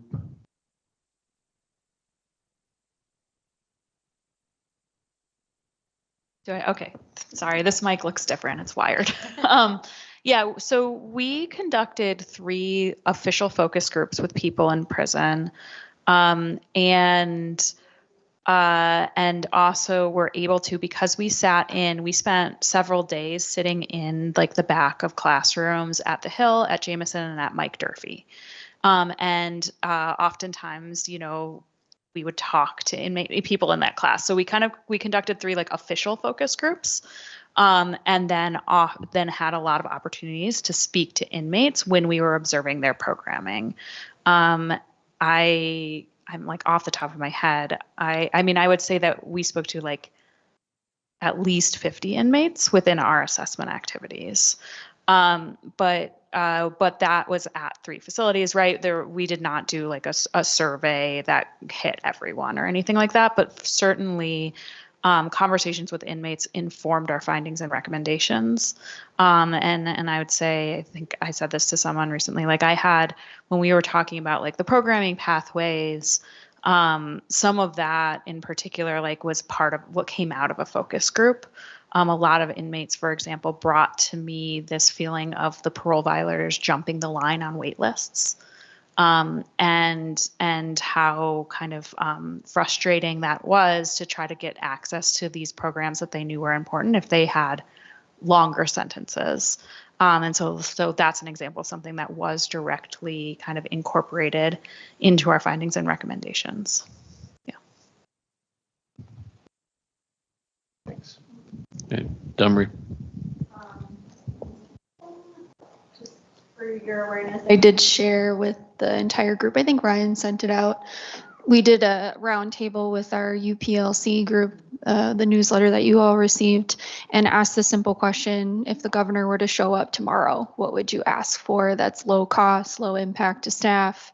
And they gave their feedback. So that document does still exist within our task force to look at, but they took probably 2 months to roundtable. I still have their written ideas on paper to compile it, and then they put it all together and they presented it to me and I sent it over. So that does exist. If we could revisit it, that would be awesome. They have really stellar ideas, and again, it's far be it for us to act like we know what it's like to be them. So just put that ask out if we could look at that sometime. And everybody's invited to UPLC as long as they pass their background check. Hopefully everybody does. I think we sent that out after our last meeting, but we'll send it out again. Thank you for suggesting that. All right, thank you guys. We're going to move on to, we get CSG back up here now. We have a presentation at reentry, and then following that, or really probably during it, we'll have a discussion about the reentry framework. So go ahead.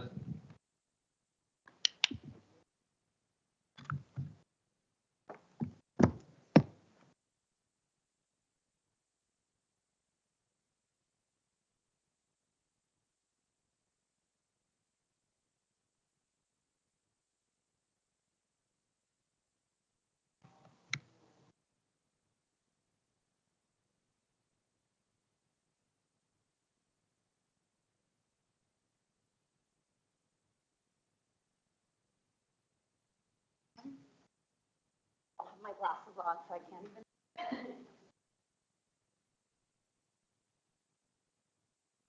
even. Okay, good afternoon, everybody. One and a half more presentations, I'll say. I'm going to be joining Bridget later for the next presentation. But thank you for the opportunity to discuss national reentry best practices with you all today. This is really a grounding of the best practices across different reentry domains. And then we'll be doing another presentation in August that really dives into what's happening in South Dakota. So I'll say if you have specific questions about what's working or not working here, you can ask them, but we might be able to not answer them until August. So just prefacing that. I also have a lot of information to cover. And so if there's more information that folks want, happy to send out additional resources as well if you want to dive in, or happy to schedule another conversation to talk through those a little bit more in depth. So my name is Megan Pfeiffer. I'm a project manager at the Council of State Governments Justice Center. I chatted with you all very briefly last time, but just a quick introduction. I have a background in clinical social work and public policy, and at the Justice Center have worked providing technical assistance to states across the country and local governments on different corrections and reentry practices, and have worked inside of jails, prisons, and in reentry housing settings, most recently building out a program on Rikers Island to support incarcerated individuals during incarceration and as they're coming home.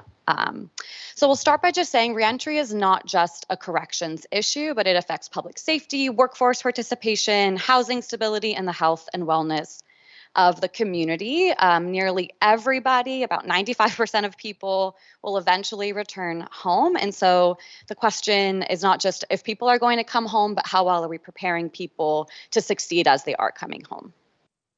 Oops. And so today our conversation is kind of centered around these three questions. First, what are the challenges that people face more broadly as they're returning home from incarceration? What does the research tell us about the strategies to improve outcomes and meet those challenges and needs? And then third, what are states doing that could inform the policy and practice discussions here in South Dakota? So I have examples from a range of different states, trying not to repeat examples that I know Secretary Lamb mentioned a little earlier as well. So first, just a little bit about our work in the reentry space. So the Council of State Governments Justice Center serves as one of the nation's leading organizations supporting reentry policy and practice across the country. We've provided technical assistance to hundreds of jurisdictions that have been implementing these reentry practices. And so a significant portion of this work is funded by the Second Chance Act, which was bipartisan federal legislation passed in 2008 and reauthorized in 2018 by President Trump, that represented really the first major federal investment specifically focused on reducing recidivism, and also reducing the corrections costs for state and local governments, right? To say, how can we help support you all in the work that you're doing in your community? Through the Second Chance Act, DOJ has awarded over 1,300 grants and established the National Reentry Resource Center, which is a resource clearinghouse for news, practical information, both for practitioners, policymakers, and people directly impacted. And so through our work managing the NRRC, lots of acronyms, we've provided technical assistance to these federal grantees. We also have a focused economic mobility portfolio to help states expand economic opportunity for people with criminal records. And so these are all resources that I believe were sent out to you yesterday, but happy to follow up if anybody wants access to them. But the National Inventory of Collateral Consequences of Convictions, it's an online searchable database of all the statutes and regulations that limit access to rights, benefits, and opportunity due to a person's criminal conviction. And that online database includes all 50 states and the federal system. We also work with states to identify and address barriers. And we also operate the Fair Chance Licensing Project, where we track implementation of fair chance licensing laws across the country and provide direct assistance to states considering either the enactment or expansion of fair chance licensing statutes. And then finally, we have some resources. So these two that I have pictures of here were included in an email yesterday and inform a lot of the work that I'll be talking about today. But we have national policy guidance, right, that presents reentry policy and practice options that state leaders can champion or invest in to make successful reintegration a reality. We have research on the fiscal impact of recidivism. And then we have a publication called Beyond Recidivism and a handful of webinars where we really start thinking and working with states to measure success beyond recidivism. And DOC and I will be talking about that after this presentation briefly. So across the country, states consistently identify similar challenges affecting people returning home from incarceration. And these barriers often arise from system design, right? A person leaving prison often interacts with multiple systems, whether that's community supervision, workforce, housing, treatment, but each agency operates independently under different eligibility criteria and processes. And so I know a handful of you all went through a reentry simulation, or you might have loved ones or yourself have gone through the reentry process and know that even the most highly motivated people can still struggle to navigate the complexity of these systems. We know that many successful reentry programs remain isolated and only end up serving a fraction of those folks who need assistance and are really not funded at scale to support statewide reentry services. And another major challenge is not just creating effective programs, but creating the systems that are capable of consistently delivering those programs and sustaining them over time. And so people returning from incarceration face significant challenges related to housing, health, education, and employment. People who have been incarcerated are 10 times more likely to experience homelessness than the general population, and they also face significant barriers to housing. It's a cyclical relationship, so people experiencing homelessness are also more likely to have criminal justice involvement, and that's both because of violations of supervision, more frequent interactions with law enforcement, and rearrests for low-level offenses that are connected to that experience of homelessness. People also have higher rates of substance abuse and mental illness. And so individuals with behavioral health disorders are disproportionately represented in correctional populations. They also tend to stay longer in jails and prisons with the same charges and sentences as their peers. And an increasing number of people who have opioid addictions. And we know that people released from prisons are 40 times more likely to overdose upon leaving incarceration and are 10 times more likely to die from an opioid overdose. And so really some deep challenges around treatment needs there. People also have higher rates of chronic health conditions. And so we know many people enter prisons with unmet health needs and end up having higher rates of chronic health conditions, disabilities, and complex healthcare needs. And corrections agencies are also responsible for caring for an increasingly aging population. Also, there's widespread evidence that incarceration is associated with accelerated aging. So we tend to think about older adults in incarceration as 55 and older because individuals end up presenting at about 10 to 15 years older than their chronic age. And we know that these kinds of health conditions require consistent ongoing medication and treatment, both during incarceration and in the community. Finally, people have limited education and higher than average unemployment rates. So I think only about 6% of people who are incarcerated have a post-secondary degree. And we know that a criminal record actually comes with a 50% reduction in callbacks and job offers. And so tackling these challenges one by one ignores a singular opportunity to make a dramatic impact across systems. And so these needs often go unmet due to a lack of coordination between systems. And these challenges don't exist in isolation from each other either, right? Housing stability improves somebody's employment outcomes, and employment increases housing retention. So every unsuccessful reentry represents both a public safety challenge and a taxpayer expense. And so the reentry population across the country represents a large segment of the US population. There's over 450,000 people who were released from state and federal prisons annually, and roughly 5 million people that are formerly incarcerated in the US. National recidivism rates remain substantial, so while many states have made progress to reduce recidivism, others, including South Dakota, have seen increases in their reincarceration rates over the last decade. We use a 5-year return to incarceration rate here because we have it from federal data, but I know usually we think about a 3-year return to custody date. And finally, states will collectively spend $8 billion on reincarcerating people. I have here, when we've broken it out by state, that's about $34 million here in South Dakota.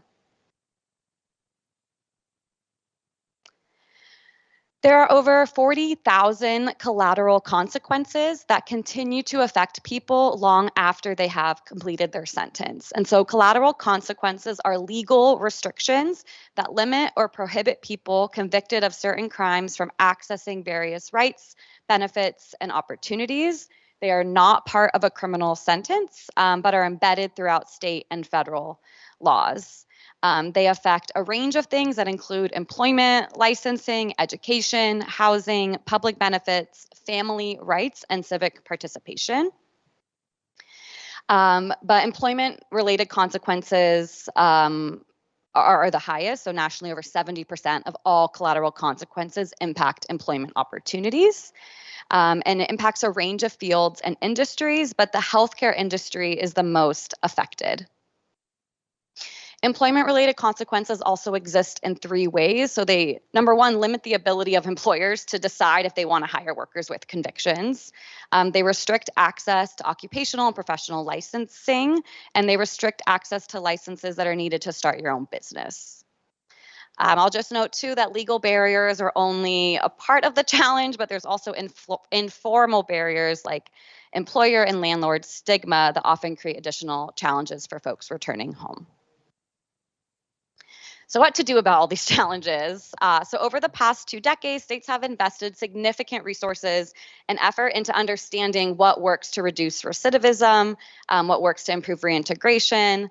And so I'm going to present here some strategies across 7 different domains. And just to note that no single intervention alone is sufficient, and the strongest outcomes really occur when states implement these strategies as part of a coordinated and collaborative system. So first, successful reentry requires both coordination and accountability. So the first component is creating a structure that brings agencies together around a shared vision. I've written here statewide reentry councils and task forces, so something similar to the group that you'll have created today, but really where you're aligning your corrections, workforce, housing, healthcare, behavioral health, education, and community partners around common goals. And to provide the infrastructure, right, to coordinate across these systems. Effective councils are formalized and so can either be established through legislation, through executive order, or through agency mandate. Sometimes that's if a corrections agency is kind of the lead agency there. They also recognize that lived experience as a form of expertise, and so include people with lived criminal justice system experience as full voting members of the councils. They have clear missions, defined membership, and accountability mechanisms. And they do this of creating accountability through the creation of statewide strategic plans and public reporting, and so allowing communities to track progress and hold systems accountable. And so the second component of this is measuring success in a way that reflects the full reentry experience. And so historically, states have relied on recidivism as the primary indicator of success. We've talked about recidivism a lot, but just to note that it's a traditional measure of rearrest, conviction, or incarceration within a defined period of time following justice system involvement. And so states are increasingly tracking outcomes across other domains like employment, housing, and behavioral health and health access, and really helps to better understand if people are successfully accessing resources, how long it takes to access those resources, and other opportunities that support long-term stability. And so North Carolina is one of the best examples that I can talk about where it comes to whole of government coordination. So the state established their Joint Reentry Council via executive order as a way to meet their state's Reentry 2030 goals. The council is chaired by the Secretary of the Department of Corrections and includes senior leaders from every single state agency, their parole board, the First Lady, community partners, and people with lived experience. Within their first 4 months of creating, they created a reentry strategic plan that has 4 goals, 26 objectives, 133 strategies, and 95 performance metrics to kind of improve reentry outcomes across the state. Their full council meets every 2 months, but they have 6 subcommittees that meet regularly to drive implementation of the strategies. And those subcommittees also include legislators, community partners, and other folks across the reentry system that are working to improve the state's reentry goals. Progress is shared through the state's Reentry 2030 data dashboard. So they created a public online dashboard that tracks progress toward their goals and objectives. It's a really cool tool, and they also have some testimonials on there from folks who are currently incarcerated about the importance of this work. I'll just note that coordination does not and cannot stop at the state level, that reentry is a local issue, and so you need to be coordinating with local communities as part of this effort. And so North Carolina also has a network of local reentry councils. Their goal is to have all 100 counties served by LRCs. They're not quite there yet, but that is the goal. And they are community hubs that both coordinate services and that convene stakeholders. And so they both function as these councils and a connection to resources and services in communities. Second, reentry readiness, which requires resolving legal and logistical barriers to ensure successful community integration. So folks need the tools to be able to be successful on day one. The first piece of that is having vital documents. And so without identification, people can't get a job, housing, open a bank account, right, or access benefits. And so this is kind of a tiered process of having access to birth certificates, social security cards, driver's licenses, and other forms of state identification. Secondly, people need to have a way to access jobs and housing and treatment. And so this can both be funding for transportation on an individual basis. So sometimes this looks like gas vouchers or transit passes, or even employers have coordinated transportation for a large group of people to and from work. Secondly, is resolving like legal and financial obligations. And so creating a process for identifying outstanding fines, fees, and restitution, which we call court debt, and outstanding warrants prior to release. And so a lot of folks who are incarcerated don't even end up knowing how much court debt they have, or that they have outstanding warrants maybe in another municipal court across the state. And so being able to identify what exists during incarceration is incredibly important. And then the second step to that is a process to resolve or amend orders when applicable, and making sure that information is accessible to people. And lastly is having people have access to basic needs. So food, clothing, public benefits. We have digital access here. We live in a very digital world. And so how important having access to a cell phone can be, right, to even apply for jobs or get a call back from an employer. Childcare, especially for parents with minor children, and financial support. I have Texas as an example here. What better place than if you go big or go home than Texas? So Texas enacted legislation in 2009 that requires their corrections to both determine whether an individual already has valid identification and if not, to obtain the necessary documents. And so as part of this effort, the Texas Department of Criminal Justice developed a reentry program where the first phase of their reentry program is on identification processing services. And so they order social security cards, birth certificates, state ID, or replacement driver's license, which now includes real IDs, and military service record, which are all provided to individuals at the time of release. They recently created a process to electronically request a Texas birth certificate, which has helped them a lot with making this process a little bit more seamless with their State Department of Health. And just to note that in last year, they ordered more than 100,000 identification documents in total for their population.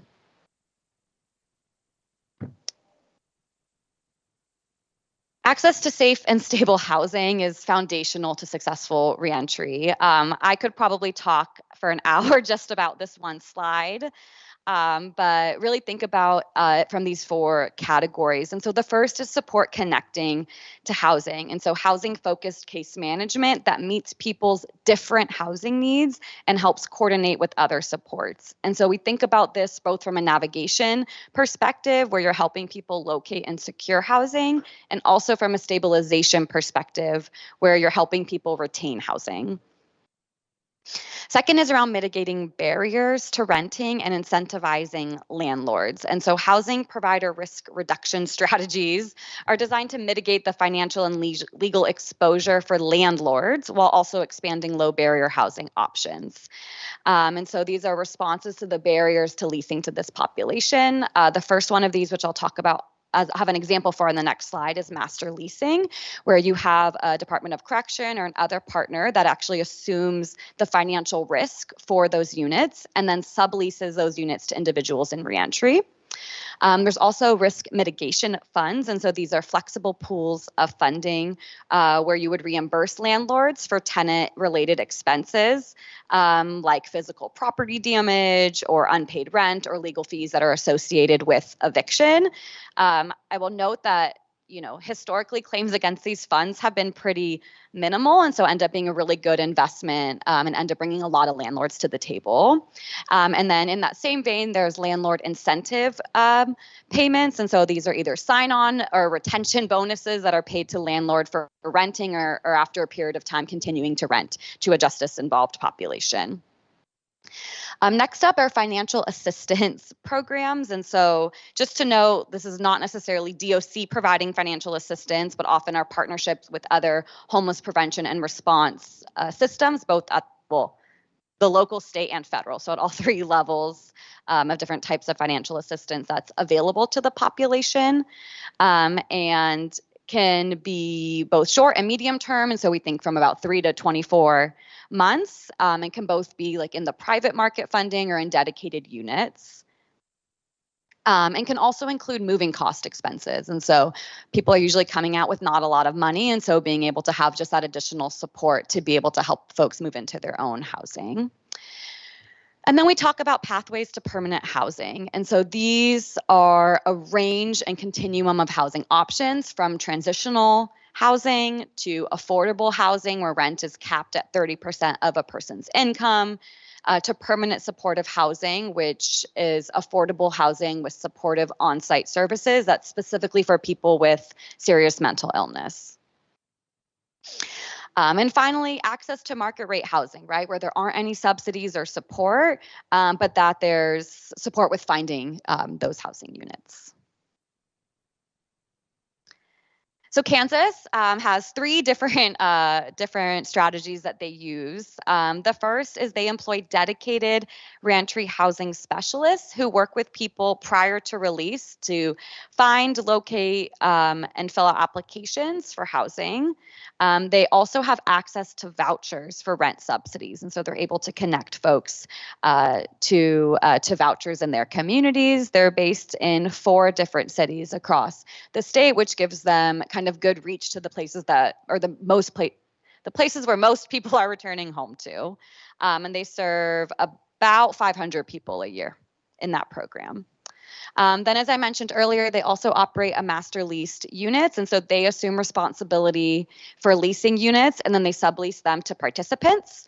They operate as a transitional housing program. And so it's for people who might need that additional support to stabilize in the community before they can secure their own independent housing. And they currently have 37 beds, and these are furnished units for folks as they're coming home. And they try to work with landlords that have multiple properties so that a person can potentially move to one of those landlords' other units when they finish the program. And then finally, for individuals with significant behavioral health needs, and so their eligibility includes people with severe and persistent mental illness and substance use disorder, they have a permanent supportive housing program that combines housing with on-site wraparound services. That's for a little bit of a longer period of time, about 18 months, but that can give or take based off of folks' individualized needs. Next is access to quality educational opportunities. And so we know that participation in education programs reduces an individual's odds of recidivating by 43%. And so is one of the best investments that a state can make to be able to support your incarcerated population. We also know that education is valued in the labor market. And so the first is around having a continuum of educational opportunities available before people are released. So that includes from GED, career and technical education, all the way up through associate and bachelor's degrees. And these should be opportunities that also prepare people for employment. And so connecting people to those appropriate services based on their needs and readiness. That there should be opportunity-centered programming. So it should be aligned with the labor market and employer needs. And so they should be selected with an understanding of the state occupational licensing barriers for people with a criminal record in the state. And they should also be developed in consultation with employers and state workforce development agencies, chambers of commerce, and other key employment stakeholders.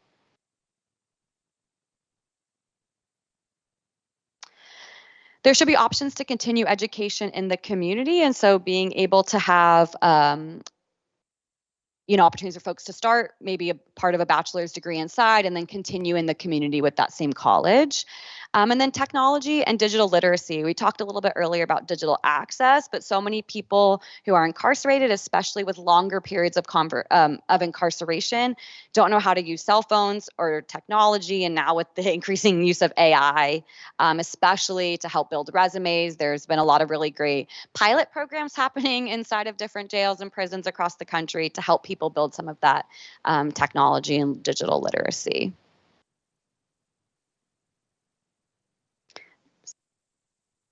And so Missouri is a really good example of that here. They work closely with employers to ensure that their workforce readiness programming reflects hiring needs.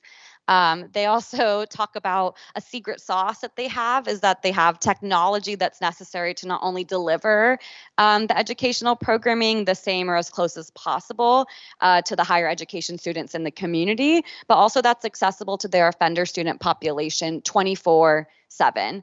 And so they have access to the system on their tablets, and it's the same system or really similar system that the university students have access to. And at the end of last year, I'm trying to see, this is not. Sorry, let's see. Okay, I can't scroll down here, but I have that 2025, they had 1,200 students enrolled. And then I believe by the end of May of 2026, they've had 1,900 students enrolled, but I can't see the exact number, but you'll have to trust me on that. Next is that being able to have structured employment pathways to give people the tools to build long-term financial independence. And so the first piece of this is to remove unnecessary barriers to employment, which can be done by expanding the availability and effect of different relief mechanisms.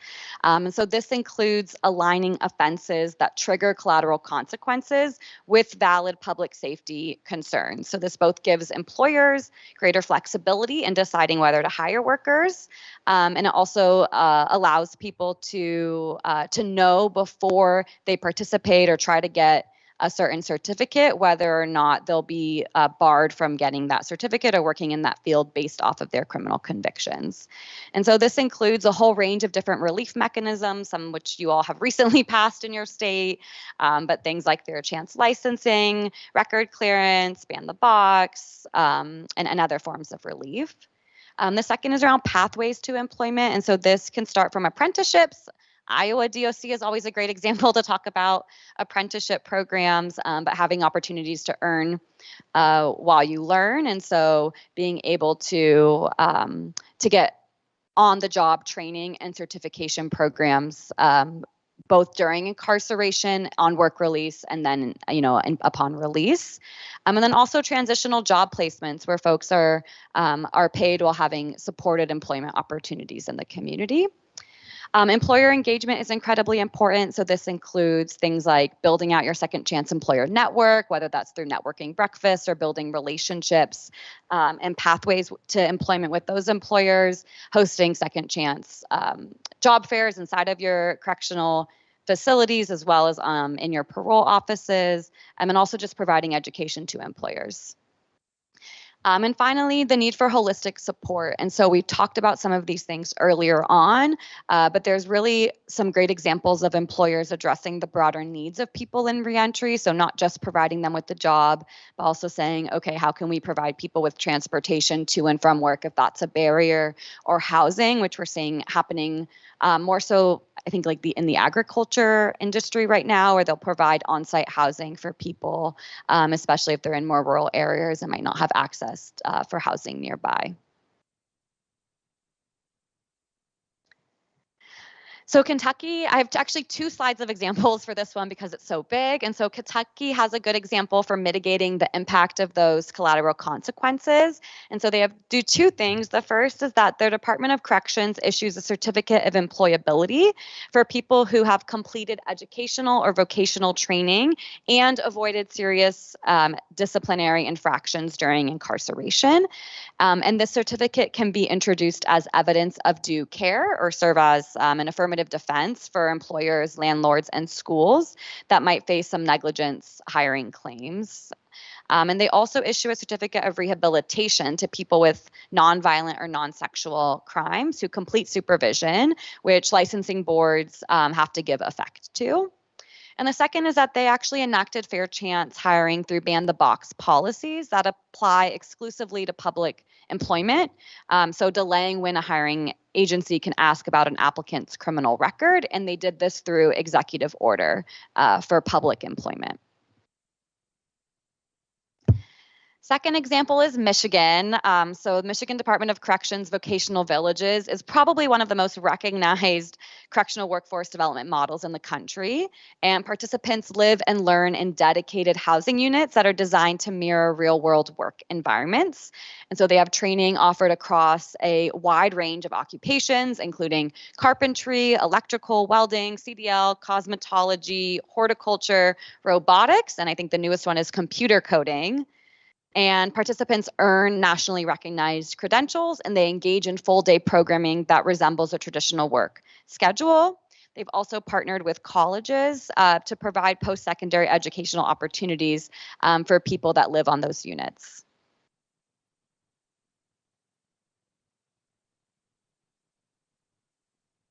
The transition from incarceration to community, as we know, can be one of the most vulnerable periods in a person's life. And so there's a real need to focus on the continuation of health and behavioral health care to reduce crises that often lead to hospitalization. And so the first is having access to comprehensive, evidence-based, low-cost substance use disorder and mental health treatment. And there's a range of options that exist for people that includes individual and group therapy, right, to address the thinking and actions that may lead to relapse. There's medication-assisted treatment, or MAT, for alcohol and opioid addiction, which the purpose is to reduce cravings people have to use opioids. And it's been shown to both increase treatment access and reduce recidivism in the community. And also peer support, that we know how important peer support can be for getting people to initially engage in treatment, and has also been shown to increase treatment retention for people with substance use and mental health challenges. Finally, connections to community-based health providers, and so being able to start those connections prior to release. And providing healthcare coverage immediately upon release. And so there's some states that have done this by suspending rather than terminating Medicaid during incarceration, or states that have applied for Section 1115 waivers to be able to actually apply for Medicaid prior to release and start some of those case management services for a particular portion of the population. So I have a great example to talk about here from Alabama, where they've placed a particular attention on individuals that are assessed as high risk and needs that have significant behavioral health needs, both substance use and mental health needs as they're returning home. And so the first piece of that is their Perry County Prep Center, which opened a few years ago in 2002. That's for 200 male participants. They're in the process of building a similar facility for women, but it's an in-custody reentry center. And so it's a 90-day program that targets moderate and high-risk individuals and is also used for people that have violated probation and parole. And it has on-site evidence-based treatment, mental health services, and technical training from partners. So they have a lot of on-site partners that both provide credentials and that treatment that I mentioned. And they actually have a 1% recidivism rate for people who've successfully completed that program to date. Second, they have day reporting centers. So they have 11 day reporting centers across the state.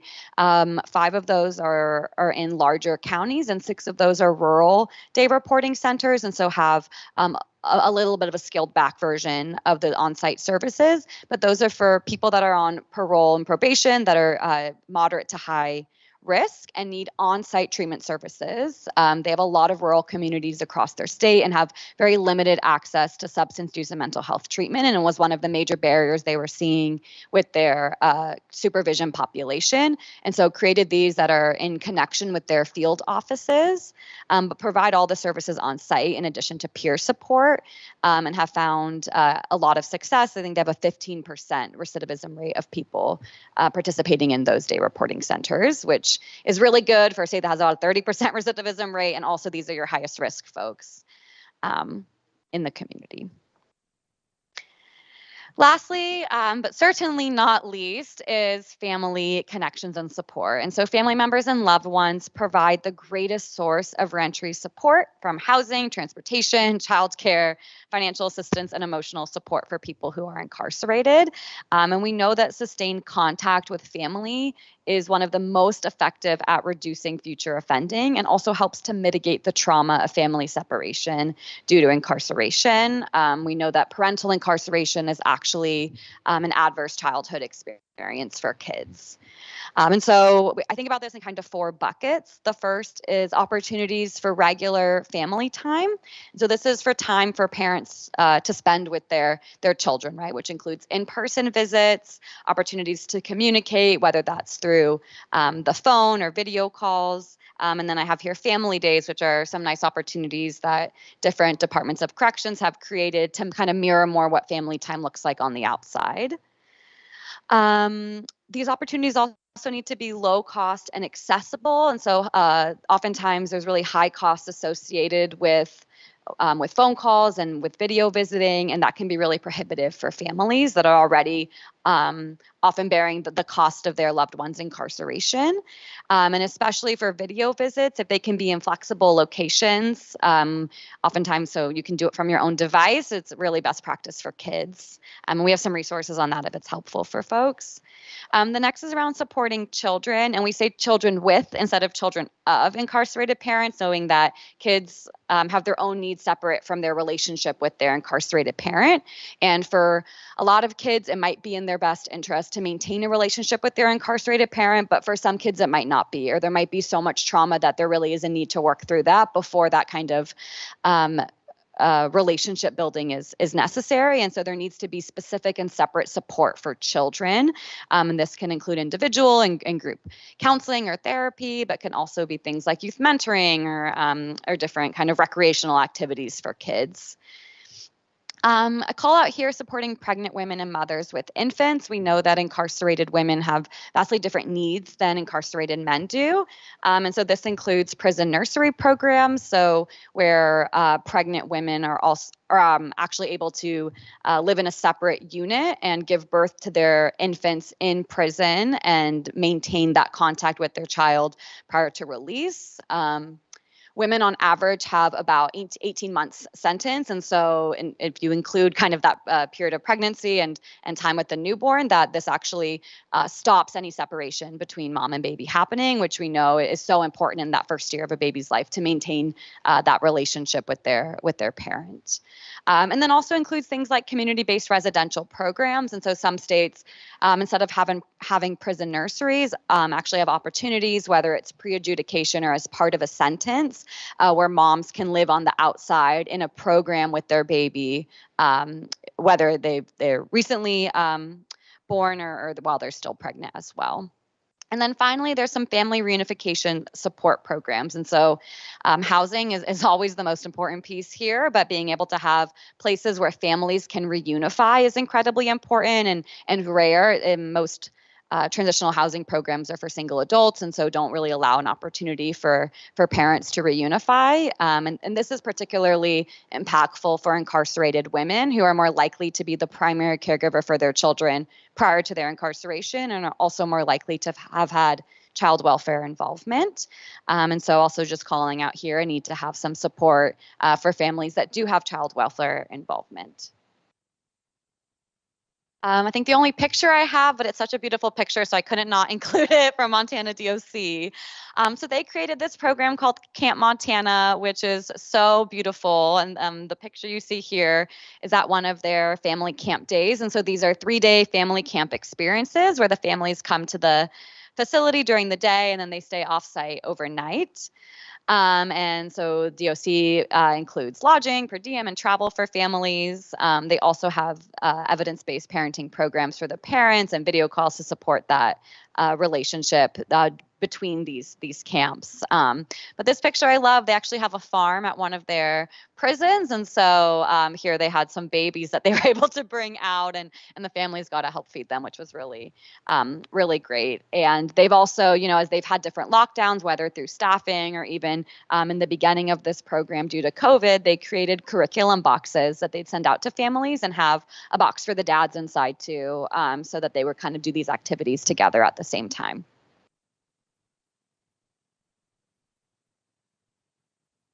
So those are all the domains, and I'm going to spend a little time talking about Reentry 2030, which is a national initiative that we at the Council of State Governments Justice Center developed in partnership with the Bureau of Justice Assistance and the Correctional Leaders Association as a way for states to develop kind of coordinated strategies to improve outcomes for people returning home from incarceration.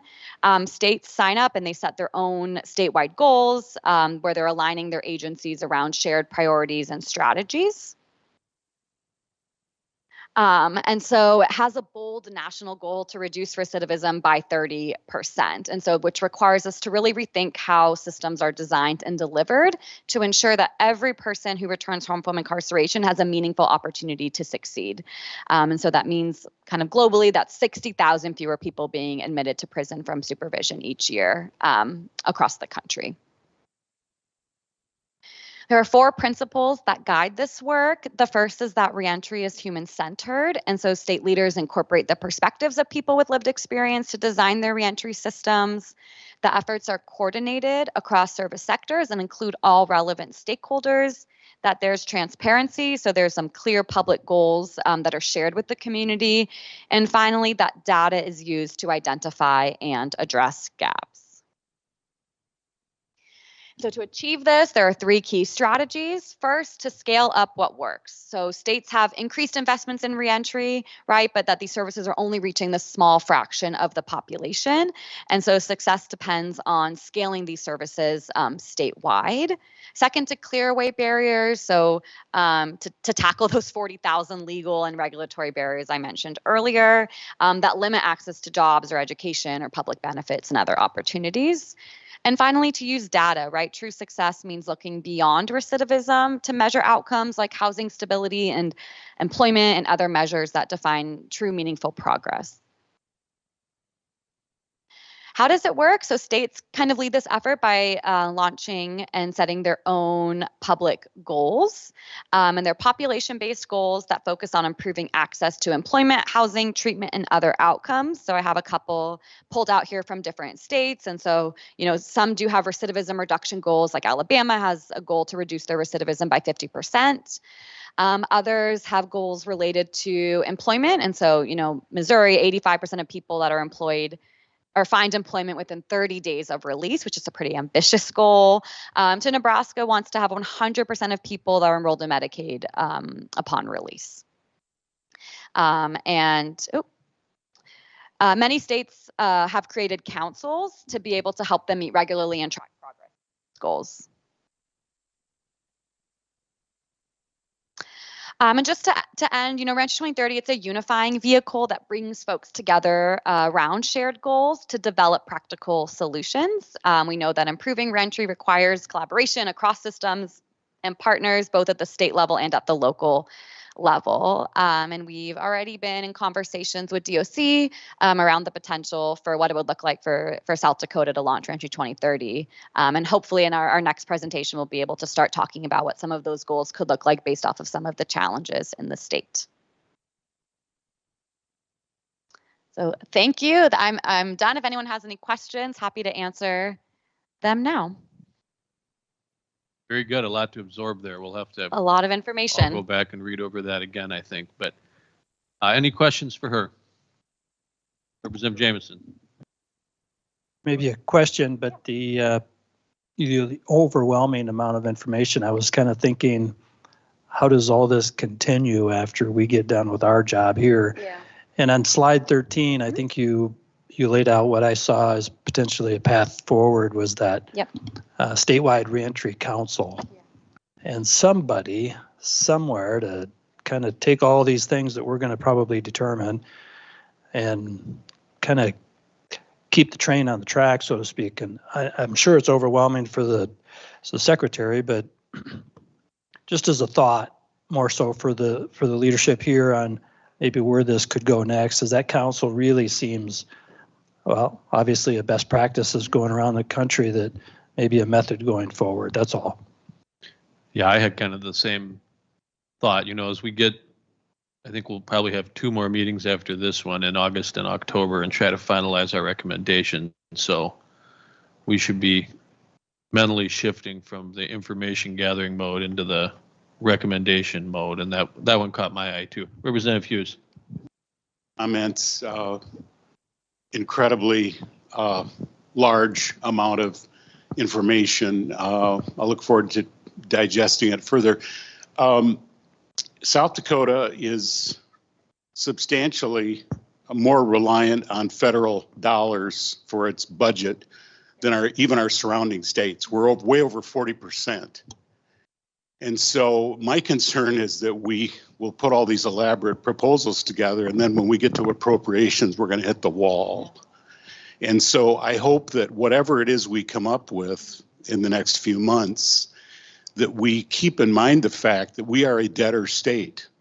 As one of the longtime appropriators said to me 2 years ago, when I found out that, you know, our G bill is, you know, provides authority to spend around $7 billion, and we raise about 2-point-something billion of that on our own in tax dollars. So the other thing is that I keep remembering a conversation I had with a very long and tooth prosecutor in South Dakota who I admire a lot. And he said, John, we have to start young.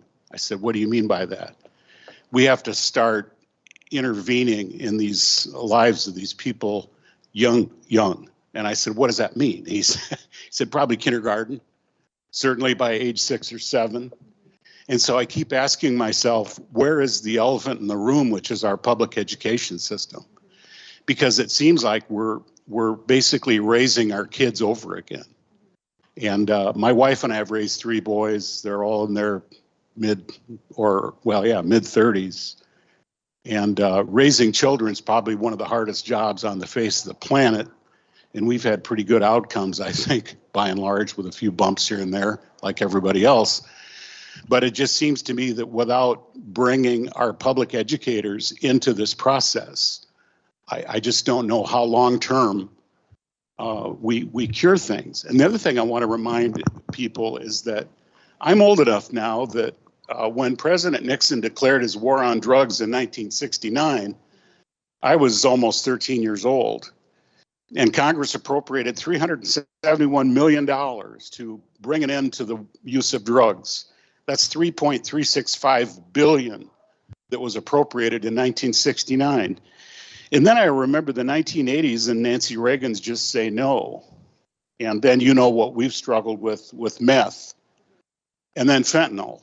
And so since substance abuse is involved in almost all of the young women in prison, I mean, I love all the stats, but somehow we have to get to the point where our young people aren't seeking an altered mental state to deal with life. So those are just a few comments that I wanted to share, but thank you.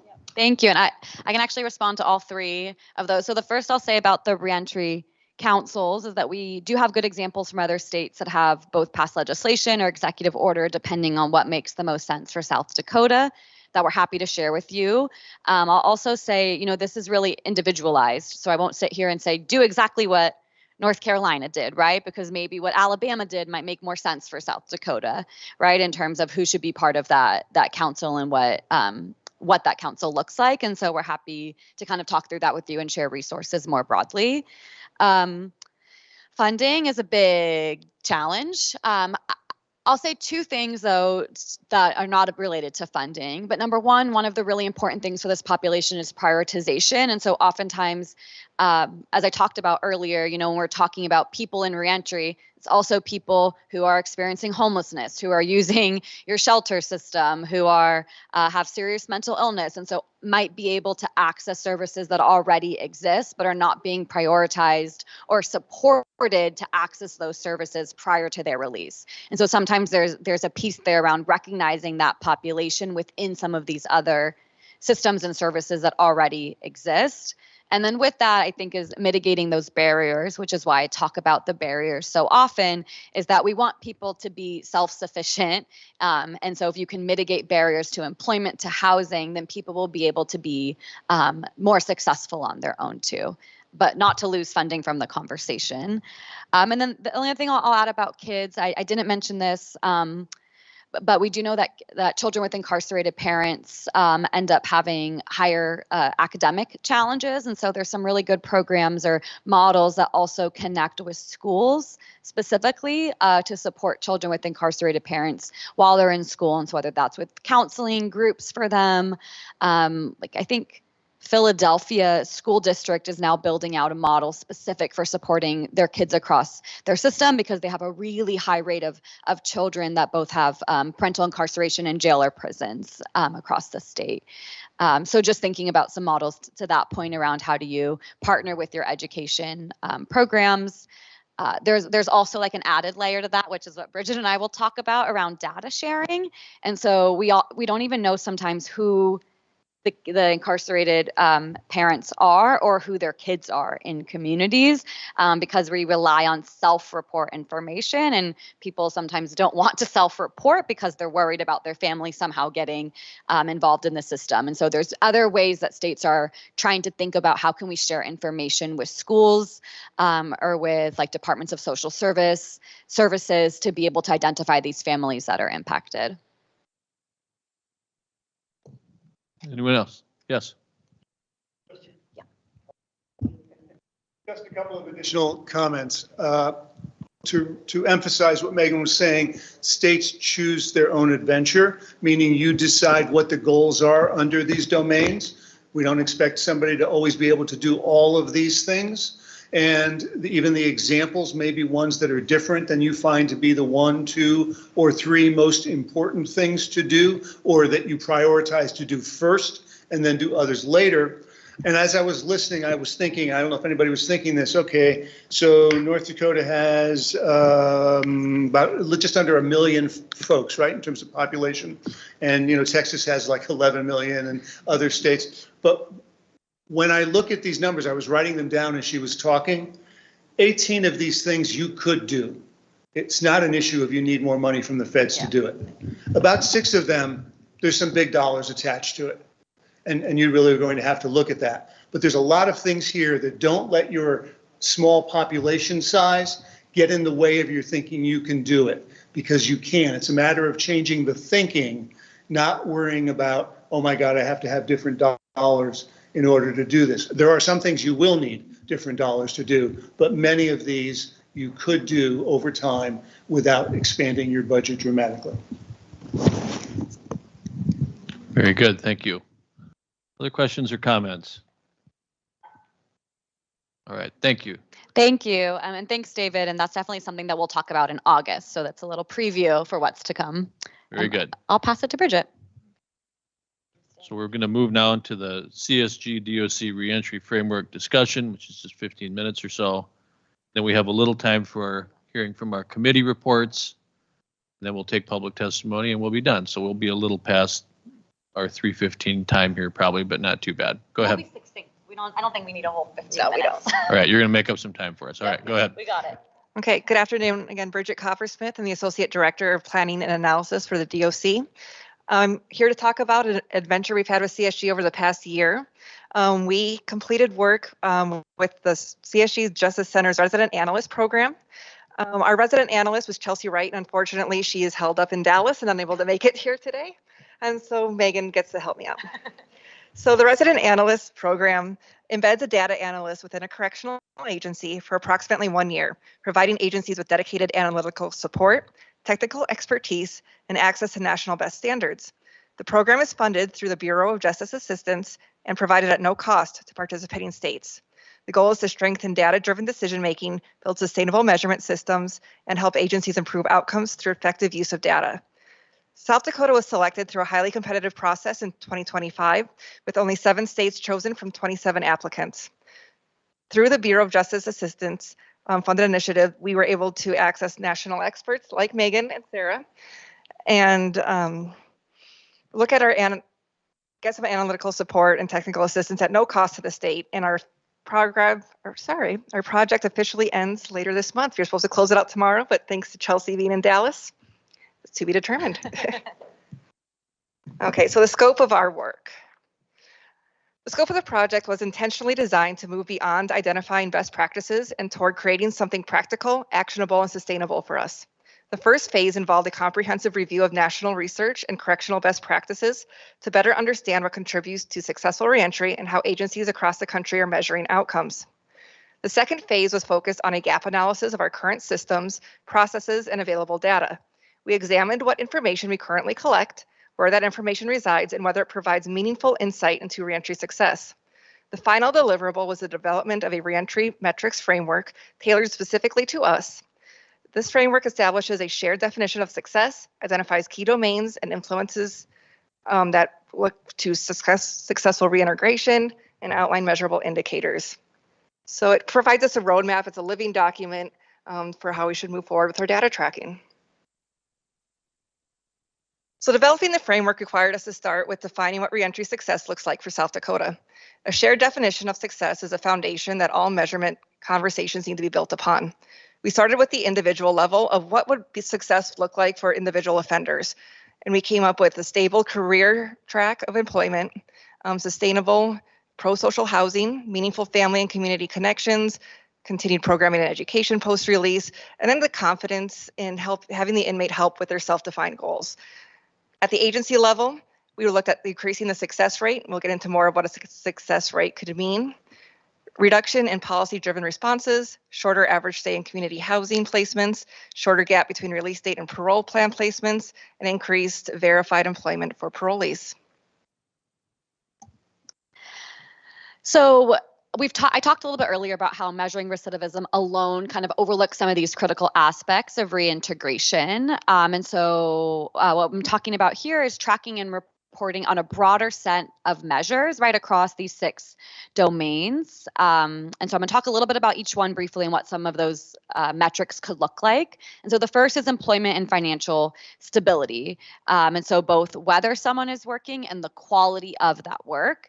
And so right now, a low wage, unstable job looks the same in the data as a career track position unless you measure more carefully. And so we think things not just like employment status, but also duration of employment, income, et cetera. And also if like that employment matches a credential that somebody received during incarceration.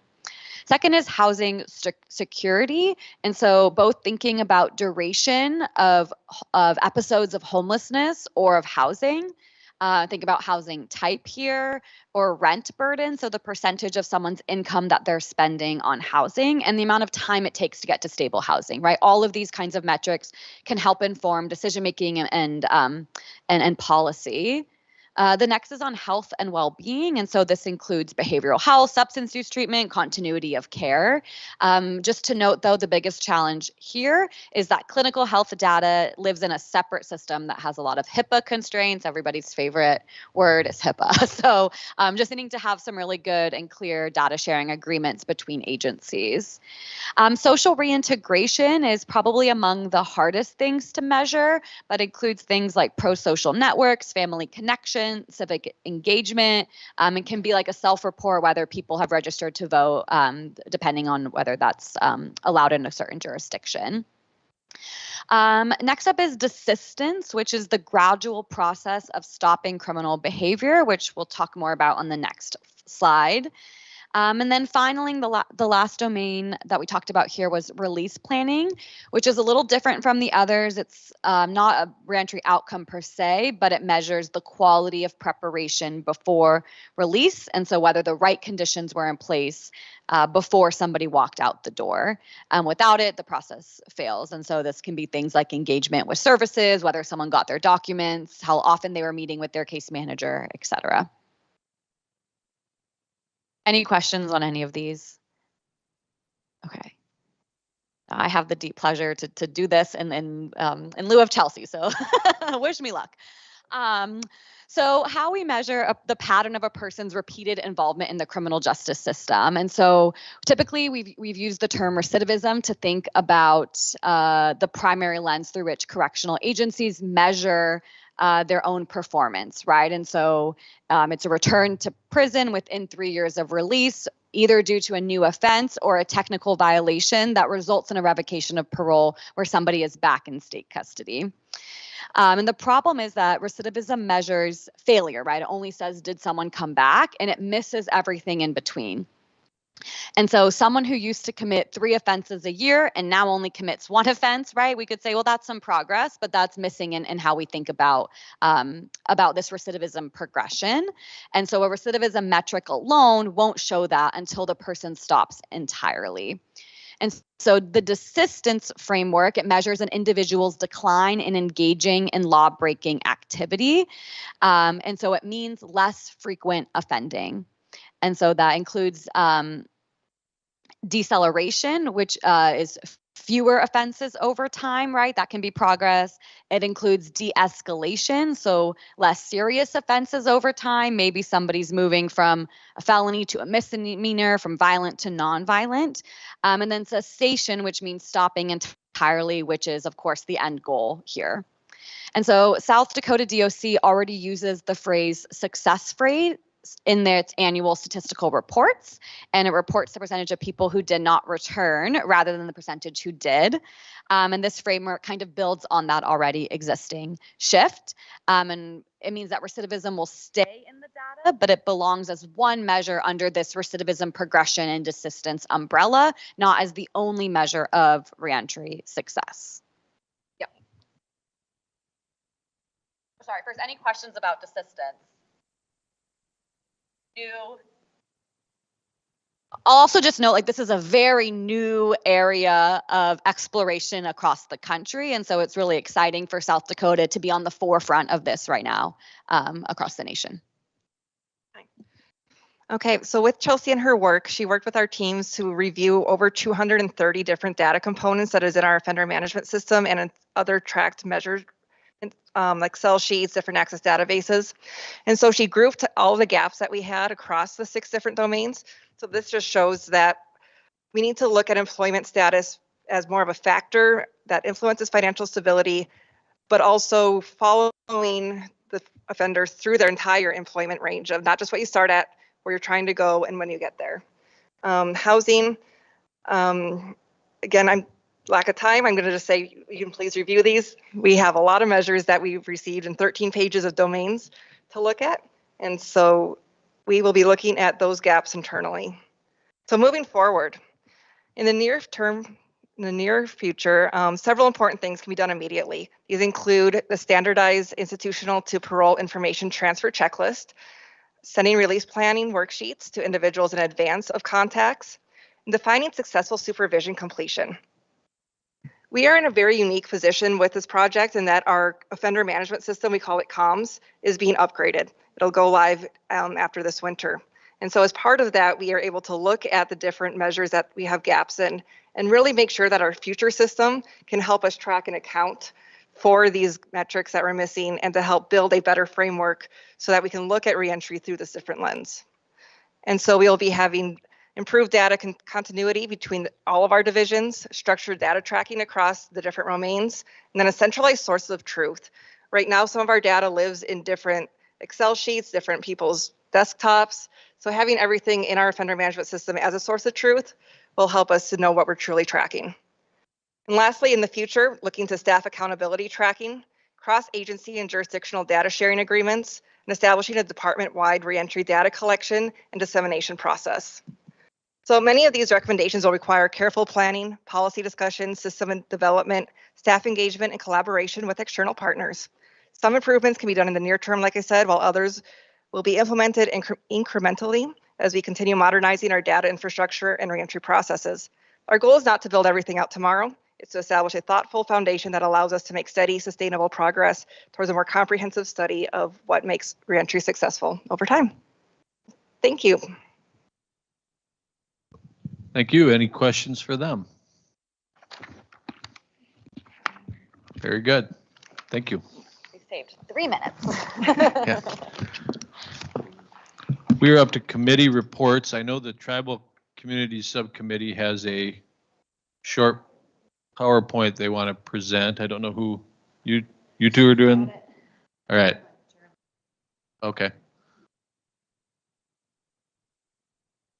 All right, they're heading up there. We'll hear from them and then we'll see if the other committees have anything to report and then we'll have public comment and be done.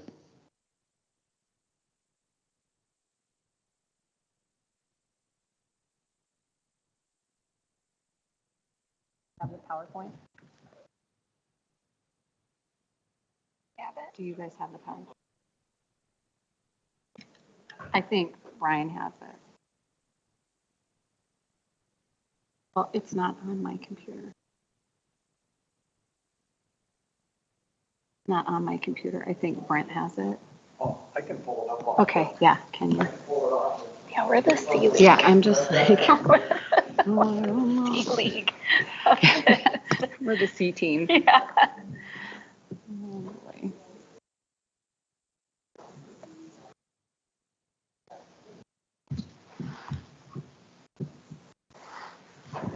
You don't just start. You can start. Hello. Okay.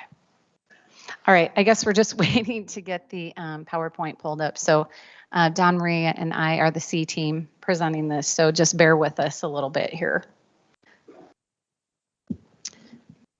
So over the last couple of months, we've had a couple of committee meetings for the subcommittee for tribal relations. One of the last meetings, we came up with a nice approach as far as approaching the tribal relations and why this matters in the state of South Dakota. So, is it up there? Right, yeah. Great. All right, so when we talk about why this matters in the tribal nations and what happens is, number one, they're overrepresented in our prison systems. So 44% of the incarcerated in the men's prison and over 62% in the women's prison. So this is a really big situation that we would love to create some new pathways to forming different types of, what's the word I'm looking for? Solutions. Yeah. So first, that was the first thing, is that they're overrepresented. They're released far from home. So once they're released, a lot of them are released into Sioux Falls and Rapid City, which is very far from the reservations and their homes. And so it's harder to have the support systems. No culturally informed support. So it's a gap in cultural specific housing, mentorship, and employment resources.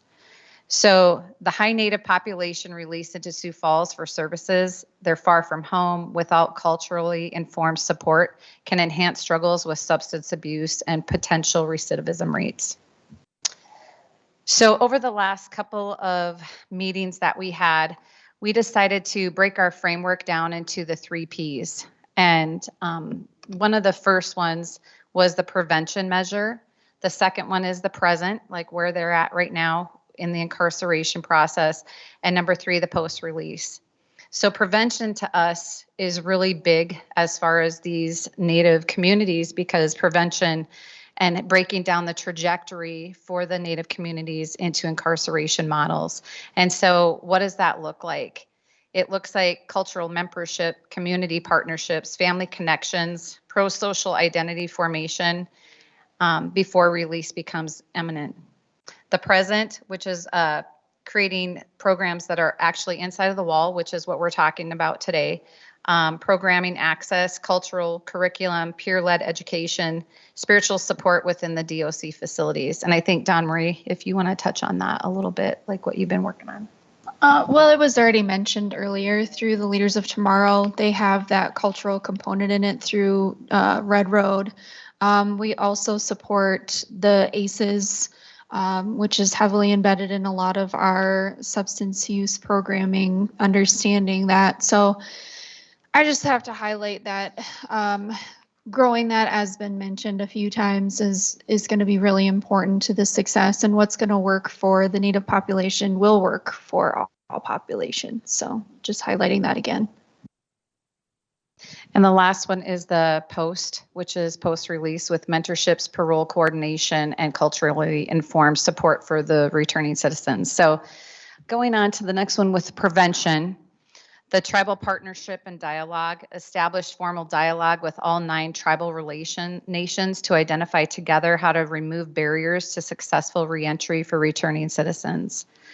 The second one is Native membership programs. The third is cultural program and family connection. And the fourth one, which was 988 mental health hotline and tribal outreach, which we thought might be a good idea to try and connect that 988 program through all 9 reservations.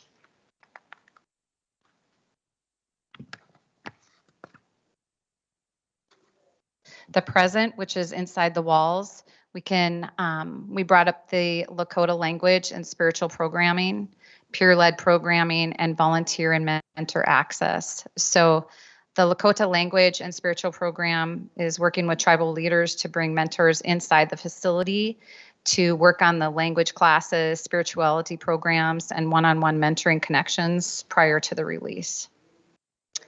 The peer-led programming, expand peer-led programming such as the Forge program at MDSP that has elements of the Warrior Lodge, from North Dakota DOC, talking circles, personal and group accountability. And third, the volunteer and mentor access is to continue to strengthen relationships within the tribal leaders community to purpose of bringing in role models to help facilitate the ceremonies and educate offenders on importance to cultural and religion. The third part, I'll let, no? Okay. Post-release reentry. It's the culturally informed reentry through Sioux Falls and Rapid City, which the DOC reentry team to partner with nonprofits and tribal leaders to match mentors in the community with the parolees. So the Native American specific reentry services is to revise the current DOC reentry checklist to include cultural services, mentoring, family services for specific populations. So some of the next steps that we see here is number one, again, we were talking about the 3 Ps, but this is actually the fourth P, which is our partnership, which is probably one of the most important parts of this. When we presented this down in Niobrara this last week, we presented it to the Indian Health Tribal meeting. And the first part of it, partnership is really implemental, and having that partnership within the state of South Dakota. So Oyate means people. And so people and partnership is the number one point that we're wanting to bring home with our tribal relations and our committee. So how do we start to create the pathways to reconnect and heal the generations of hurt between state and tribe? What is our common goal? What can we do together that will be for the next generation's greater good? How do we start to better understand each other and have rapport and constructive communication? How can we begin to rebuild a better South Dakota with all of us together? It does not fix itself. So how can our partnership start with an action based with a commitment and a common goal? And what are our common goals? To have healthy, happy, self-reliant, compassionate, strong in mental, physical, spiritual fitness, and an economic growth that is productive for all within the communities that we live, and to live this life on purpose. So when we talk about partnership, that's what we talk about. So the prevention part of it, connecting the 988 would be a big, step for us. The present, identifying interesting parties within the tribal leadership to help create mentorship programs and nonprofit organizations to instruct culturally specific programming. And that would again be with the leaders of tomorrow and what we were talking about. The post-release to work towards mentorship opportunities for parolees in the community with a link to cultural background. And so with the post, you have the St. Francis House and also the Kingdom Boundaries, which could be connectors to what we're looking for as far as the community relationship within our tribal relations. So it's just of the utmost interest in urgency right now that we have these connections, and we hope that we were able to frame that out for all of you today. Let's talk about Forge. Brent, if you want to add on to Forge, maybe. So the Forge program is a kind of a specialized incentive unit that we have set up down in Springfield at the Mike Durfee State Prison, where we have one dedicated housing unit where they have certain privileges that they earn. They have talking circles. 7 Habits of Highly Effective Individuals is also ran there by the DOC staff with the offenders. Very much accountability amongst the population, where staff are certainly enhancing that accountability, but very much peer-led. And so we are working with the North Dakota DOC to take elements of the Warrior Lodge to implement into the Forge program as well. So we're in the very early stages of that pilot. Hopefully that goes well, and we're looking to expand that to our other facilities as well. Thank you. Thank you. That was very well done. Any other questions for them? All right, thank you. We have 3 other committees. I would just ask, do any of them have anything new to report at this time? I hadn't heard it ahead of time that they did. All right. Looks like no. So at this time, we will go to public testimony. You raise your hand if you're wanting to testify. Anyone?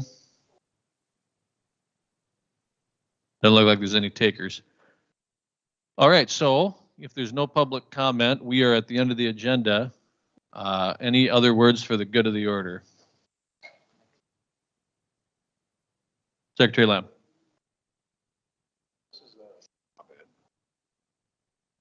We would like to extend an invitation to members of the task force to either of 2 events held by Pheasant Land Industries. This week, the first is tomorrow from at 9 and or at 1 to tour through Pheasant Land facilities at the Hill. The other is Leaders of Tomorrow graduation ceremony for workers at 10 a.m. on Friday. As a member of the task force, we believe you will find Pheasant Land has been making many positive changes to assure that they are aligned with the mission of reducing recidivism. Please let Renee know today, who is sitting in the back, if you can attend or you want to attend either one of these events or any events in the future. Thank you.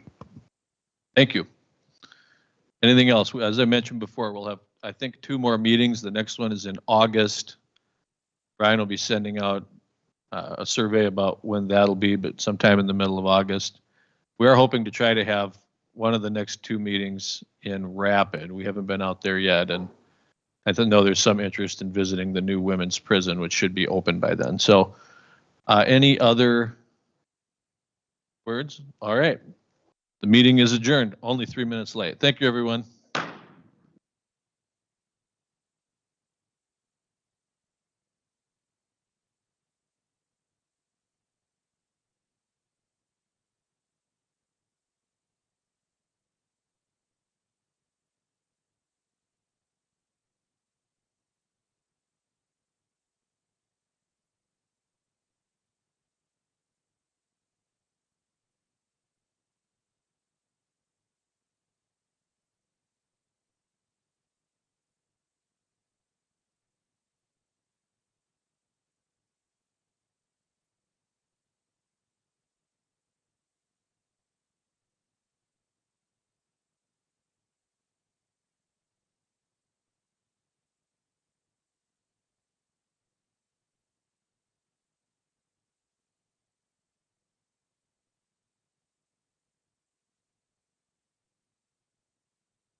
you.